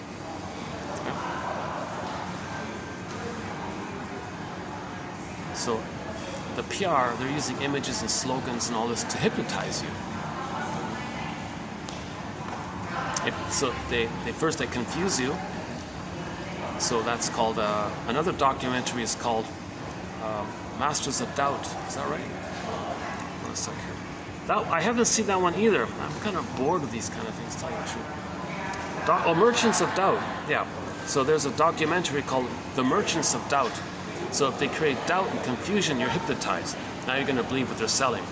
To click in a thing called translogic. When the baby identifies with the aggressor, he adopts as his voice his mother's voice. They use that mechanism in the hypnosis. So the ad will confuse you and say such and such. Then you want to please the mother, mean you want to please the hypnotist. So merchants of doubt, they create doubt, then you believe them. First they confuse you, then you believe them. That's because the baby was confused, then he believed the mother. So for more on that topic, go to Translogic by Horn, Martin Horn. The 2014 documentary film The Merchants of Doubt, based on the 2010 book by the same name, convincingly reveals how a public relation firm hired by the manufacturers sought out corruptible scientists to compromise their integrity for money. Okay, so based on that, I haven't seen the movie, but based on that quote, I'm assuming it's about a thing called the fallacy of authority. So the best way to sell something is to get a doctor on there and say, well, I'm a doctor. Cigarettes don't harm you. Oh, the doctor said it. Okay, then you believe it, right? Or they'd put an actor in to play a doctor. Something like that. Merchants of doubt. Is he a doctor? Is he not a doctor? Who cares? Imply that he's a doctor. Innuendo that he might be a doctor. Looks like a doctor. He's wearing a white dress. Don't say he's not a doctor. Just let people assume he's a doctor. Or he's got a PhD in philosophy. So he calls himself a doctor like that. Or he got one of those online, those flimsy online ones. And for $10 you buy a PhD. All these tricks, Jesus Christ. Well, here's the one about about their bad reputation. The image problem of the profession is grounded in the very real and disreputable history of public relations.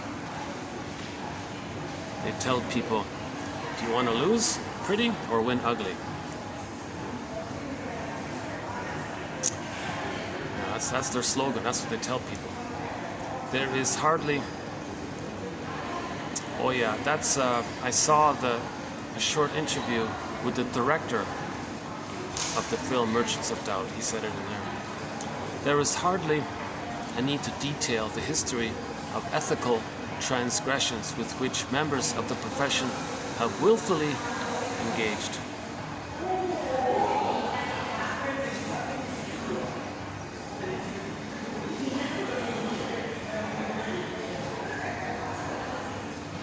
Okay, yeah.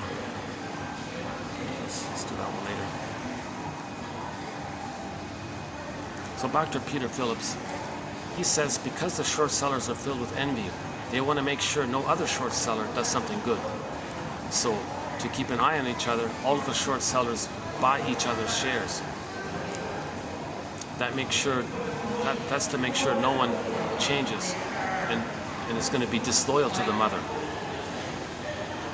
Being healthy, you're being disloyal to the mother who hurt them. Because you want to hurt others, that's your loyalty to the mother. If someone does something that's loving, you're being disloyal. So the short sellers want to make sure no one is going to be a source of envious feelings. So he said all of the short sellers would buy each other's shares, like a vast network like this. So everybody owns everyone. So company A owns shares in company B. B and C owns shares in C, D, and E. C, D, and E. C, D, and E owns shares in A and B. A to E, all of them own shares in F, G, H, I, J, K. Those companies all own shares in the first batch, and the whole batch of them owns shares. It's like a vast little network where everyone owns everyone's shares, kind of thing. That kind of keeps a pull, like a push, a compulsion, like a push and a compulsion to be loyal to the envy breast. Okay, the envy breast destroyed their goodness. Okay, in the pillaging and the short selling, all of the short sellers put a pressure to make sure every short seller is going to short sell. Now, all these short sellers, he said, whatever it is, 20% of the population, whatever. Okay, that plunder and pillage, the 80% in poverty, basically. Now, how do you organize this? Well, they are not among the billion or whatever it is, the 20%. Among them, they nominate. He's, according to him, 200 of the smartest ones among them, and they nominate them to call the shots. So that's like some kind of committee of 200 or something. So, and nobody knows for sure who they are. There's confusion in the public. Is it the guy in that castle? Is it the guy in that castle? Which castle? All these castles out there, or penthouses, or yachts, or which? So there's 200 of them, he says, according to him. If he's being legit. Maybe he's controlled opposition, maybe he's helping to confuse, maybe he's a merchant of doubt, I don't know. But just start somewhere. He says 200 people, in effect, are the invisible government, the secret government, the shadow government, because they decide how the 1 billion can plunder the 80%, these 200. Now, these 200 need psychological help. So there's like what did he say, 3 million PR people out there. There's 3 million wounded souls, but who are articulate. So they pick some of these PR companies, and they instruct and they give a script to them. Okay, you PR guys, we want to plunder, fill in the blank, that place over there. So brainwash the public that they're bad and we're good. Tell everyone they're bad and we're good, because that lays down the psychological underpinnings to get the population on their side to plunder and pillage. So the PR people will say, "Hey everybody, did you know people in town B are all bad?"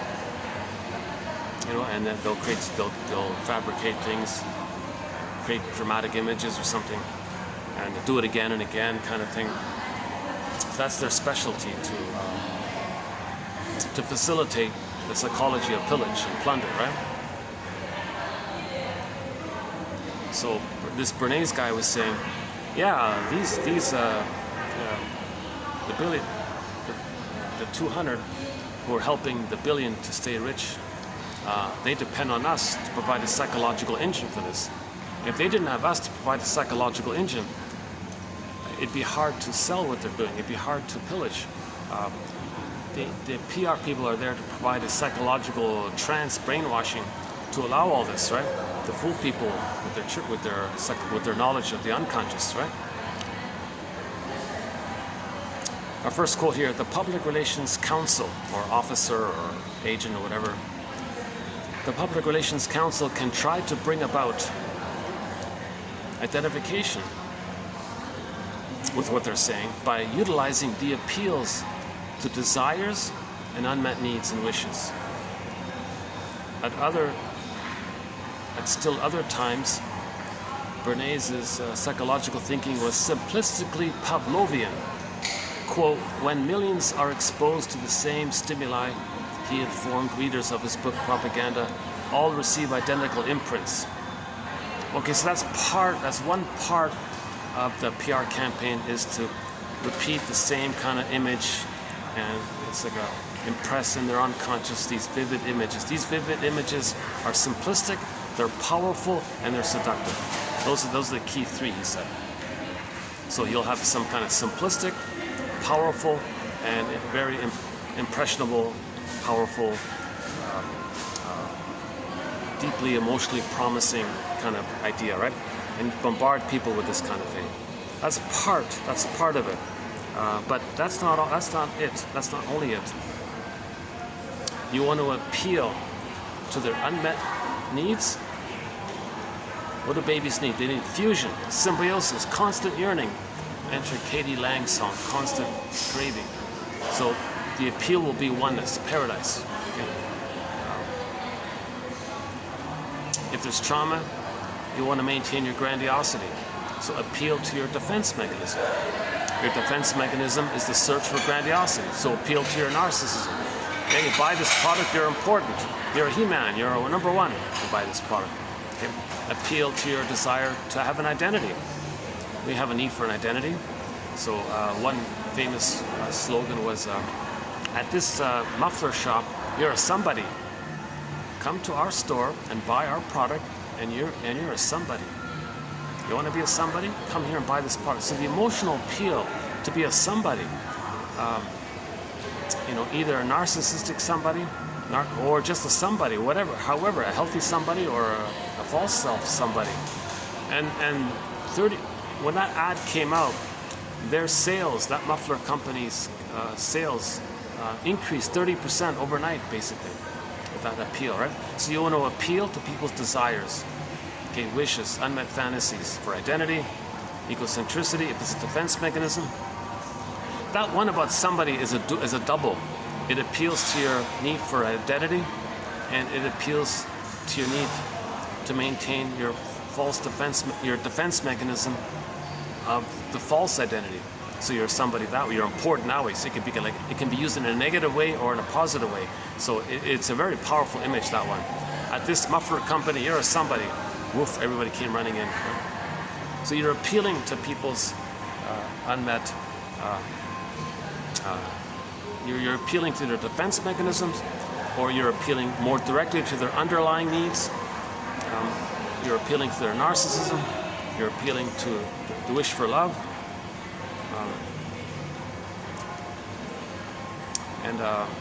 One guy said, you buy this product, it's reliable. Buy this washing machine, you can trust it.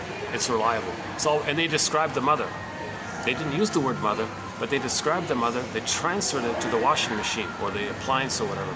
So you appeal to your unmet needs, feelings, desires in that area, right? Or blend in the Pavlovian thing.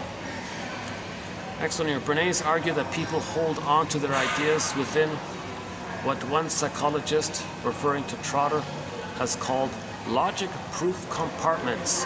Okay, here's a key one, logic-proof compartments. One compartment that's exploited big time on people is the baby cannot accept and believe. He compartmentalizes. He cannot accept and believe that his mother hurt him. That's compartment. It's in a box, it's buried, it's in a safety deposit, and no one will, and it's set there. That very thing is used against people. Okay? So, logic-proof compartments of dogmatic adherence. Dogmatic adherence. No, my mother was a goddess. My mother was the best cook in the world. No, dogmatic, it's set. No way to question that. That's a dogma. That is transfer. Okay, so transfer. You know, in the film Propaganda, the guy said, do your feelings in one area, is it worth transferring to what they're selling? Is it worth to transfer your feelings from A to B? Does it merit the transfer of your feelings from A to B? Your feelings about wanting freedom, does it merit transferring it to the cigarette? You see, that's called transfers. So they'll transfer this kind of, they do a lot of transference there. In the unconscious, there's lots of transference, lots of displacement, lots of symbolization. Okay, there's no time in there. Things can morph. there's reaction formation. One can represent the other. Sometimes when you say don't do this, the unconscious says do this. So they might say, don't buy this product. People might, buy this product. The unconscious might say, buy this product. So they're using these kinds of things. The unconscious doesn't understand like conscious direction, right? It's for the publicist to pursue his trade effectively, it was necessary for him to understand these perceptual cubbyholes, these proclivities toward a priori judgment, previous fixed assumptions, and create circumstances deliberately planned to engage with these peculiar psychological habits. So the big one they're using is, there's no way we're going to believe that some authority is hurting us. That's a big one. No way a baby can believe his mother's hurting him. That's a key one there that they use. Okay, here's another one from Mr. Bernays. I feel awful when I even say his name, to tell you the truth. So he said here, when Napoleon said circumstance, I make circumstance, unquote. He expressed very nearly the spirit of the public relation counsel's work. You know why I feel disturbed about this guy? This Ewan guy managed to spend a few hours with him in his home, and he was like 100 years old or something. So he's a billionaire guy, has a mansion with all these servants and all this. He told Stuart Ewan in his book how much contempt he had for his chauffeur.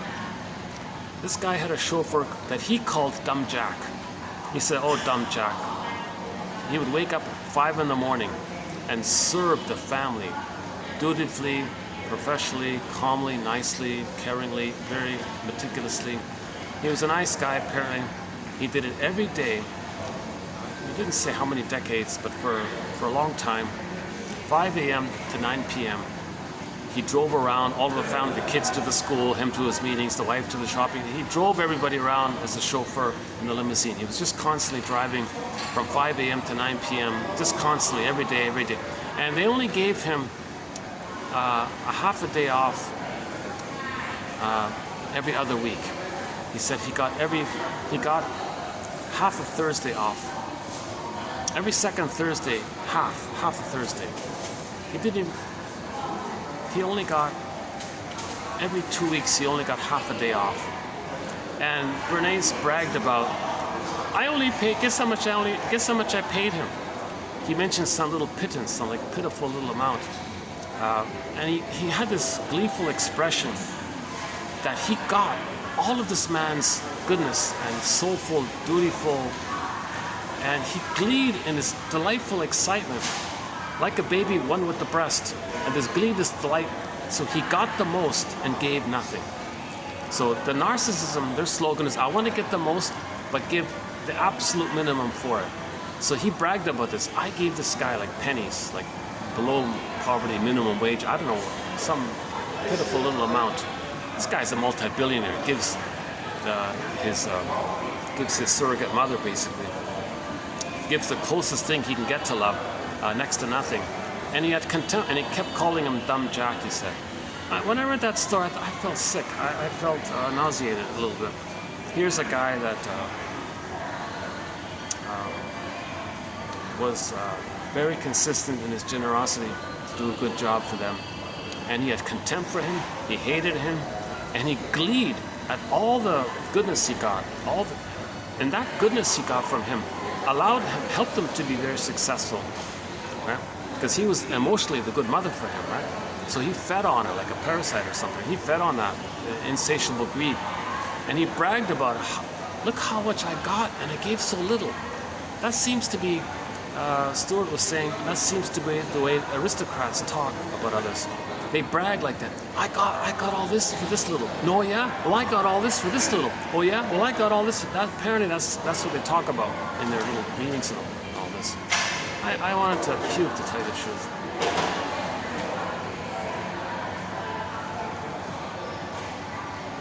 Yeah, so I'm not going to read this guy's book here. That's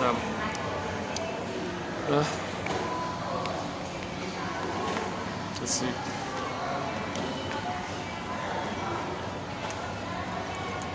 Within this grandiosity, however, Bernays was beginning to delineate a pragmatic outline for how a PR specialist might be trained to become the creator of circumstance.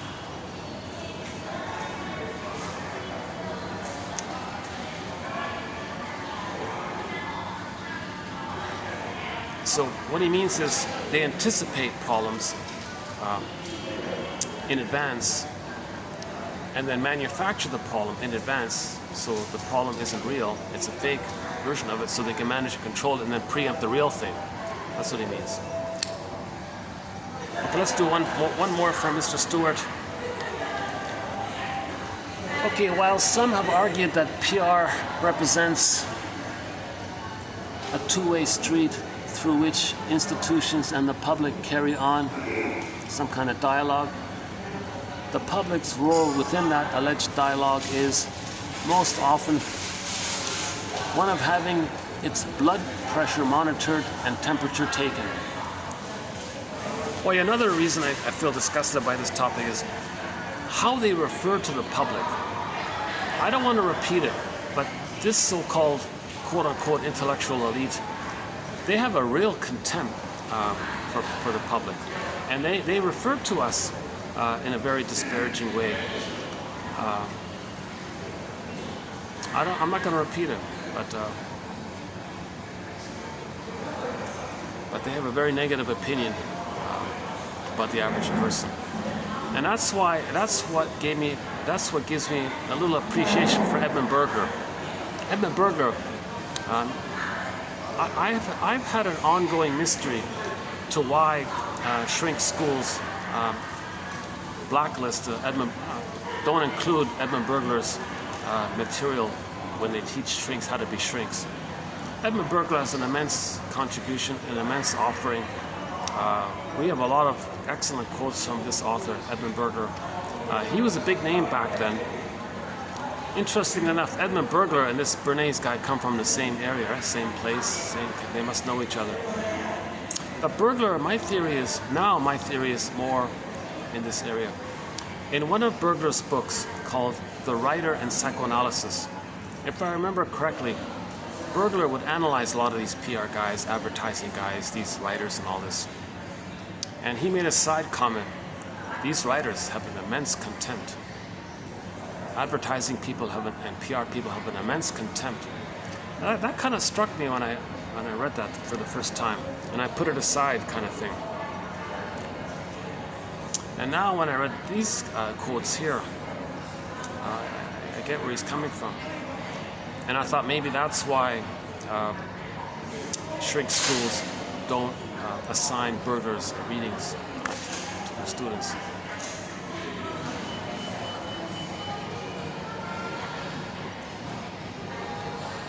So Burglar was a very direct speaker.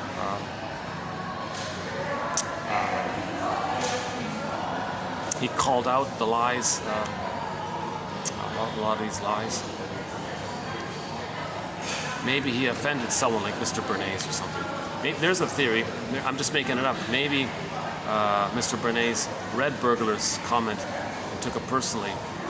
And he was a powerful guy by the looks of it, Mr. Bernays, right, at the time. The 200 that represent the 1 billion would follow the advice of Mr. Bernays. He called himself the invisible, powerful, invisible government or something, or equivalent to it or something like that. Or maybe was distracting people from it. I don't know. So, one shrink, at the end of this, when I finished this batch of quotes, one shrink said, "Why don't these PR people use their knowledge and skills to heal humanity? Use the whole PR apparatus. Use this massive apparatus of owning the media, owning the billboards, owning the magazine, owning the papers, owning the internet, owning the social media, owning this whole, or controlling it or whatever.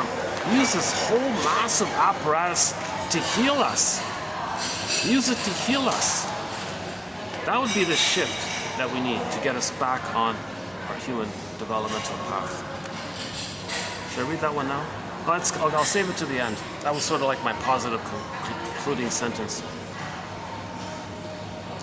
Okay, here's a few more depressing ideas here. Sorry about this. This is one of the most triggering, most depressing topics here.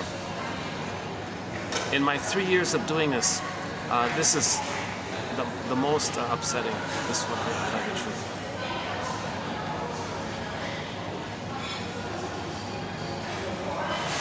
If you have knowledge of psychology, enlighten us, like teach us, like when children go to school, they want to learn and be enlightened. What if a teacher came in and withheld all that, and then told them lies and tricked them or made them depressed or something? You know? What would you think of those kinds of teachers? Okay, the terms PR and public relations have become widely accepted shorthand for subterfuge and deception, to control the majority into imagining itself on our side. It's numbers, not values, that count. The art of publicity is a black art.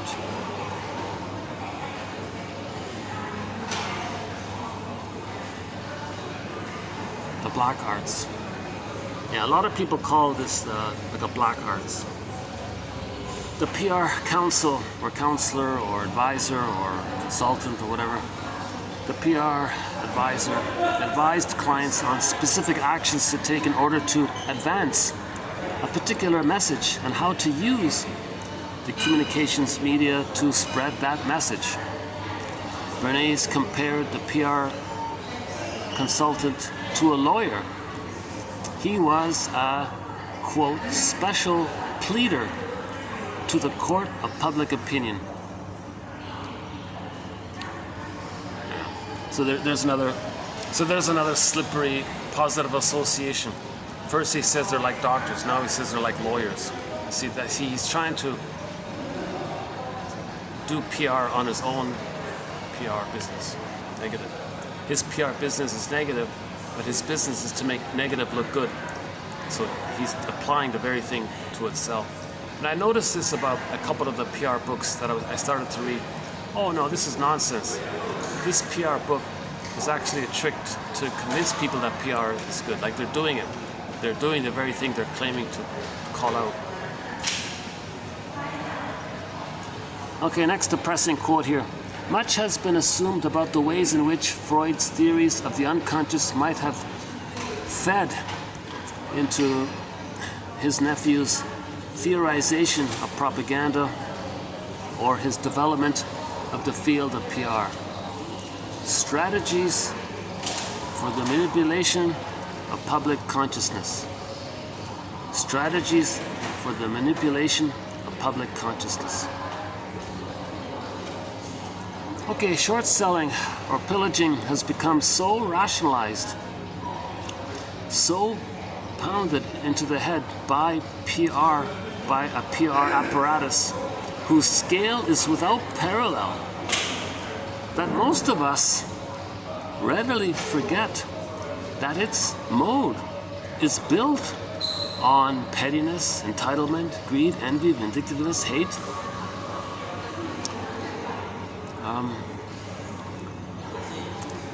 Okay, next one.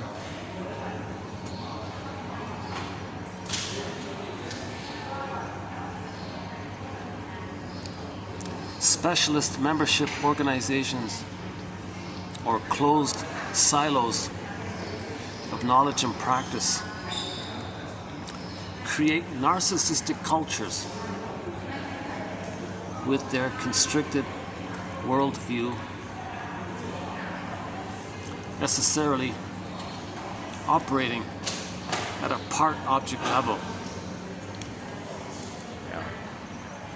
Okay, so this silo, this little so-called little cult-like culture of the PR cult. Okay. In that area, it's part object relating. Not seeing people for their full humanity. When it's tight like that, it's part object relating. Okay.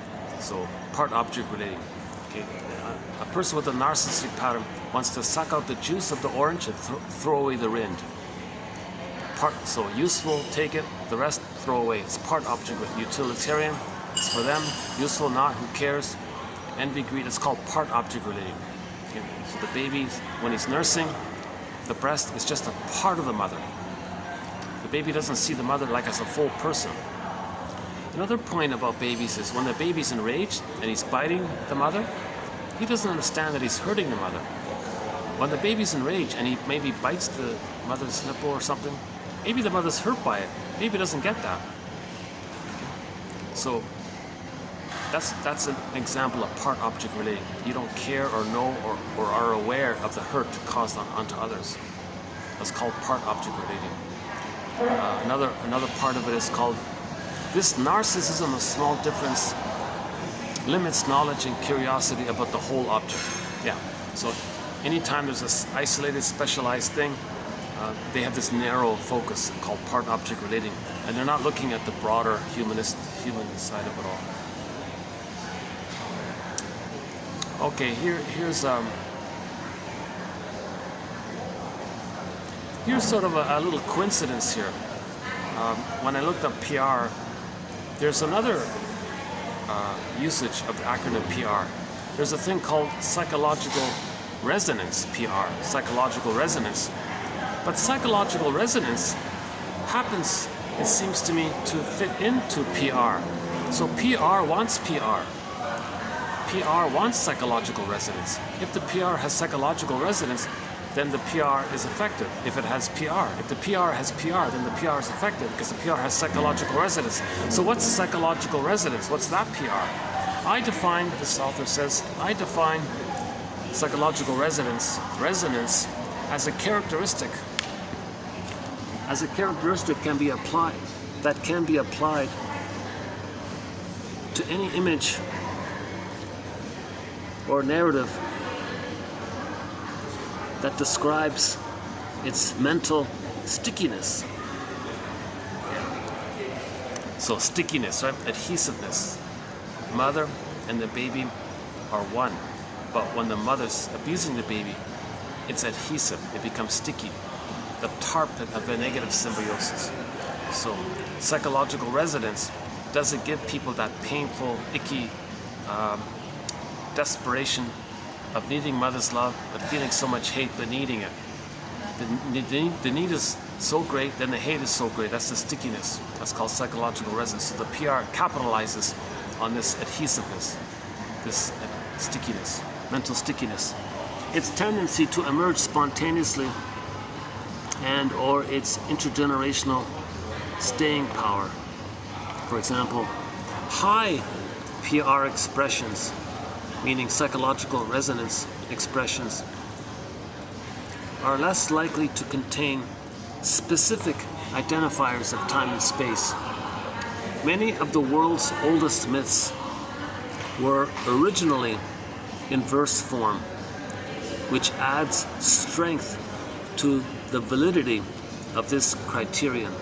Thus, high psychological resonance expressions are more likely to contain rhythmic or prosodic elements, such as magic mirror on the wall.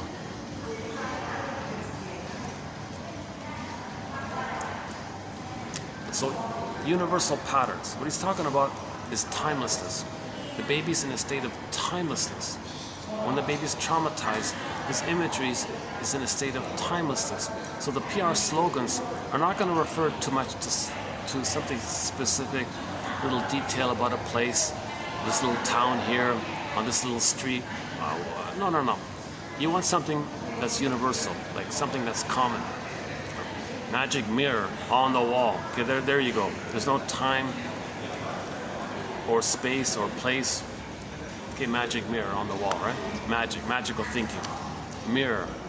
Okay, you see yourself, narcissism on the wall, something like that. So he says that if a PR slogan, campaign, image, whatever, is to be effective, it needs high psychological resonance.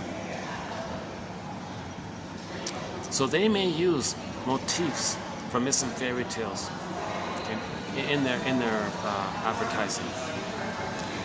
So somebody who's going to sell pillows, let's say, they may describe the pillow as a warm, soft. It will describe the breast, right? Warm, soft, fluffy. So you want to transfer the need for the good breast onto the pillow. Describe the pillow using adjectives from your unmet unconscious needs.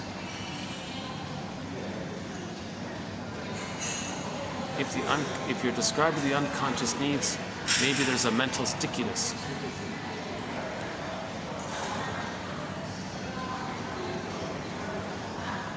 A desperation for mother's love, but you're angry at the mother not giving you the love. So the hate and the need, it's a sticky like that. Love you, can't live with you, can't live without you. Those kinds of things.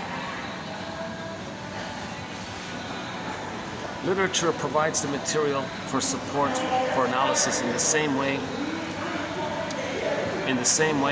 as the way in which dreams, jokes, and symptoms are material for analysis. So yeah, I just thought let's include PR in here, right? So literature provides material for analysis. Okay, jokes, physical symptoms, dreams provide material for psychoanalysis. Well, likewise, the advertising slogan, the PR campaign, that's material for psychoanalysis, right? Okay, here we go. It is appealing, so let's end on a positive note here. It is appealing to imagine the creation of a PR group or the utilization of the existing PR apparatus that would advocate for self-awareness. So what if the whole massive PR apparatus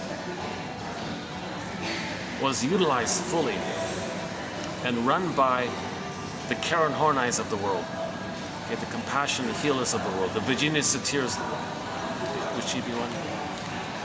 Someone like Karen Horney or someone like Masterson.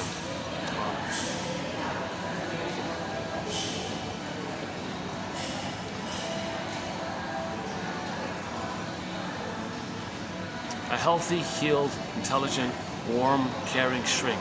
Someone like that, right? Imagine if the whole PR apparatus out there could be utilized to advocate for self-awareness. Not use your lack of self-awareness against you, but try to create self-awareness. It's appealing to imagine this. A similar one, psychoanalysis as a profession has never leveraged marketing, branding, PR, or crisis management as resources to either quell and rebut widespread mischaracterizations about the field's efficacy and relevance, or to help rehabilitate and furnish its image.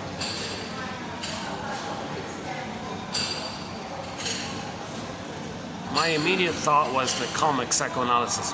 Bring back psychoanalysis. Bring back the good old days, sings Pavlov's dog.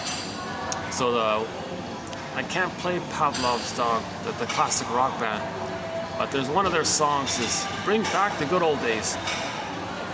Bring back the comic psychoanalysis. That would do it. Bring back the comic psychoanalysis. That might be like the seed from which can blossom into and infuse the whole PR apparatus to heal ourselves, right? Bring back that comic psychoanalysis. That was a seed. Bring it back and water it. And every 3 months, put out a new edition of that comic. 4 times a year. Okay? Because in one comic,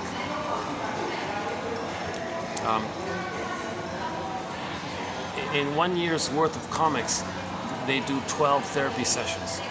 That's like 1 a month. So give humanity 1 session a month of psychoanalysis. Have this comic in every language. Have it in every language. Maybe the animation can adjust to the local area or something. Just make it available, make it free. Those massive billboards, instead of putting these disturbing trauma, these disturbing, shocking horror scenes in, put some healing, put some beauty in our lives, right?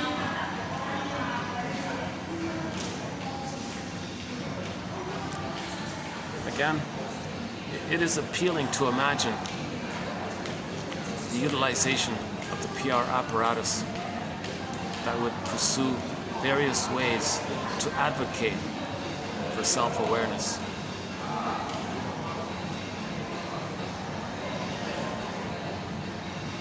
I'm not bothering anybody, right? Oh yeah. Oh, they're happily talking about it. Oh yeah, we're okay.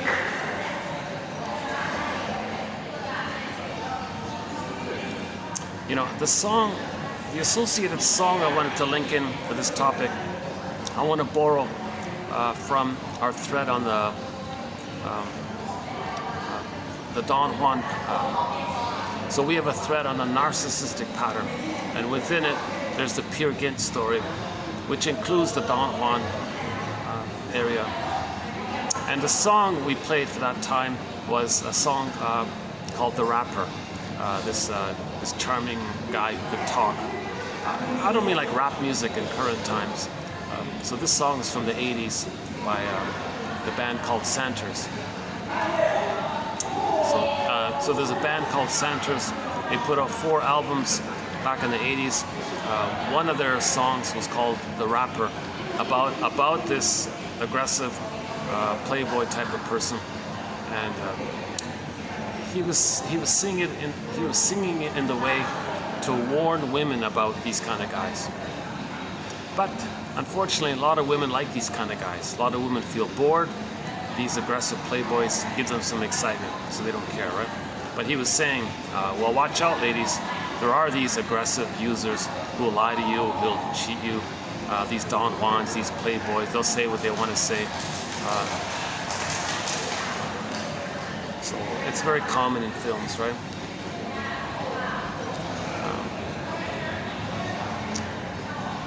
So yeah, the song called The Rapper. It's a loud rock song.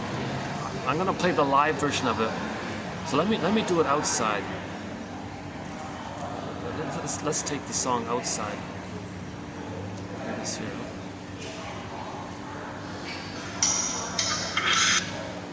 Okay, there it is there. This is a bootleg. Somebody. This is like a bootleg from one of his little concerts. He doesn't have a live album. Santa's promised to put out a live album, so we're waiting. We're waiting for Rick Santos to put out his live album. He's one of our musical voices, Rick Santos. We've played his song "Lovesick" recently, and a bunch of other songs. Time After Time, Mistreating Heart, Dreaming, Winter Freeze. What else? The Dream. And here's one called The Rapper, yeah. So let's go outside to play it, yeah.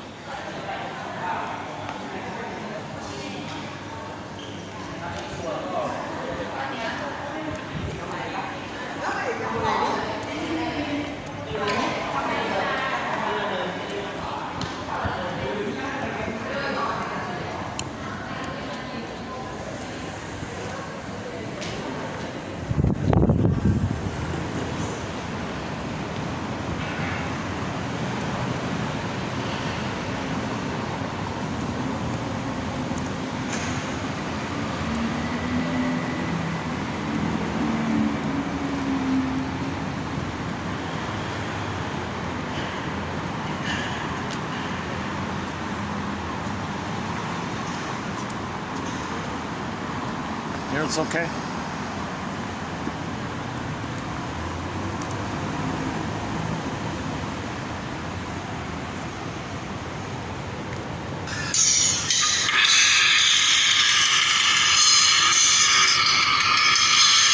Watch out for the PR guys. They're such rappers.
All right, thank you, Rick Sanders. Yeah.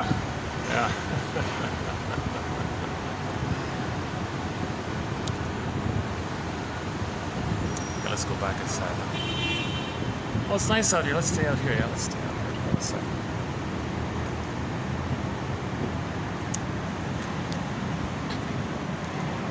How's the lighting here? Is it still okay? It's not too much. What about here? Is lighting? Some lighting here.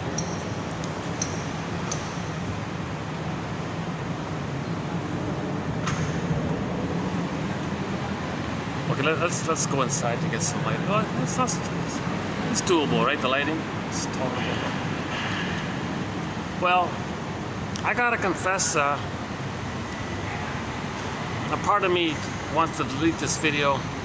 I don't like this topic. I feel upset to know that there's so many people with so much hate and contempt, and feel this aggressive entitlement to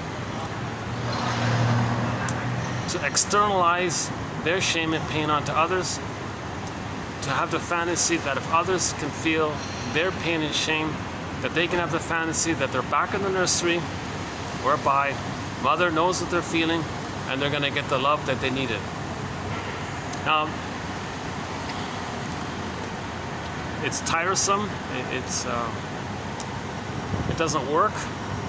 A person's going to have 20 lifetimes being cynical. It doesn't change what happened in the nursery. Right? We're homotraumicus. But we're trying to heal. So, I think when that comic came out in 1955, that was a huge healing step. And it got redigitized in the year 2020 by Dark Horse Publishing, a revival of that healing efforts. And then a Disney film coming out in 2015, a huge boost for humanity, healing our souls. And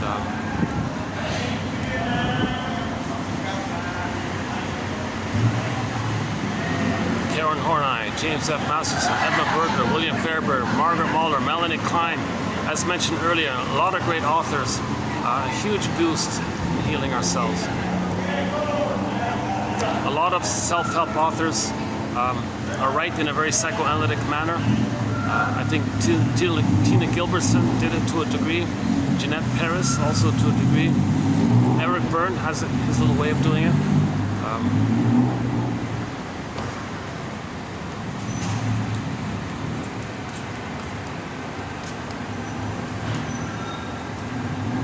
Okay, let's go inside. Yeah, let's go. Okay, let's go.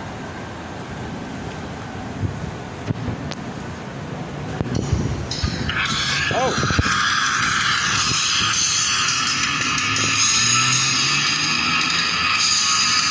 Accidentally played it again, huh?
So we want to stop chasing wild horses.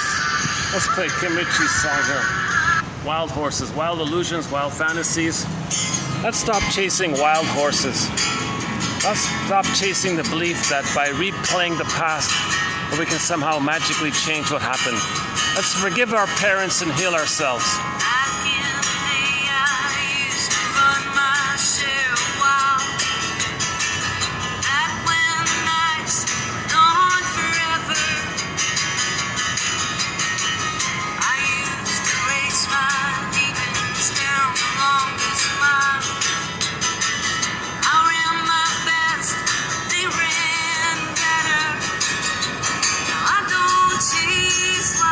Horses in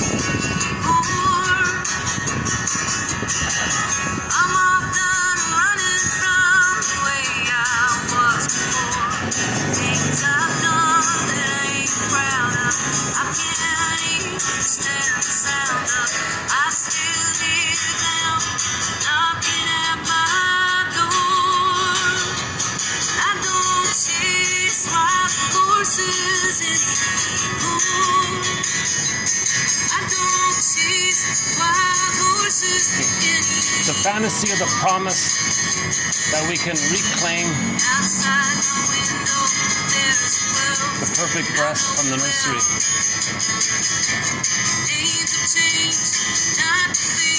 Now let go of this idea that we can somehow travel back in a time machine and change what happened in the nursery. Let go of this wild horse fantasy illusion.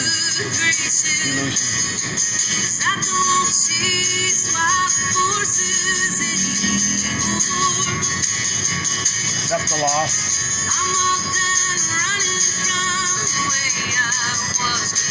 Second journey midlife.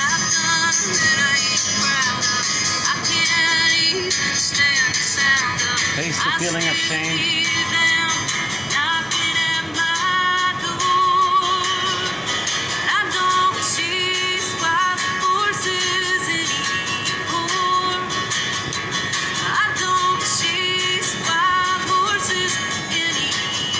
Forget this illusion that you're going to live forever. Accept our humanness.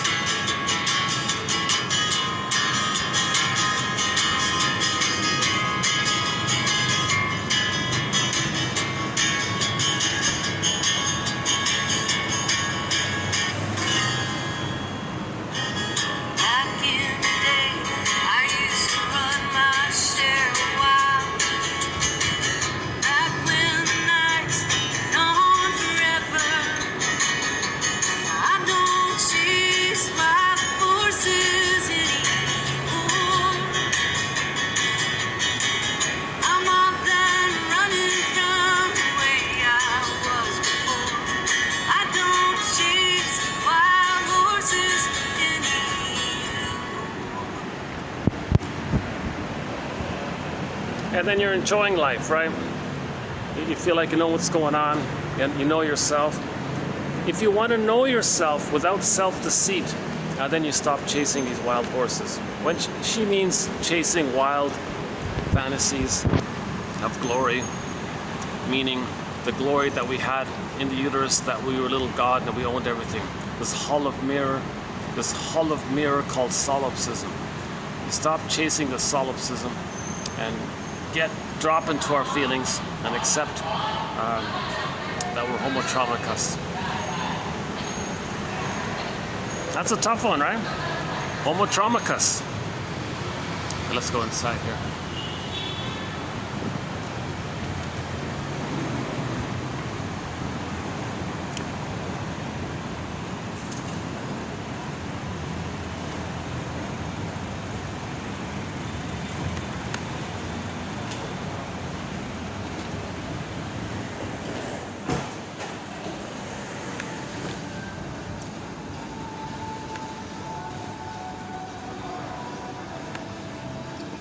All right.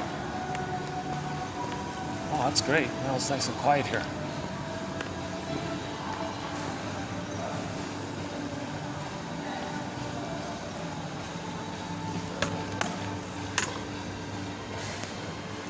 Oh, let's wrap up with the captain chair, the Star Trek chair.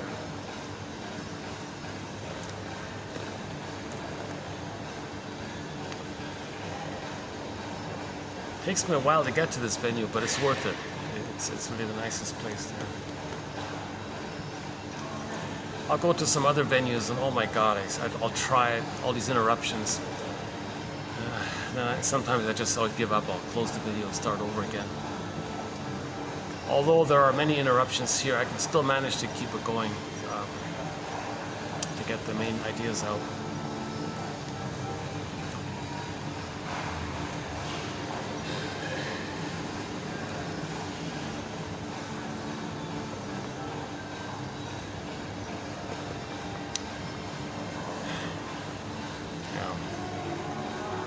So, self-awareness, that the way we treat others, where did we learn it from? Where did we learn it? Alice Miller says, where do emotional abusers get their ideas from? Well, Edmund Burglar answers, if you want to understand the neurotic as usual, the answer is in the nursery. Come to the nursery.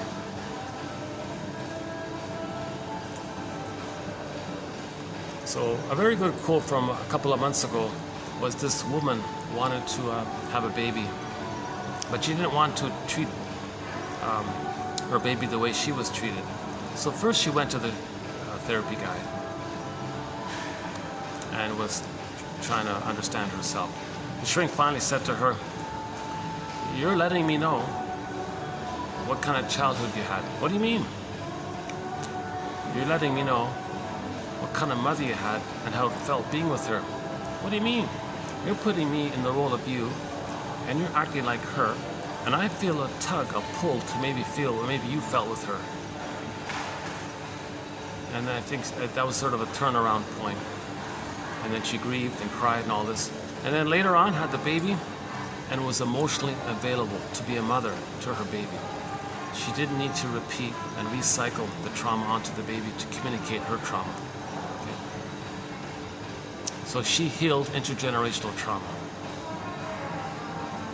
A good image for this is Kelly Clarkson's music video for the song Because of You.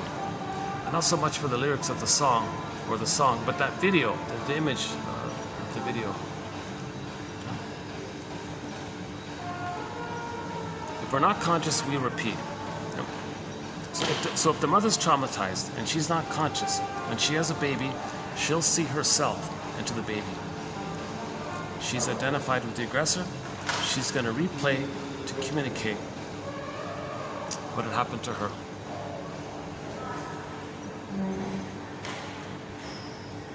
Wow.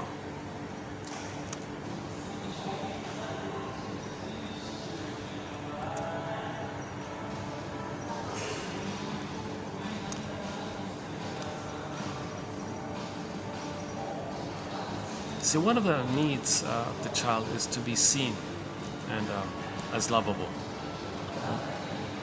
That's one of the needs. That's in the next quote. That's a very good quote, I thought. In the next video, we'll have that quote. That dysfunction is trying to preserve and hold on to and protect the need to be seen as lovable. Yeah.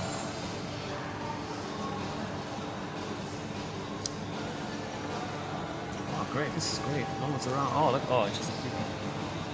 Oh, let's hang out here for a bit. What do we got? My camera's gonna cut out in about half an hour. It's okay.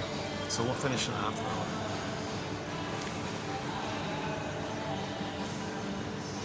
Yeah, so the mother has a record. She has a record. The mother has a record, a 45. On the record, it's her cry for love. The memory of her cry for love and being rejected. She has that record. New situation. Replays the record. Has a baby. New situation. Replays the record. She'll play the shaming mother who shames her, but she can't feel that. She's got to find a safe substitute for herself. Enter the baby. The baby plays the safe substitute for her. So she's going to shame herself, but she sees herself onto the baby, so she's shaming the baby. Right? Now, the baby is being... How does the baby feel by this? Of course, the baby's golden ball is going to go locked in a cage, and the key will be under mother's pillow. So I won't do it here, but this whole idea of the key under mother's pillow, it's dark under the pillow, dark, unconscious, unknown, dark, non-reporting brain, not aware of it's dark. That's what it means. The key is there. The reason the baby lost his golden ball is because the mother used the baby to meet her unconscious need. The mother had unconscious need to replay her trauma with the fantasy that by doing so she can somehow change her past, undo the past. It's ridiculous. Really, the mother shaming her baby, somehow it's going to heal the mother? It's absurd. That's why we're not making sense. We're homotraumicus. We're homotraumicus. And then the 20% create 80% in poverty. That's homotraumicus. We're all one family. A lot of authors and scientists say we have the means and know-how for everyone to live a moderate, healthy life. And we only have, but we gotta heal the inner. So heal the man, heal the. So at the beginning, when we started this collection, I play the kids quote, but it's a very good one. It's about a 7-year-old boy who wanted to get his father's attention, but he was busy with his work and all this. Now the father knew that his son loved jigsaw puzzles, and he also was confident that his son had never seen a world map before. So the father opened up some magazine, and there was a full-page picture of the world map. So he ripped it out and put it into little pieces and gave the pieces with some scotch tape to his son. Hey son, I got a task for you. I'd like you to repair the world. Son goes off, very excited, loves jigsaw puzzles. In a very short time, the son comes running back. Hey dad, I repaired the world. Wait a minute, you've never seen the world before. No, that's true, I never saw it before. But when you ripped that page out of the magazine, I saw that on the back there was a picture of a man. So I turned the pieces over and discovered that when I repaired the man, I repaired the world. So the idea is that each of us has to heal ourselves, right? And then our doing is normal. If we're too wounded inside, too traumatized inside, we're not making sense. It doesn't make sense to hurt others because we were hurt. Let's all heal ourselves. So let's use the massive, whatever it is, multi-billion, multi-million, whatever it is, this massive apparatus. How about let it be employed in the service of healing ourselves? Raising awareness. Start with that comic. I think that's the best starting point. That comic.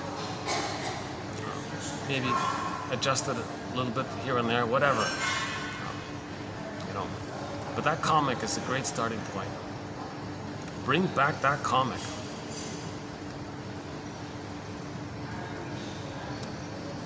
And use the whole PR apparatus, machinery around the world, whatever, and promote awareness, self-awareness. We're trying to heal ourselves.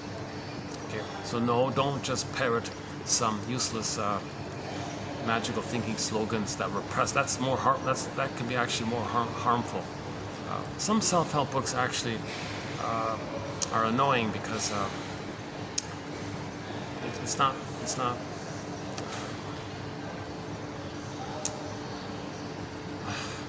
It doesn't illuminate what's really going on. It just it appeals to your. It's like a shooting kind of thing. Some self-help books are like criticizing, have a critical tone. So we're not talking about that kind of thing. So in other words, when you go to the bookstore, forget about Think and Grow Rich or all these magical thinking ideas.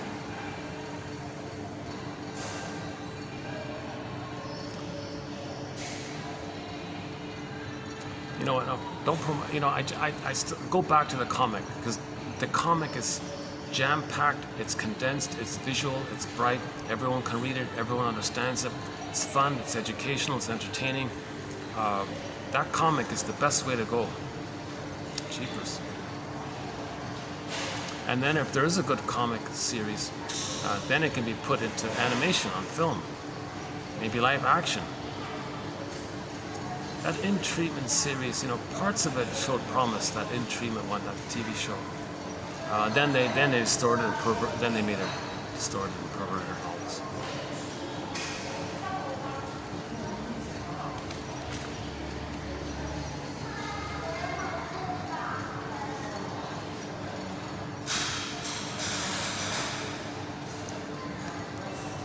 The typical pattern seems to be something's good, it's co-opted, it's twisted, and it's used against you, right? So gotta stop this nonsense. If there's something good, enhance the goodness of it. Bring it out and protect it. Not co-opt it cynically, because to communicate that when you were a baby, the mother co-opted your goodness. And you're identified with the aggressor, and you feel safe and gleeful and attached and loyal to the mother, and addicted to being one with the mother. So let's raise awareness of this area. Maybe a good place to start is that quote about mentioned at the beginning of this video. Baby lays down neural pathways, neurocircuitry, mapping. Human connections lead to neuroconnections. Object relations theory is the study of the internalization of interpersonal relationships. Baby has an interpersonal relationship. He internalizes it, creates a schema, working model, map, script, intrapsychic organization, psychic templates of relational units, part self linked to part other, fused, differentiated. Okay. Another part self linked to another part other. So this idea of relational units can be in there. So we create some kind of organization of our memories.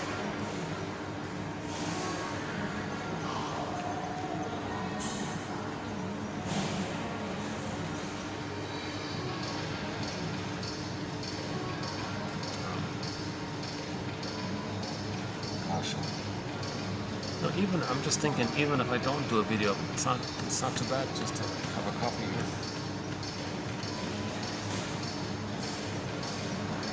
The music's tolerable. Oh, I hope none of this music's copyrighted. That's okay. It's under 6 hours, right? If by chance this video just suddenly cuts out, then that'll be the end of it. So let me just say here, thanks very much. This has been TQ 2711. I'm going to put this whole PR thing aside for a long time. I don't like this topic. Plus, you're bombarded with it all the time in your daily life. With simplistic but powerful and immensely emotionally provocative. It's patronizing, it's insulting, it's demeaning, a lot of it. It represents the shame that the people have and feel. So people who feel shame may be drawn to this image. Oh, I can shame others to replay, and my mother shamed me. Doing this means they're loyal to the mother who shamed them. They become the shaming mother. To stay loyal to the mother in the ongoing quest to save her, heal her, to get their love, they got to shame others to stay loyal to the mother. Okay, shaming others preserves their deep down guarded belief and hope and need, and to protect that they're lovable. They got to hold on to that. To hold on to that, they got to be one with the mother and try to save the mother. But in the process of saving the mother, the way they believe to save the mother is they got to imitate her, act like her. Then they think they're giving empathy to the mother. Hey mother, do you see how I'm just like you? Do you feel seen? Did it work? Can you change your ways now? Did you get the love that you needed? And can you be a good mother now to provide the love that I need? It's not going to work.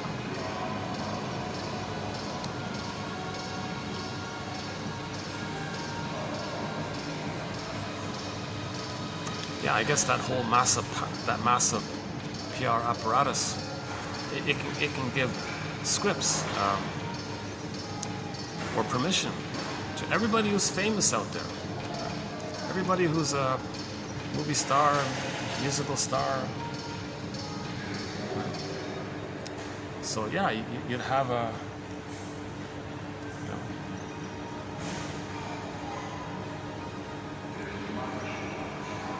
one actor actually recently I saw said that when he was a child,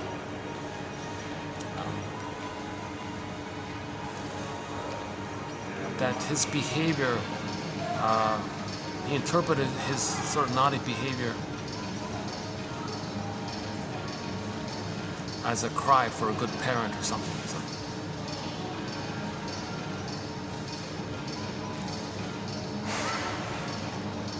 but we need more than the occasional little crumb of sort of self-awareness, and then he jokes and then he brushes it over with.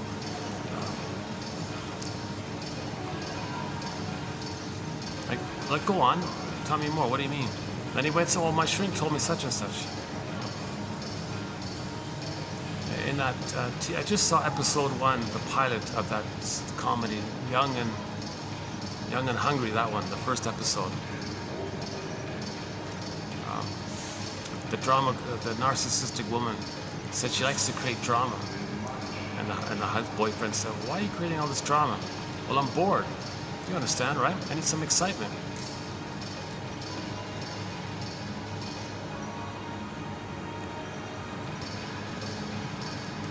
So if she's complaining, another one about complaining. Complaining means the deep belief is you don't believe you have a right to have something better in your life. That's why we're complaining.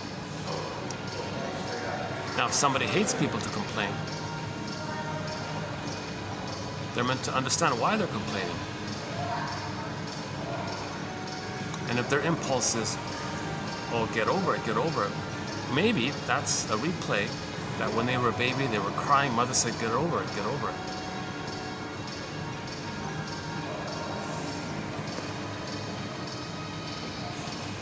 Humor, psychoanalysis of humor. Eben Berger says people who laugh at the same jokes tend to have the same inner conflicts. If the humor is dark and all this. The guy's staring at me here. That happens once in a while when I'm talking. Let's try this.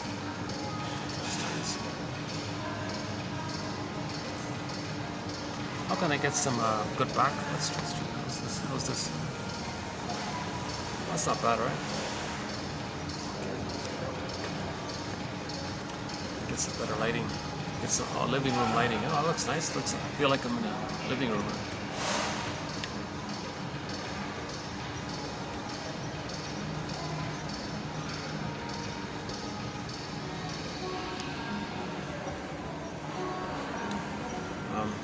It's too distracting. All right, let's go back to this. So where were we? Yeah, that maybe that's not a bad quote to promote. If you meet someone who has and you feel this instant love at first sight phenomena, right? Can't help it phenomena, right? It's like instant, your eyes meet across the crowded room, or something like that. That's powerful, right? The body, unconscious and all this, recognizes the body unconscious of the other. So your unconscious recognizes the other person has an unconscious that's identical or near identical to the mother's unconscious. That fires up the electricity. And you associate your electricity with the mother with that person who's the stimulus for that. So that's called transfer stuff. Now the reason you're doing this is to know how you felt with the mother. The reason you're trying to heal. In order to heal, you need to know what happened. In order to know what happened, you're going to search for someone who reminds you of the mother, so you can know what happened with the mother. So Morton Keysen says all these things you're about to say to the disappointing person, that's what you felt, and the realization of the futility of still trying to get those things from your mother, because that person is just like the mother. Forget it if they confuse you with a nice little gesture here. You're basically not going to get the thing that you needed with the mother. That person is not going to offer it the way the mother couldn't offer it. That's why you're attracted to them, to know that the mother couldn't offer. So now you give up this fantasy of getting that past love. Now you grow up. But now you can start to. So the reason you're attracted to someone, love at first sight, is to ultimately to grow up in the sense that you no longer search for the good breast, the perfect mother experience. You're not going to get it.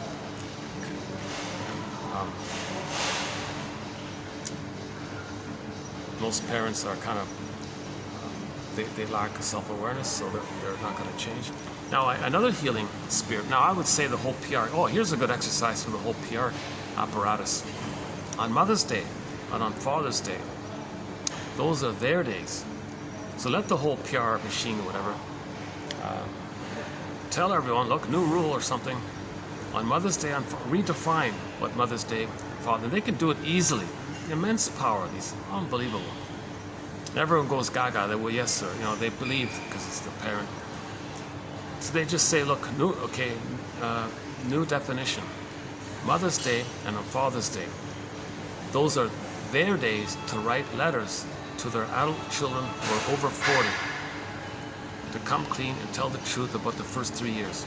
And every year, update it and do the same thing. I mean, that's a huge healing boost. If every person over 40, every year, got a letter from their parents, learning more and more about what happened, it'd be healing for them, it'd be healing for the adult children. A lot of adult children will feel an immense relief. Now things make sense. Now they understand. Now things they were doubtful, now they get it. Okay. Imagine that. So we already celebrate our mothers and fathers on their birthdays, right? So here's Reparation Day. Reparation Day. On Mother's Day and on Father's Day. Those are their days. It's their days to take responsibility for the harm they caused by coming clean and confessing. The truth will upset us. For yes, there's a risk that sometimes when an adult child reads these letters from their parents, oh, I can't ever, you're lying, you're deceiving me, or something. No, that's not going to work. On Mother's Day and on Father's Day, they really got to come clean and tell as best they can what they can. Next year, update it. Next year, update it. Just keep doing it. And yes, there may be a risk that they may temporarily reduce the communication between the two. That's part of the anger. That's part of the grief process to feel angry. So there is that element. Oh, it's still stirring up. Jesus Christ. Let's kind of go. Luckily, there's lots of space around here. Yeah. Let's move over.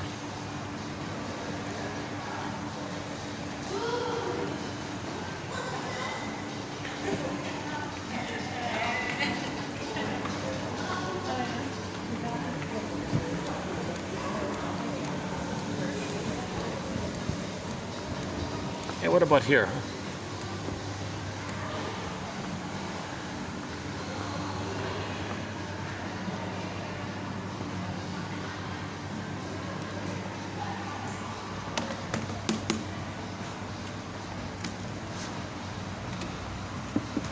It's locked out. Okay. What about just right here? Yeah, okay. So I'll just set this up right there. Let's go over there. Okay, I'm gonna close the laptop here. All right, thank you, laptop. All right, let's close this.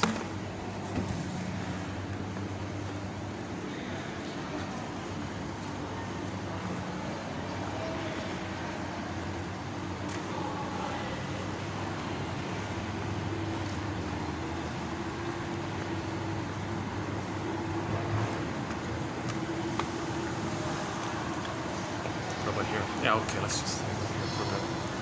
By the elevators, huh?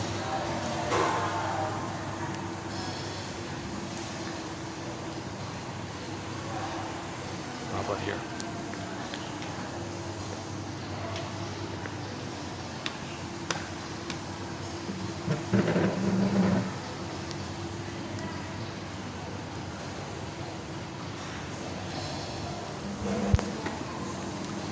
Oh gosh, this is a... Yeah, this is encouraging. Maybe I'll do more of my videos out like this in the open here. It's okay. I was struggling before to do it back there with no light, but sometimes it's quiet around here. Oh, just some magazines. Magazines, yeah. How about that? Wouldn't that be a good starting point? Yeah. On Mother's Day and on Father's Day. A whole massive PR campaign to compel, use the whole media, use the whole force, use the whole thing, make everyone talk about it, script it, give everybody scripts, make everybody, every person, okay, usually I guess they'll be in their 60s or something, make everybody over 60 or whatever write letters to their adult children who are over 40. About the first 3 years, about the delivery. What was breastfeeding take place? Was there birth trauma? Was there prenatal distress syndrome? What about the attitude? Like, was the baby removed from the mother? How often? How often was the baby removed? Just whatever comes up. Just whatever. But these parents will know. I think this hurt you.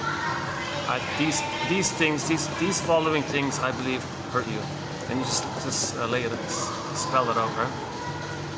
What a relief! What a relief to know the truth. Everybody's getting their narrative medicine. Now we're getting our story. When we get our story, feelings come up. We're healing. Then we enjoy the present. We make sense. If we don't know the story, we're going to treat others badly the way we were treated because we're homotraumicus. So get the story, heal, repair the man, repair the world, right? Like the kid's cartoon, get the kid's story, with the puzzle.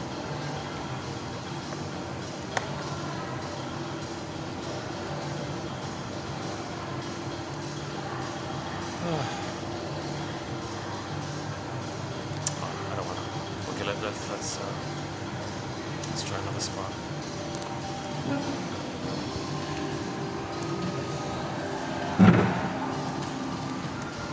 Okay, let's put the computer away.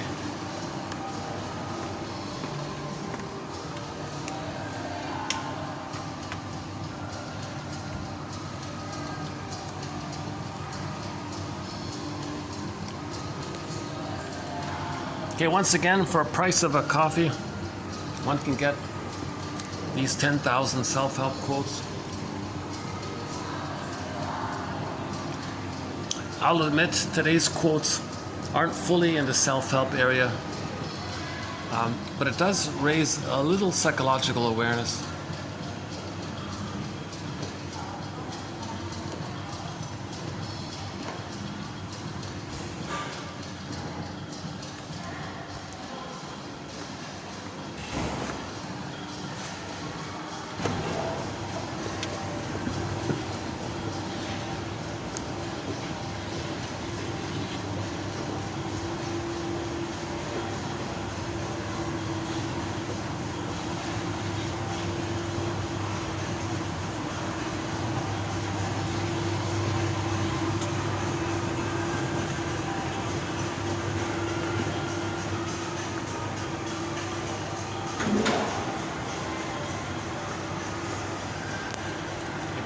How about here? How's it here? Alright, let's maybe wrap it up around here somewhere. Well, any final thoughts here?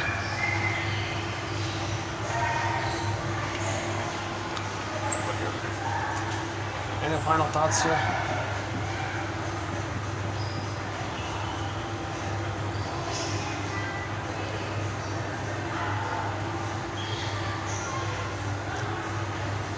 Also, I would say the PR machine can promote the importance of handing the baby directly to the mother.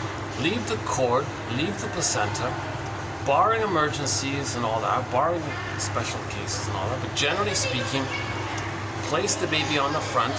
He has an innate expectation for the nipple and the breast. He's searching for it.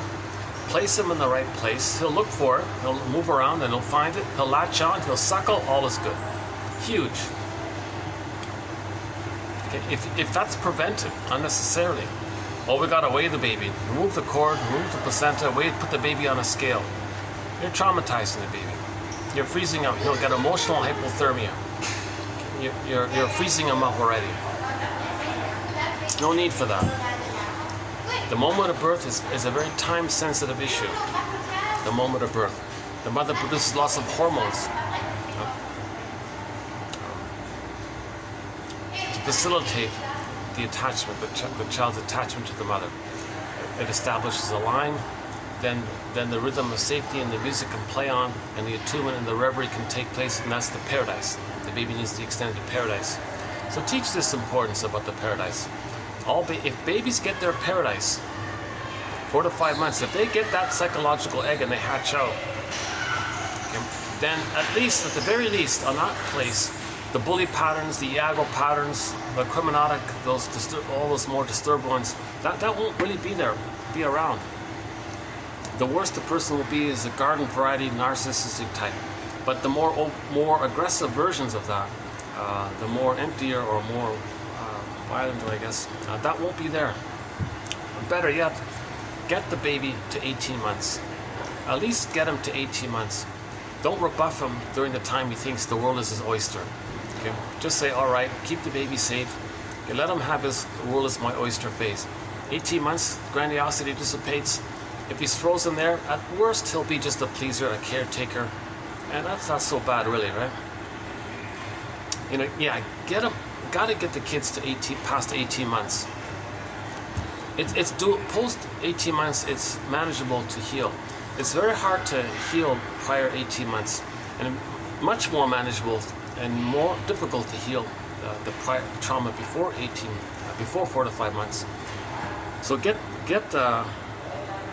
build awareness about the importance that the child needs to latch on, and mother-infant dual unity. Maybe that Ouroboros image is okay. The snake in the circle biting its tail, to emphasize it's just the two of them, mother and a baby nursing, just the two of them. So maybe another idea is, if possible, arrange it so that every mother stays in bed for 4 to 5 months. Why not? Let the baby sleep the whole time. He'll nurse the whole time. Have the continuity of the rhythm of the womb. It's an extended paradise, an extended womb.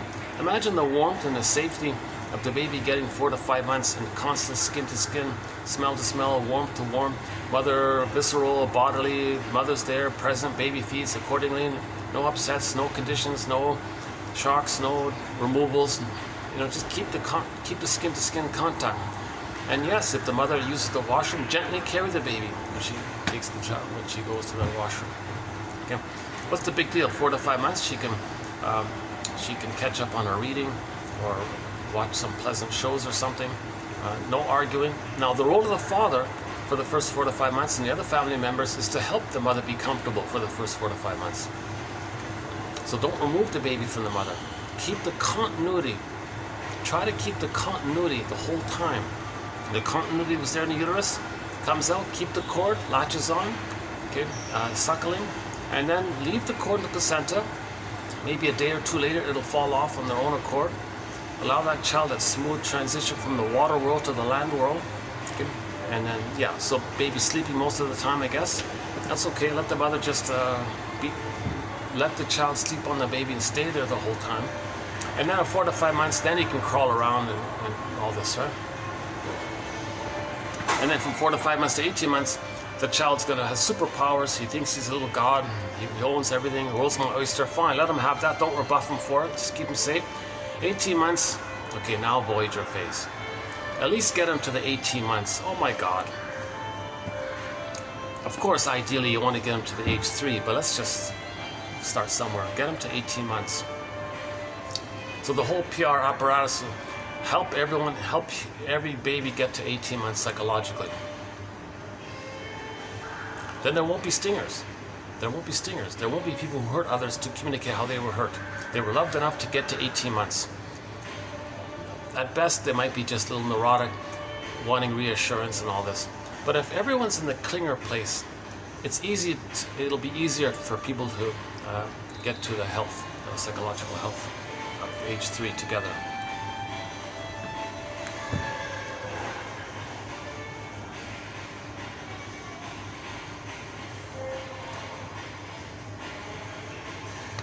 Yeah, it's pretty obvious if the pillaging and the plundering continues the way it's continuing.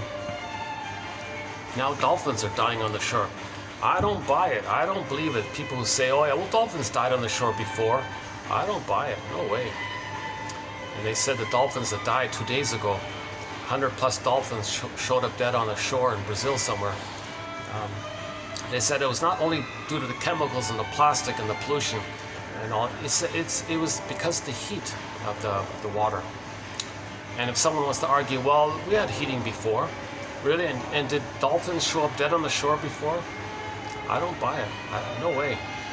They're smart animals. Those dolphins are very intelligent, everyone says, right? They were overwhelmed with heat and pollution and plastic. So, and if someone said if you dump another 10 billion tons of plastic into the ocean, there'll be more dead fish and all this. It'll just get worse. So one famous scientist worked for NASA. He kind of got sick of it all and shifted to understanding the environment and all this. Wrote this massive book from a scientific point of view. And you want to know what his conclusion was? This massive scientific book, I couldn't understand a word of it. At the very end of it, his concluding final sentence from this 3,000-4,000 page, 5,000 page massive thing, his final concluding sentence by this top scientist guy: treat the earth at least as well as you treat yourself. That was his conclusion. And it reminds me of a quote we have in our collection. Somebody said, yeah, humans are 80%, 70%, what is it? 70% salt water. Well, the Earth, the planet, is 70% salt water. So we're from the Earth like this. We have an ecological self. We're from the Earth. We're of the Earth. We're from the Earth.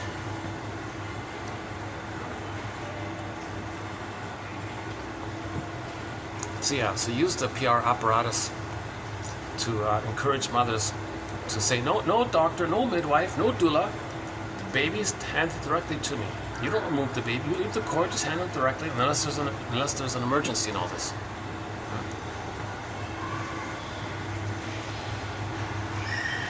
So mothers would have that awareness to insist on that. You know, especially when there is complications at birth, the child desperately needs his mother more. Let's say there is birth trauma following prenatal trauma, prenatal distress syndrome, and you're going to remove him and traumatize him even further? Oh my God. See?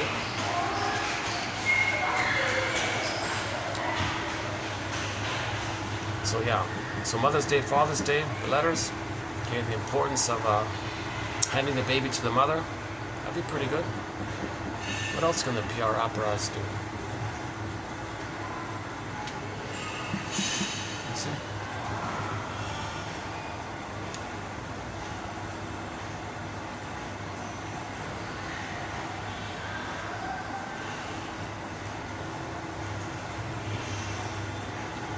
Well, the comic, we mentioned the comic, get that comic out. Maybe put it out once a month, why not? Why not increase it to once a month? Every month, everyone reads the same comic, psychoanalysis comic. Oh, the elevator stopped.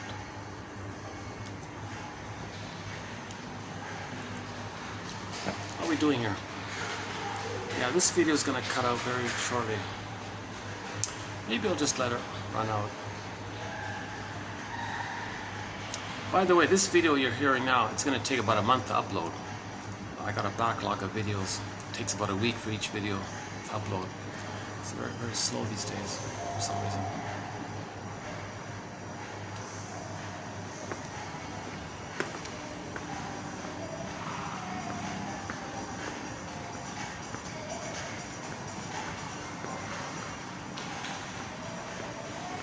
Oh wow, it's quiet around here. Yeah, look at that.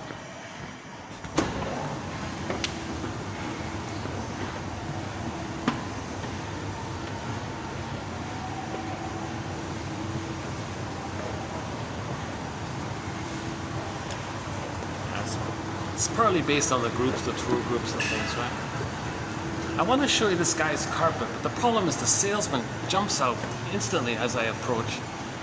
And so yeah, I can't show it to you, he's right there. Okay, never mind.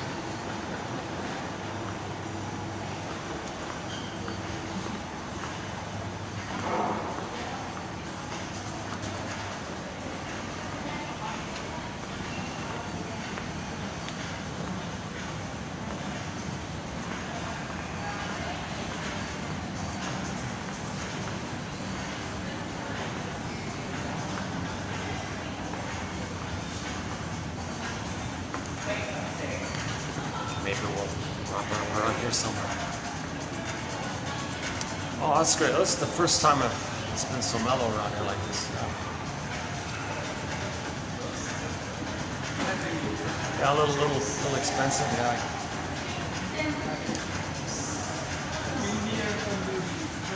It was a big deal for me to have some tiramisu on my birthday.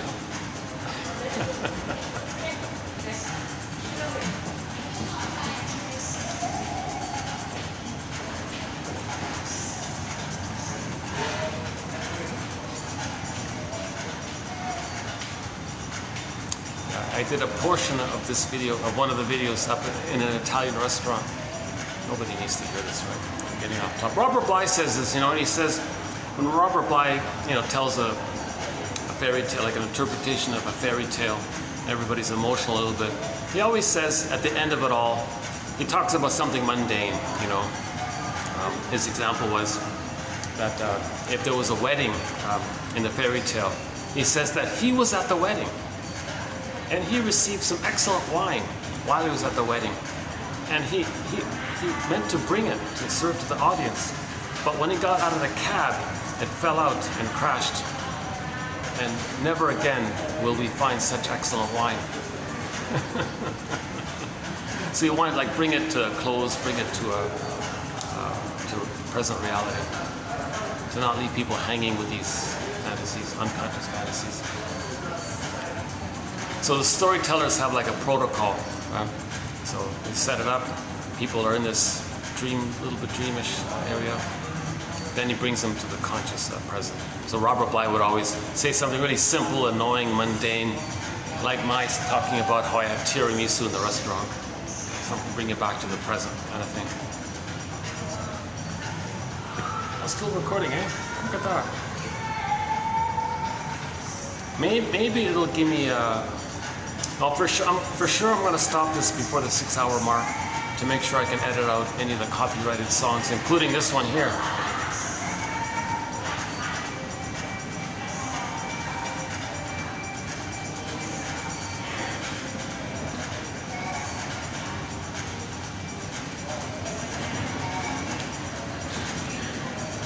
Okay, what else? Any final thoughts here?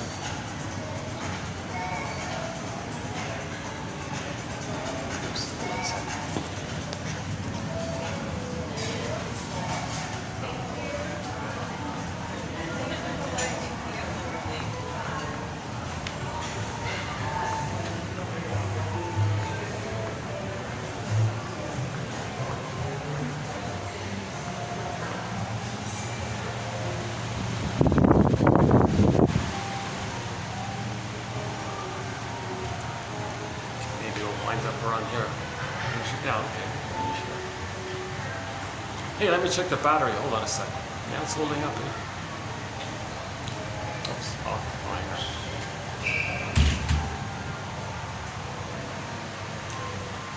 It's always hard to find a spot where there's no traffic or anything.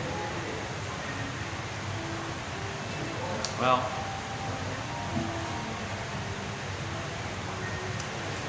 yeah, that's my current theory about why Edmund Burger's work is kind of like been brushed to the side or something. There's some guy put out a video about Edmund Burger, and he makes this point. So why, when people train to become a shrink, they don't even hear his name?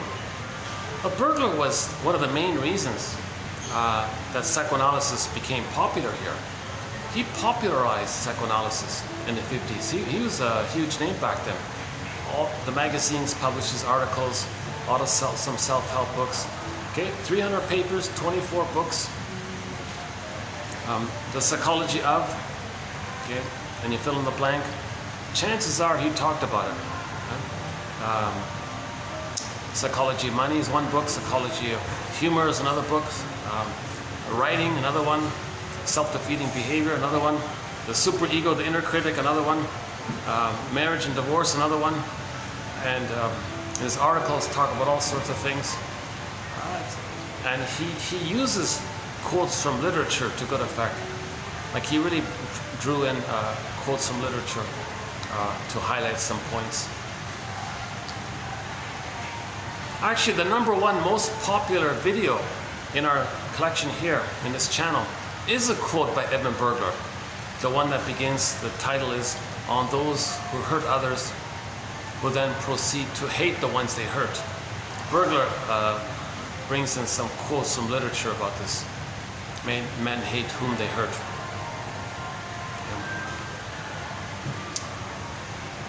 Yeah, because they're projecting, it's called doublethink. It's doublethink. The self and the other image, baby and the mother are one. Mother hurt him. They're one. Repetition, replays, identifies with the aggressor. When he hurts others, to replay the mother hurt him, he's reminded of how the mother hurt him. He's in pain there, he's loyal to the mother. The one he just hurt, he'll say it's the frightening mother that just hurt him. Amazing, right? And literature guys knew this back then. So he quotes philosophers from way back then about this. Dryden and Fuller and Seneca and all these people, right? Dostoevsky, there's one in there from him.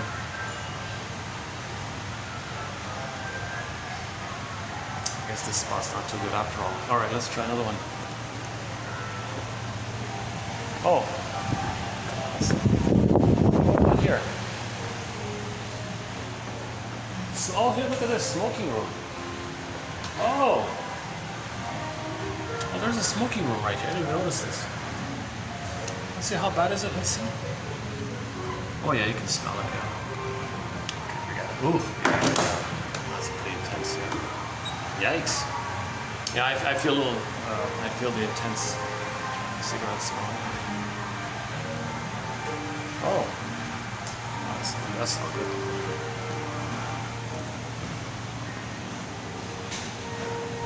No, that never works. Okay, let's just go back to this one.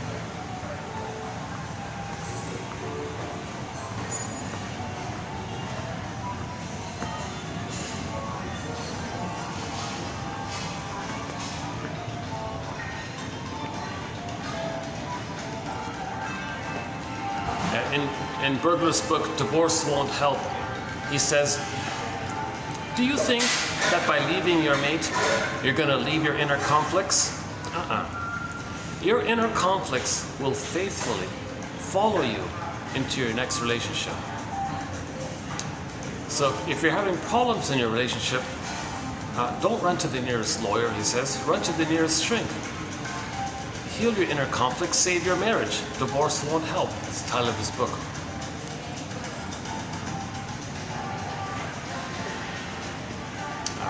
His follow-up book is pretty good as well, called Unhappy Marriage and Divorce. The two little books there.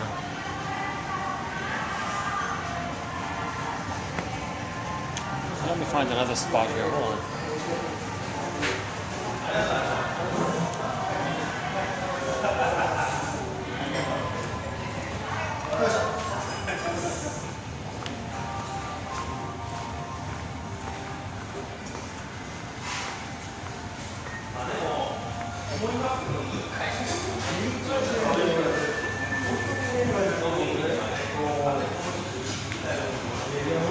Oh my God, this shop just closed. Oh, what a pity. Yeah, there was a shop that went under. Jeez, 2 shops have gone under while I was here. That's the second one.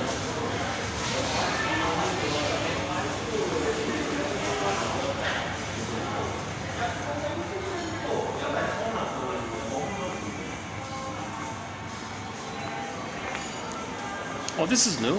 Yeah, maybe these benches here. Oh, here's a good spot. Yeah. I'm sort of not right in the middle of the traffic. And these guys are closed. All right, we can finish up here. Yeah. How's the lighting? Let's finish the video up here.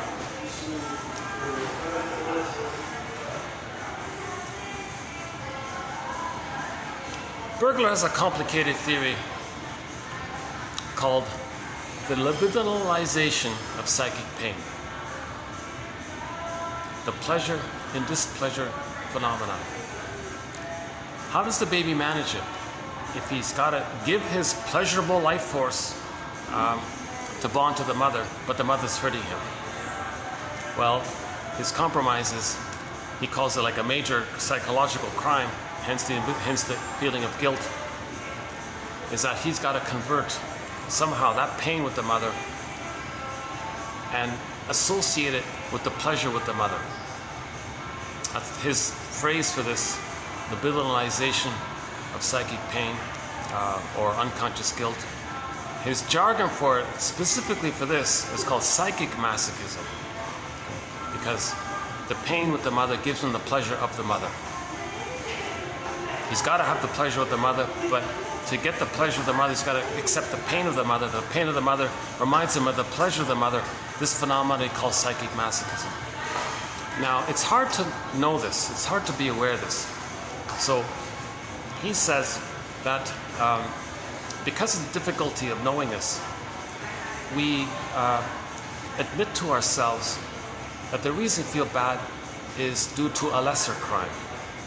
So it's that he has a courtroom thing in there. So he says that the soul hires a lawyer, and the lawyer says to the superego, look, don't blame the soul here for this. Blame him for something else. So the judge says, fine, he'll plead guilty to a lesser crime, emotional eating, blaming others, doing something dysfunctional. That he'll think is the real problem. So that's like a midway point, because he can't know the major crime of so-called psychic masochism. So he calls it like a rescue station, to not know the pain of the truth, that to get mother's love he's got to accept so much pain of her, and then to associate mother's pain with the pleasure of her. It's too complicated, it's too difficult. Bergler calls this humanity's fourth narcissistic injury. So we know about the first, Copernicus, right? And the second about Darwin, and the third about Freud. And he thinks this is the fourth one. So Bergler claims to have identified humanity's fourth narcissistic injury, this point here. He's got a whole book on it called The Basic Neurosis. So the book about this is called The Basic Neurosis. It's a challenging book, actually.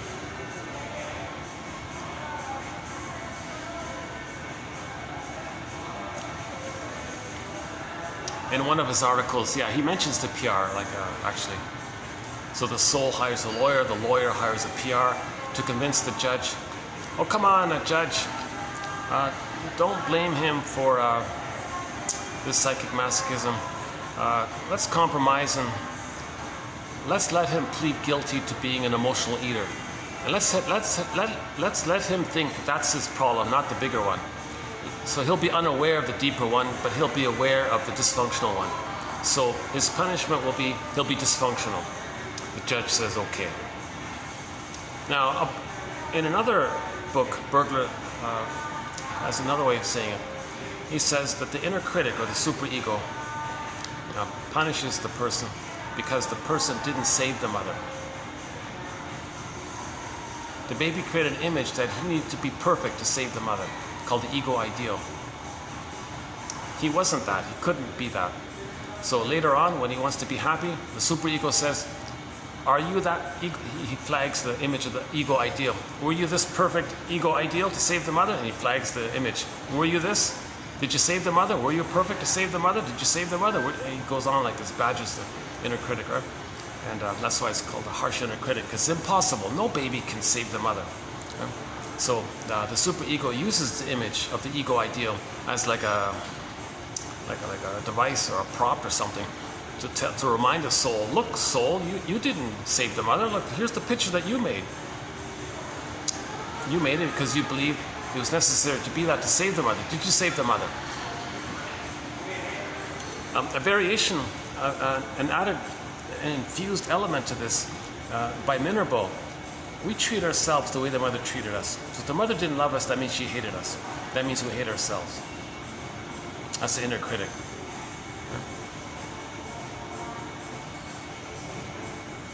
That's a tough one. Yeah, look it on YouTube. Miriam Minerbo, Minerbo,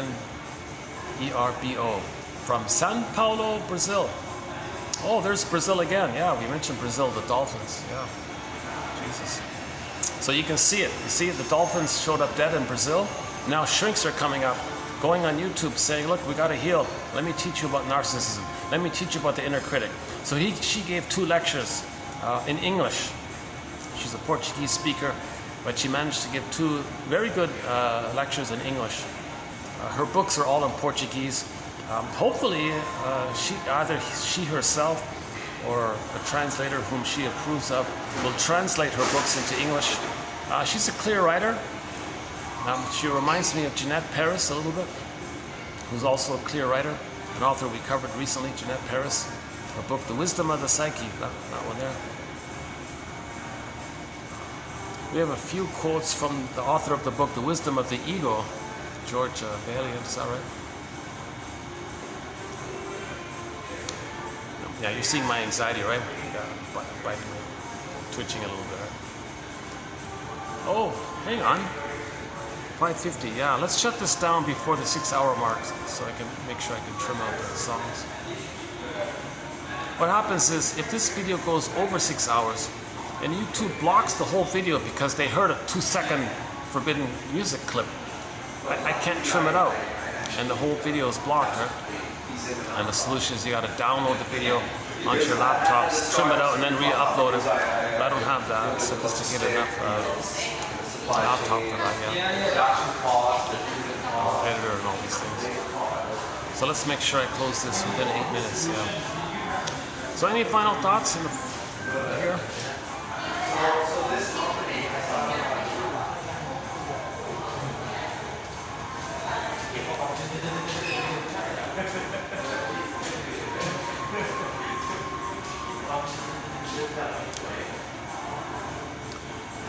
Yeah. What else? Cherry blossoms. The bluebird of happiness. Yeah, Shirley Temple, remember the bluebird of happiness is within. The bluebird of happiness is within. So we want our feelings to fly, be free. Emotional freedom. Fly like the bird. Emotional freedom. To get to emotional freedom, we got to forgive the mother for not giving us enough love to have that. The forgiveness of the mother for that leads to the grief process, which then gives us emotional freedom. Bob Marley sings, emancipate yourself from emotional or mental, that one, right?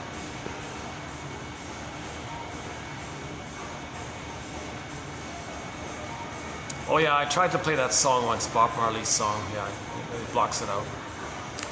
Oh my God, I would love to play Ziana Zane's song, Agopanamanam. Is that right? What a great song. One of the best songs, in my opinion. Likewise with Devram Kaya's song called Humukusu. Another great song.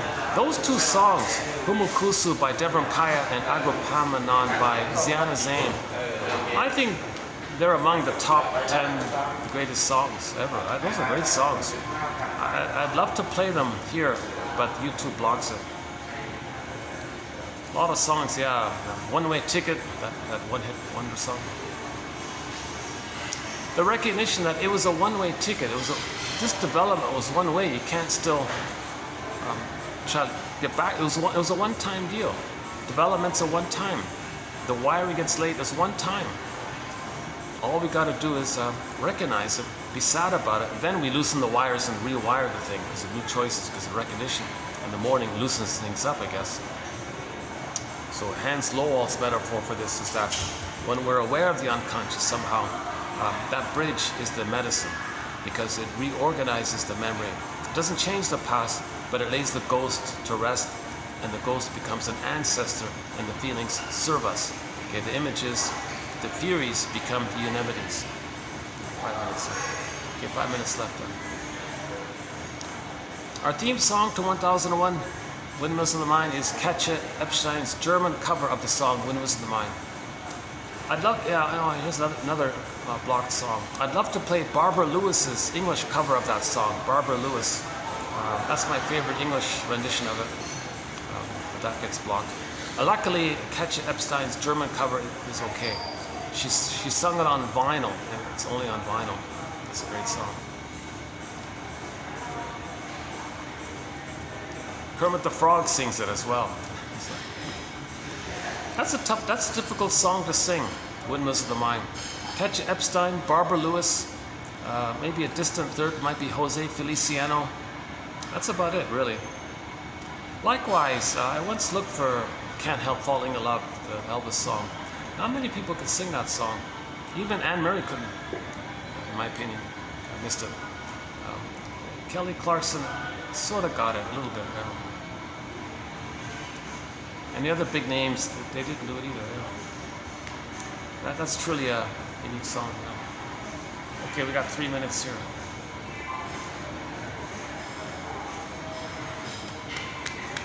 Yeah, so today's featured song was The Rapper by Santers. Yeah, Rick Santers is the lead singer.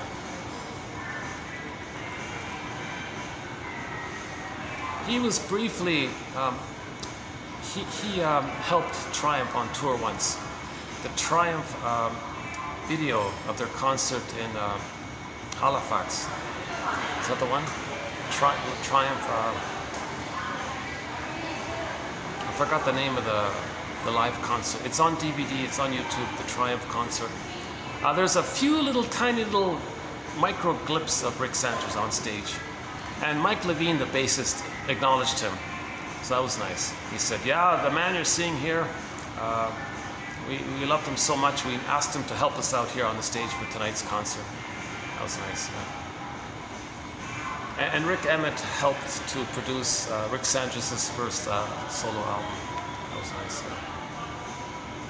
Yeah, Rick Santos said he's going to put out a live album, so we're looking forward to his live album release.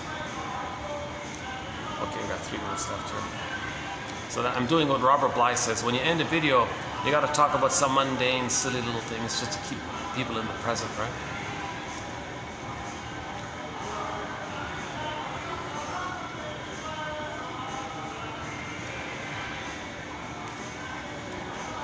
You see, a lot of these services, to make people look young or maintain your youth, it's linked to the grandiosity, right? Egocentricity.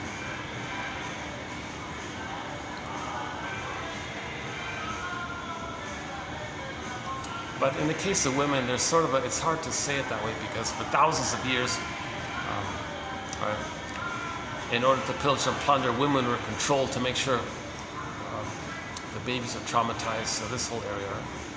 So it's hard to say. We have one quote about this whole seductive area. It's women's attempt to regain some power. Right? So women use the seductive appeal as a means of power to balance the power with the man, right? So that quote was from Aldo Cartueno. It's not a thread, we only have the one quote about it, right? What else? I hope I can end up on something lighthearted in the last minute here. Got 1 minute left here. Well, about the one joke was this lady was afraid of aging, so she asked somebody about reincarnation. He said, "Oh, this reincarnation, it's very funny, this thing about reincarnation." And he said, "I knew once this guy who wanted to be wealthy and be rich and all this, and a star and all this, and he was reincarnated as a pigeon and then made a deposit on a BMW." I don't know if I did it. Oh, like less than a minute, yeah. We have 4 quotes from the comedian Steve Behrman. That came from him, that one. I've used his line, "The truth will upset you free," several times in this collection. The third one of his is, "We can all live like nomads, where I nomad at you and you nomad at me." And the last one of his was, someone asked him, "Are you an evolutionist or a creationist?" "Oh, I'm both. I believe we were created to evolve." Now, part of evolution is that if we're wounded, we're going to heal. So we're created to heal. We were created to heal. On that note, I'll see you in the next video. Got some good quotes coming up. So yeah, I'll see you in the next video. Thanks very much.